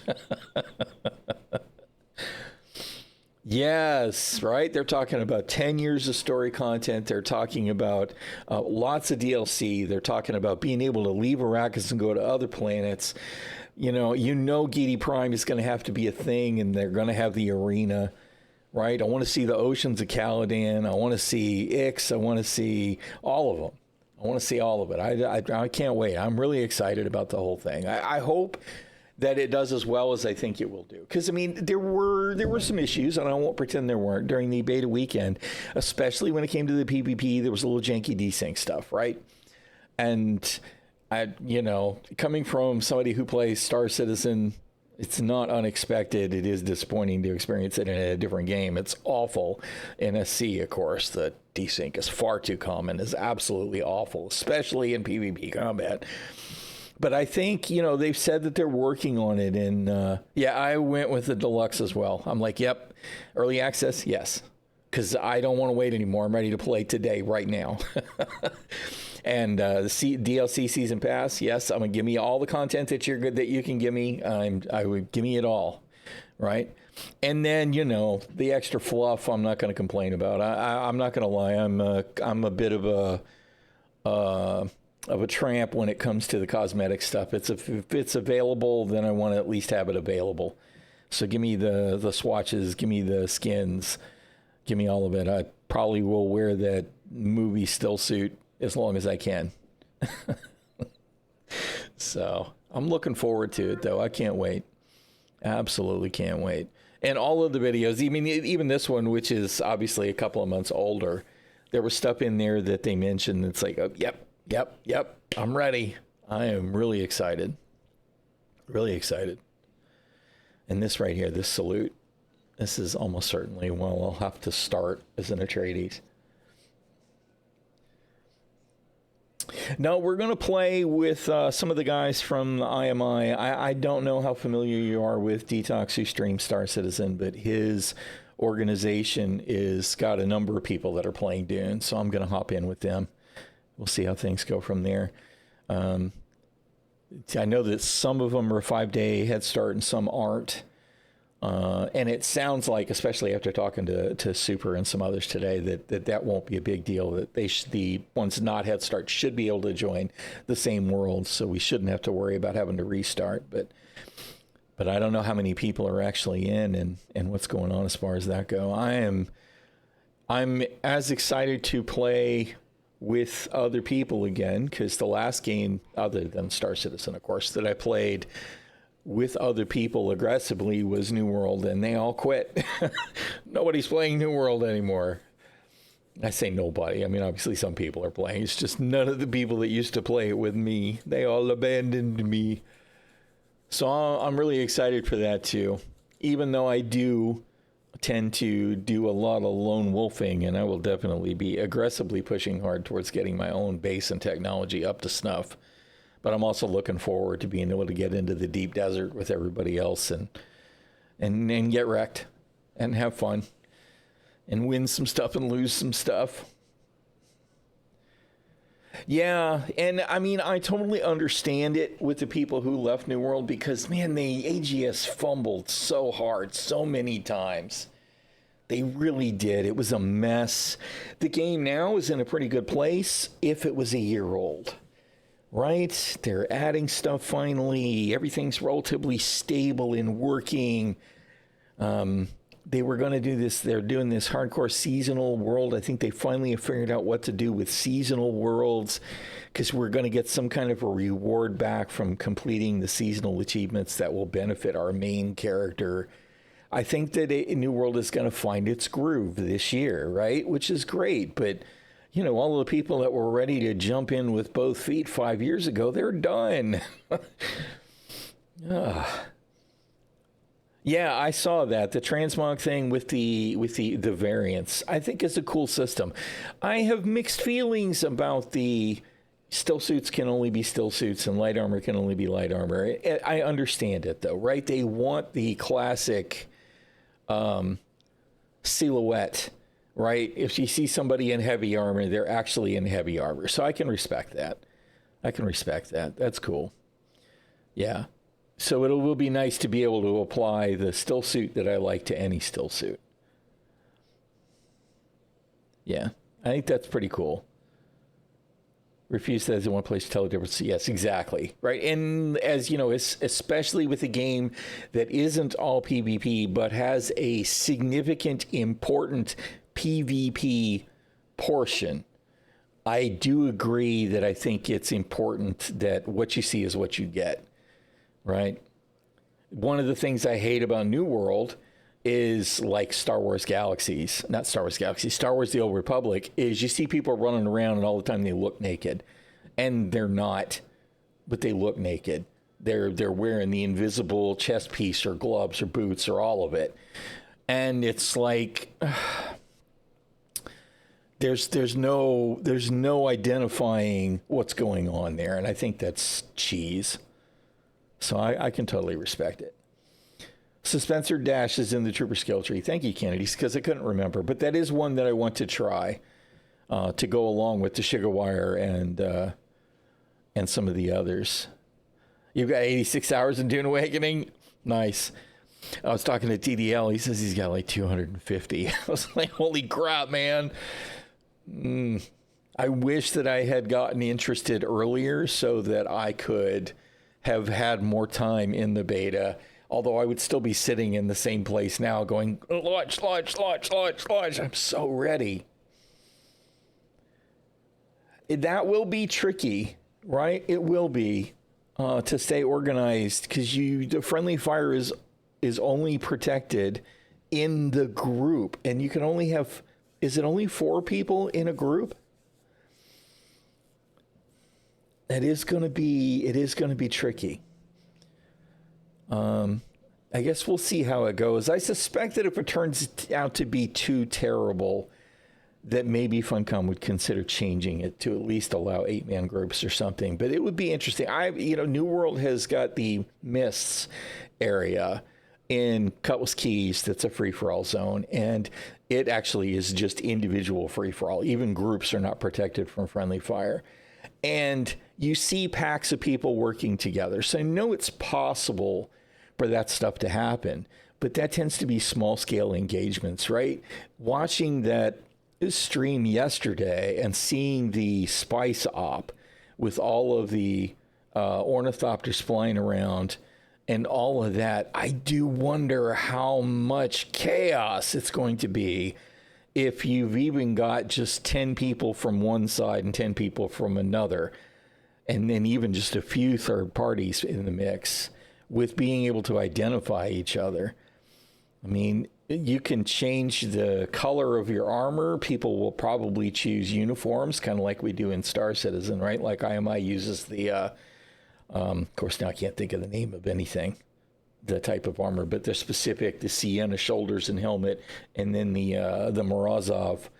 I think it's the regular Morozov, but it might be the other, you know. I'm going to join with the IMI guys, with Detox and them. I don't think that we will lack for room. I don't think there's 32 of the IMI that are going to start out. So there'll probably be room if you want to join as well. I mean, I'll check with them, but I don't think that'll be a problem. You were lucky to get in the closed beta. Yeah, you know, like I said, I was kind of like, nope, I'm not looking at another game. I'm not doing it. Nope. I know I love Dune. Nope. No, I was hiding from it. I was like, because I'm not really a survival guy, but I'm totally feel different after getting into the beta. It's like, yep, I'm ready to build more. I could spend probably days just progressing through the research trees and building my base up and be just a happy camper. So, going to be exciting. Yeah, color palette, and then you could probably choose, you know, okay, we're going to do all the Atreides heavy armor, and we're all going to do the bright yellow, or we're going to do all the Harkonnen, and we're going to do the green, or whatever. I mean, there should be ways to help, but I think that it's really going to boil down to organization through some kind of voice chat. I know it's my fault. I'm sorry. Always blame Galathir. You made a Harkonnen? Yeah. I'm probably going to, like I said, I mean, it as cheesy as it may be, I want the Atreides salute. So I'm almost certainly going to go with Atreides, at least or Caladan as a starter. No, it's Atreides, right? This is the Atreides thing. Anyway, right? I want the salute. The Harkonnens, I know that TDL, they're all going baldies, right? They're all going pale baldies. They're going to go, I'd be willing to bet it'll all be black and red color scheme, and they will be swarming around and be lethal and scary, and it'll be cool. Getting it based on takes time. The research trees are definitely interesting. Yeah, everything that I've seen about the building and the research it's really cool. I love it. Mentat from X. Gonna be Harvester Crafter, Stealth Archer, Sniper. Yeah. Yep. I think there's plenty of good stuff for that build. I think it's going to be fun. And, you know, having the planetologist in the mix to help you, you know, keep your vehicles up and running and do the extra gathering and all of that. I really like it. And I do like it that there was at least one class that they added to the game that was not combat centric. Right? That's pretty cool.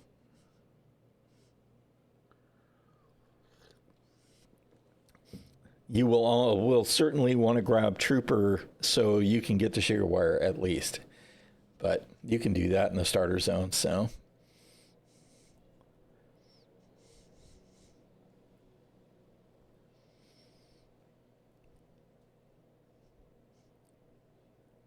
Yeah, no, that's pretty much what I was planning on doing too. Exactly that. Yep. Although I will almost certainly, unless it's just not possible, I will almost certainly do my level best to have all 5 of those classes unlocked in the first 3 days. We'll see how bad it gets when we push past into the 3rd zone and all of that, but I am going to want it. Going to want the classes bad quickly so that I can try out the passives and the techniques and all of that. So we'll see how that goes. Mountaineer is great for climbing under the planetologist. Yes, definitely. Yes, right. Yeah. And you know, I wondered about which one. Is it Mentat that has the I don't even know whether it's called a suspensor or a repulsor or whatever, but it's got some kind of up jump thing, right? That looks like that might be really interesting too. Like, yeah, okay, I know you're like much quicker than that. I just don't know, right? I am confident that I can get, you know, my first 3 in an hour if I really want to, right? I don't know that I'm going to want to skip past the other stuff, but I probably within the hour, you know, I'll have planetologist and trooper done. Right? I just don't know what to expect in the 3rd zone because all I got to see was the 2nd. And if I can do quicker, then I will. I am an explorer and a completionist, almost addictively at times. So it will be very easy for me to get sidetracked, you know, even though it's like, you know, I want the other 2 classes, get them done. I get sidetracked by quests and gathering resources, and then I'll be like, oh, now I got steel, now it's time to make some stuff, and then I'll be trying to kit myself out before I go actually get Swordmaster. So we'll see which impulses win the day, I guess. It sucks to have to work Thursday and Friday when it releases. Oh no, work. We'll see. I've already sort of started, you know, warming the waters with the wife there, going, yep, this is a new game. I'm going to try and go big or go home with the streams on this. So my first stream playing it on the 5th will probably be a long one, at least as long as I can manage as a old man. Other zones require a higher level of gear. Heat levels increase as you progress, so the still suit is a must. Okay, that's good to know. Okay, so I mean, I guess, well, I mean, I planned on trying to stay on par with research anyway, so I guess we'll see how it goes and what kind of schematics I find and whatnot. Run around and open up areas and get everything you can unlock while on the move. Maybe get some XP, and then run for life if 200 levels higher NPC spots you. Then you go back to the start area and do the proper explore quest, etc. Yeah, I can see that super. Yeah, we'll see. Oh. I'm just ready I'm ready to go.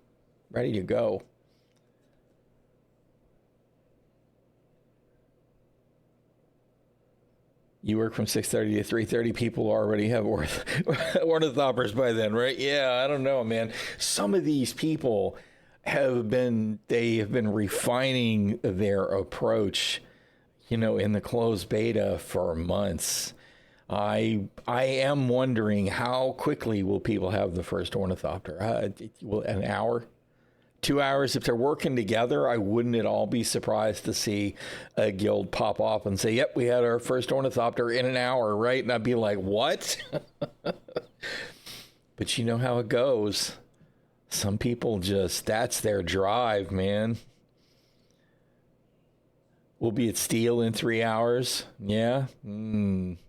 I think that probably the biggest, and as somebody that only has 27 hours of experience in the weekend beta, and based on the videos I'm watching, I'm guessing the biggest limitation to really being able to get deep into steel is going to be water, right? Because you need water to make the iron, and then you need more water to go to steel, right? That's going to be the trick, is plenty of water production.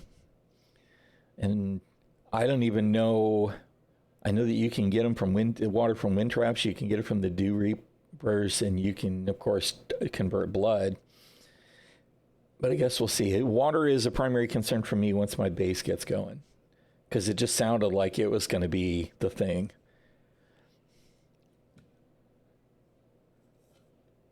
You'll be in Thursday night after everyone's already level 50.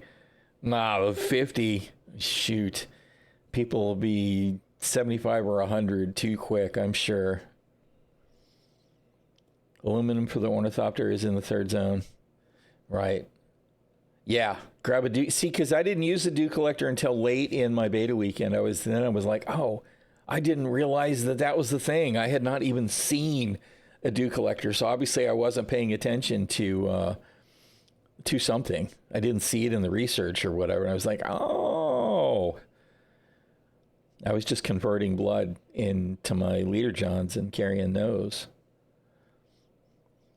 Wouldn't run as fast as possible from the South Haga base from Gap and onward. Better to enjoy in each zone and gear up. Yeah, I do want all the schematics, right? Like I do plan on, I'm going to start and I'm going to go straight to the first trial, do the first trial, and then I'm going to go straight to the trading post so that I can start the trooper quest. And then I will scoot over to the science station and talk to the planetologist and grab that. Right? But on my way from those, if I happen to cross any cave or any settlement, I will hit them. Right?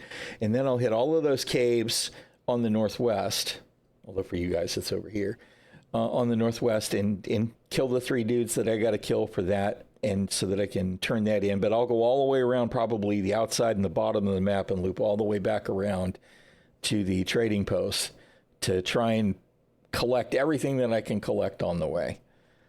Right. And I want to make sure that I survey everything as well before I leave the first map. I just would like for me to have gotten everything that I want out of there relatively quickly, because I want to thoroughly explore Vermilius Gap, because I did a little skimming there, but I didn't really dig deep anywhere. But I want to enjoy all of it. So even though I will have a tendency to want to chew up the content, I'll be, yes, more, give me more, give me more. I'm not really in a hurry to get out of there. So we'll see how it all works out. But I am super excited. And I don't necessarily have to be the first at anything. I want to, my drive is going to be to get past where I was in the weekend beta as soon as possible so I can see the new stuff. I'm looking forward to the story too. Everything about it has been very interesting to me so far.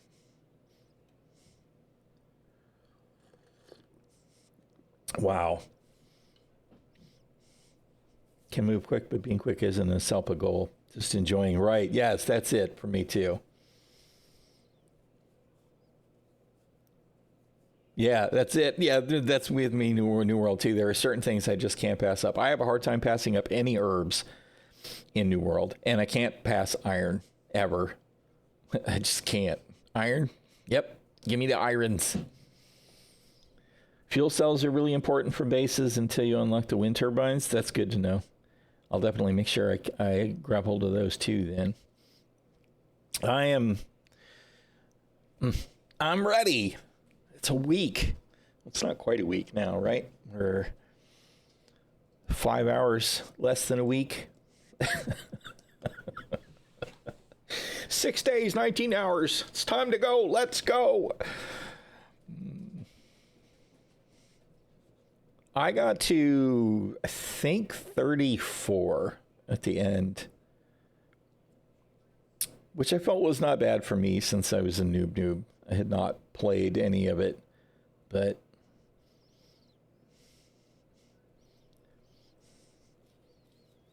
week plus 4 hours? No, it's the 5th, right? Oh, wait, you mean when you get to start?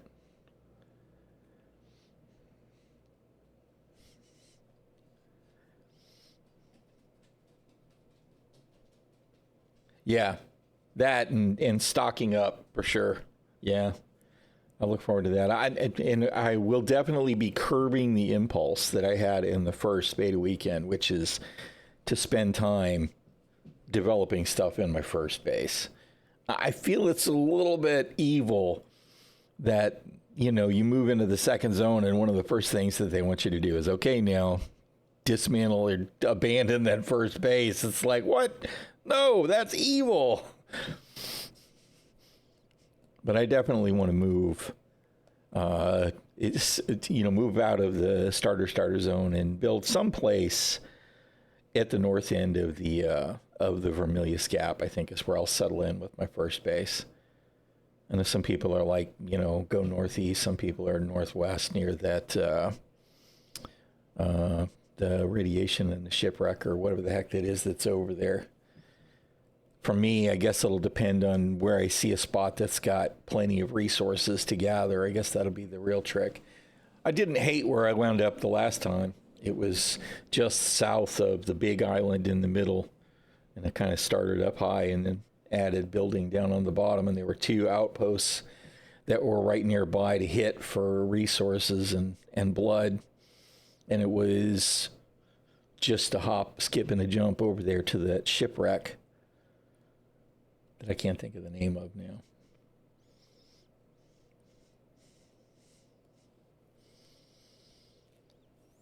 Personal inventory weight limitations. You'll want additional inventory on biker, better buggy. I did try the storage on the bike and I liked it. However, my instinct with the bike is always wanting to store it, and you can't store it while there's stuff in the inventory. I really want to get the buggy. That's kind of my other goal, right? Is I want to gather everything I can gather, but I really want to get the buggy built as soon as I can, so that I have plenty of storage for moving stuff around. Yeah, the booster on the bike was too much fun. I think I'm going to want to have the booster on the bike for zipping around when I want to zip around, and then when I'm actually going to settle in and get something done, I'm going to want the buggy that can carry stuff, because it does seem like it can carry a lot more. And then moving forward, after seeing it in the video yesterday, I absolutely want to be able to gather with the freaking buggy, man. The volumes that they were talking about with the cutter on the buggy was intense. And then I'm probably going to want, I'm assuming I can put a scanner on the Mark II bike. Actually didn't put any of that kind of stuff on the bike, because I didn't know that was a thing in the weekend beta. Yeah, being able to get the harvesters was cool. I noticed that they pointedly didn't call the big ornithopters carryalls, right? So that makes me wonder, is that something that we could see down the line in DLCs, is the big harvesters and the carryalls? Even if it's just part of, an area that's controlled by one of the big houses.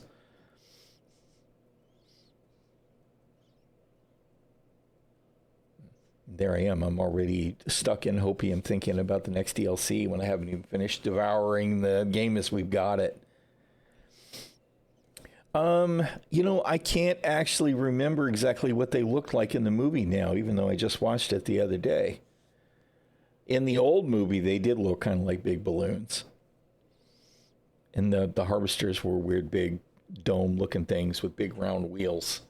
In the 84 movie, they look kind of terrible to me, but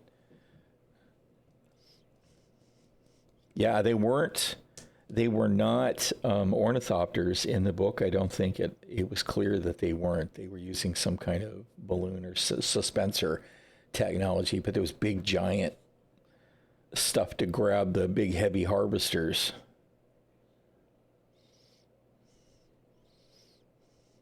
Yeah, well, I mean, there's no gatekeeping here. People who just watch the movies, or even if they've not watched any of it and they're just interested in the game, I don't have a problem with any of that. I just can't help but think about the other iterations of stuff. Old man, I tend to do that kind of crap.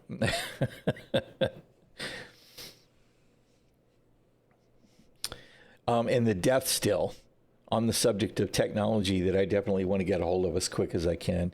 I want a base near some outposts or settlements where I can kill people, and I want a death still to be able to distill bodies down to water. That's a primary objective too. Yeah, it's not planetary scale. We'll see how it goes, right? But I just think it's exciting. Watching that op was very cool. I really enjoyed the heck out of that. It gave me more of an itch for the end game PvP, right? I'm not opposed to PvP in any game, I don't spend a lot of time doing PvP in New World, for example, because it tends to be imbalanced, right? It's either all of the guys that all have everything in their spec and they know their stuff left, right, and center, and they have 2,000 hours in the game, and you're just going to get wrecked, or they're a pack and you're solo, right? Or it's all meta, and it's like, oh God, man, I don't really want to have to deal with the meta. I don't want to play the meta. So I don't do a lot of it in New World, although every once in a while I do find it to be entertaining. I am actually a little bit interested in the OPR. What do they call it? There's some new version of OPR in New World where you don't get any of the perks on your armor. I'm kind of interested in trying that, because then it won't be about gear. It'll be about, how you're set up and whether you're any good. And even though I know I'm just mediocre. I love my PvP in Star Citizen as well, even though I do feel kind of old and slow these days. So I'm not opposed to getting involved in it in Dune, especially if it's going to be with a group. I think that's going to be a lot of fun. I just think it's funny you can kill a guild and steal their harvester with people still in it. Yeah, that'll be interesting to see how that plays out. Because, I mean, even if you fly away with their harvester, you're going to have to deal with them at some point. We'll see. I want to see how all that works out. Okay, let's see. I did watch this the other day, I think. Let's see.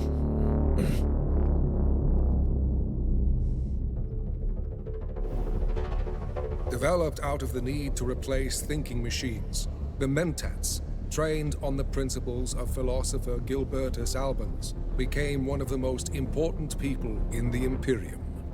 Able to calculate immense amounts of data and devise complex strategies, they are the most advanced tacticians on the battlefield. Okay, why am I not getting any video here? What's going on? Technology, you will be able to think many steps ahead of your enemies. Can the video actually play? There we go.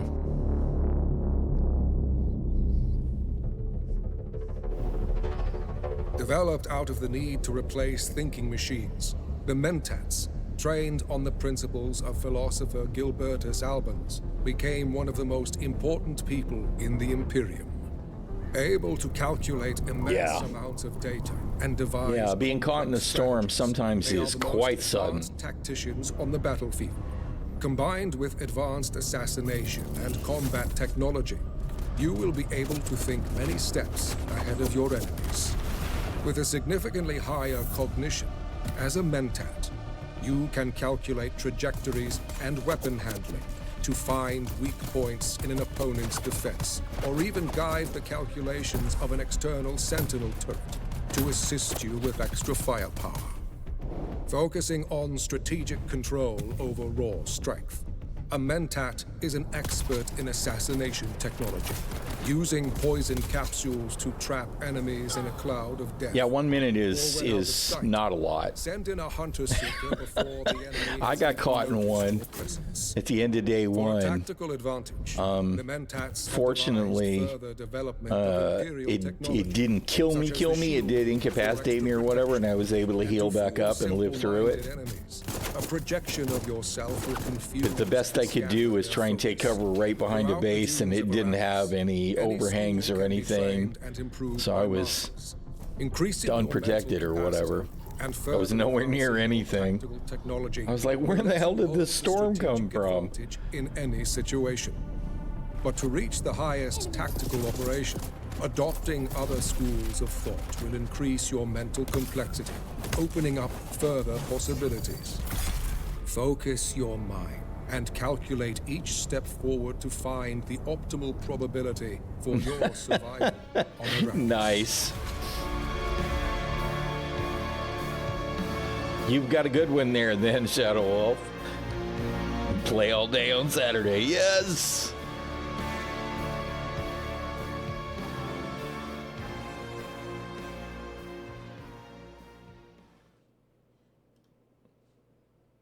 The Trooper. Get it written down, yep. Can I get that in writing, honey? Forged in the crucible of war, House Troopers are the first, last, and often only line of defense in the Imperium. With rigorous routines and a life of survival and combat training, the House Trooper is always ready for action. Drilled in heavy firepower, long-ranged weapons, and combat technology, a trooper is an expert in finding new vantage points and forcing enemies out of cover through gravitational manipulation. Mastering these tactics will help you become an effective opponent against even the most heavily defended strongholds.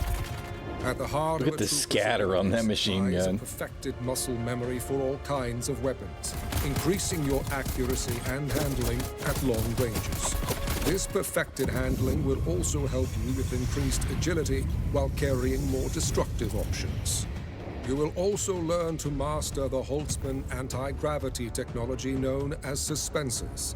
Throwing your anti-gravity grenades will trap enemies within its field, leaving them an easy target. And when pinned down by close-range attackers, releasing the suspensor energy... Flamethrower is rude? Yeah, rude, definitely. In order to navigate the battlefield quickly, your tactical technology includes the Shigawire. Must have. A fast climbing cable enabling unprecedented vertical mobility. And when no other solutions are possible, use the modified Hunter's Seeker for a high explosive option to defeat heavily fortified enemies. Throughout the dunes of Arrakis, any school can be trained and improved by masters. Advancing your combat skills is the key to surviving any battlefield. But knowing your enemy also grants you access to their abilities, opening up synergies that surpass even the most deadly house trooper. Salute in honor of your house, and venture brave into the dunes of Arrakis. Oh, I want to play. Want to play.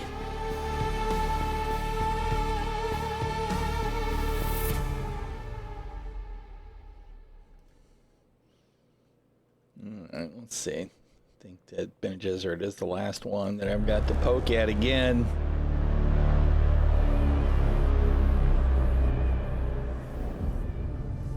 The spiritual and political school of the Bene Gesserit traditionally holds their knowledge and abilities within Creepy the old lady confines of their sisterhood. Yet at the fringes of their influence, some dare to pass this knowledge on to outsiders. With expertise in close-range combat, manipulation, and self-control, the Bene Gesserit are experts at controlling the battlefield and surviving the extreme conditions on Arrakis. Their weirding way grants you superhuman movement and combat tactics. Such a great ability. To traverse large distances in the blink of an eye, or in the heat of a battle, flank an enemy up close to yield a deadly strike before anyone has a chance to react. But mastering close-range combat and movement alone is not enough. Using their most notorious ability, the Voice, you will be able to compel your enemies to abandon their allies, breaking their spirit and confusing their minds. While this control of the body and mind makes you a powerful opponent, it can also be used to strengthen your resilience to extreme conditions. Through meditation and focus, you will be able to improve recovery and be less effective. They talked about in the video yesterday, the last live stream, they were doing the bit about the water shipper's mansion. And they mentioned like there was one spot where there was a guard that you had to deal with before you went into the mansion or whatever. And the Bene Gesserit being able to use the voice to basically ignore me, right? And he just walks right by. I thought, well, that's actually pretty cool. It's not like stealth, but it is.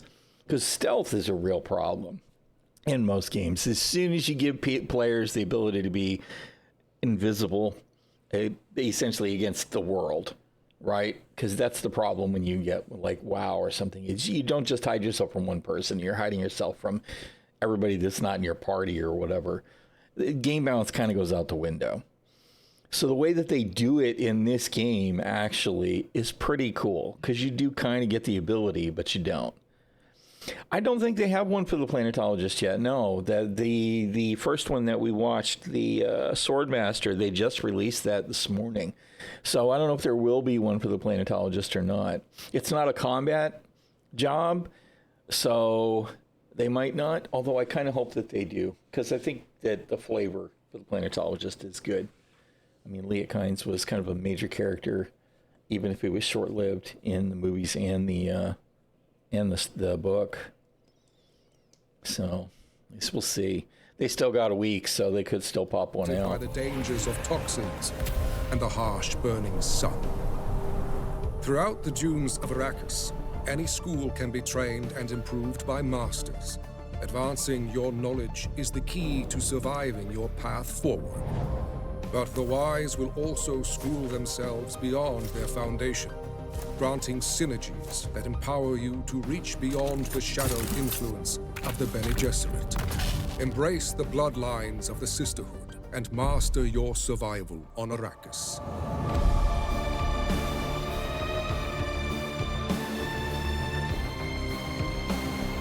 No, you can learn all 5 classes, right? You can unlock them all.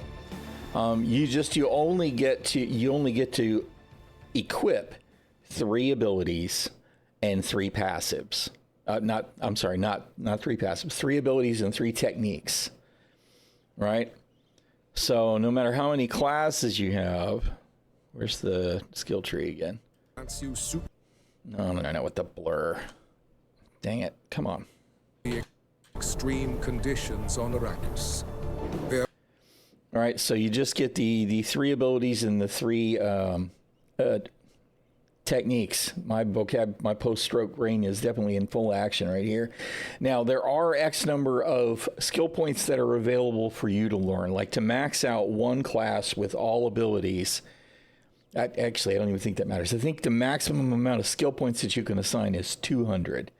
Right, if I'm not mistaken, that's level 200. You have all you hit level 200, that's max. You can choose to invest 50 of those in Trooper, and then 50 of those in Bene Gesserit, and then 50 of those into the other 2, right, Mentat and Swordmaster as well. But it means you probably won't get as far in any of the trees, so you might not get the ultimates. I don't know anything about them because they weren't available to me in the closed beta. But you still only get, even if you have a total of 4 abilities unlocked between 5 classes, you can only install 3 of them at a time. Right now, you could stop when you're getting ready to go to a location and go, okay, well, I'm going to swap out Sprint for Compel. Right, same thing. You can do the same thing with the techniques. You can say, I'm gonna swap out the stabby technique that lets me do extra blade damage, and instead I'm gonna do center of mass, which is over here on the trooper tree, so that I can do more damage with my ranged weapons. But it's a conscious decision that you have to make as you're adventuring, because once you're engaged in combat, I don't think you can change any equipment, right? So you have more tools available to you, but you only have a certain number of them available instantly. But you can have all 5 classes trained, for sure. And I mean, you're going to get whichever one you start with. And then in the starter zone, you can almost immediately go get Trooper and do the quest for them so that you can unlock Trooper. And then right next door, almost near the science station in the top north of the starter zone, you can pick up the planetologist, and they have good stuff for gathering and all of that. So, and then the Mentat comes in, I think people say the 3rd zone, and then Bene Gesserit and Swordmaster are in the 4th and or 5th or something like that. So, but yeah, you can unlock all of them. The advanced trainers, I think, are in the social areas, so you can get started with some of them, and then once you can travel to Arakeen or Harko Village, I think that's where you do the advanced training, because I don't think you can get the ultimate abilities until you deal with the advanced trainers. And these level up too. Like this tree shows that they have, like this one is just 1 of 3 allocated here, and this is 2, and this is, well, that one's, this, my head's in the way. So this one's 3 and 3 and 3. So there's multiple levels or multiple tiers of some of these abilities as well. I don't know how many, I don't know whether 200 points gets you one whole class or, 1.5 whole classes or what. I'll have to see how it all goes. Didn't understand how to get those up. Yeah, I think you're probably going to have to talk to a trainer. Although I feel like I got to level 2, or I say level 2, tier 2 on some of my abilities in the beta week. Now I'm not sure, but I think so. I want to say that I got some of these up to 2. So I don't know what all is required for the advanced trainer. It may just be the ultimates. Somebody else that's been in the beta may know. Of course, they may not be allowed to talk about it yet. I don't know that either. But I expect that to max out a tree, you'll have to have the advanced trainer, which means you have to get further in the game to talk to the advanced trainers. But I like that it's essentially freeform in that once you unlock the class, you can spec into stuff however you want, and then every 48 hours for free, you can respec. So if you want to try something out, you can do that every 2 days or whatever, which sounds like a long time to me as somebody who's used to being able to just throw a currency at something in New World and respec on the fly. That'll make me stop and think about that a little bit more, but I figure if I screw up the first time, I can get one respec immediately, and then hopefully I don't need more than 48 hours or less than 48 hours to do the next. But I imagine there'll be all kinds of information out there. As a matter of fact, I know there's already all kinds of information out there. Said video after video after video of people saying, oh, I've got the best build, and maybe they do. I think a lot of it is going to be dependent on personal taste and how you like to play, but I am definitely looking forward to trying it all out so much. All right, I think I'm actually going to wrap up for the day. I don't know who else is doing what today, but I'll be at it again tomorrow. I want to watch the other live stream. It looked to me like a 2 and 3 might not be quite as long. We'll see, but I want to check those out.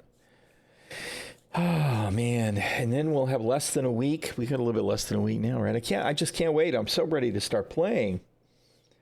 Got to go with your own build and see what happens. I think that's what I'm going to do too, right? I have an idea what I want to try, and I want to get familiar with the trees and see how does this stuff play out. And then once I have a better understanding of how the game plays and how the ability trees work, then at some point I'll probably be like, yo, hey, what is everybody else doing? Yeah. Don't do that. Don't do that. Don't delay it.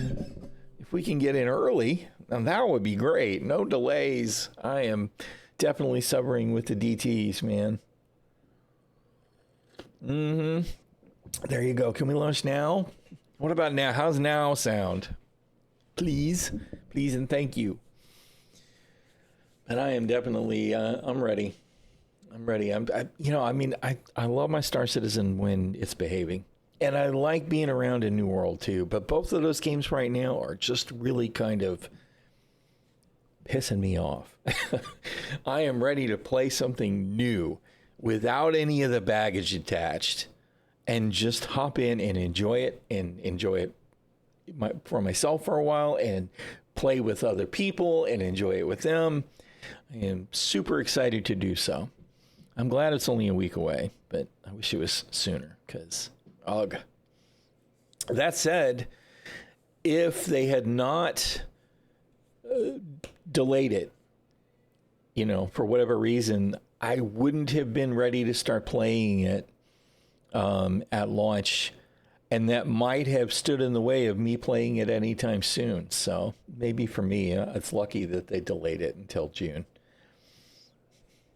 It's not my fault, though. I didn't do it. 7 days for the win. That's it. We are so ready, Hopper Bob. How you doing, man? Oh, all right. I need to do something about food. I fed the Shieldmaiden, but I am starving to death. I need to eat. I need to eat. Is anybody else poking at... I think everybody's kind of doing the same thing I am. I don't know any of these people. I hate to raid off to somebody that I don't know.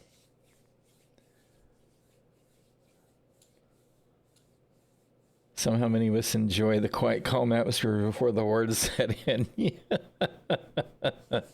Yeah, I can understand that. It's like when the free fly hits Star Citizen, right? It's like, oh God, here they come. Who unlocked the doors?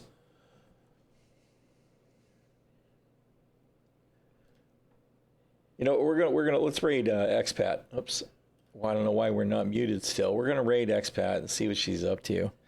I know she's been feeling a little bit annoyed with CIG too. Let's show her some love. She's a Star Citizen streamer, and I really enjoy her content. If you guys are not interested, anybody here, because I don't know how much overlap we have today. I expect there's still quite a few Star Citizen folks here, but we're going to raid Expat Brat. She does some cinematic thing.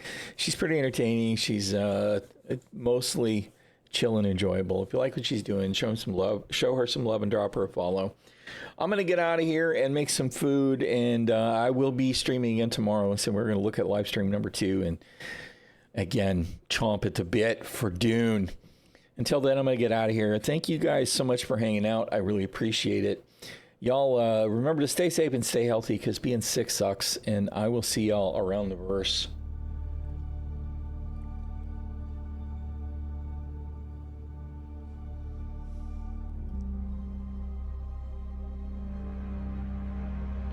Dune. Let us in, Funcom.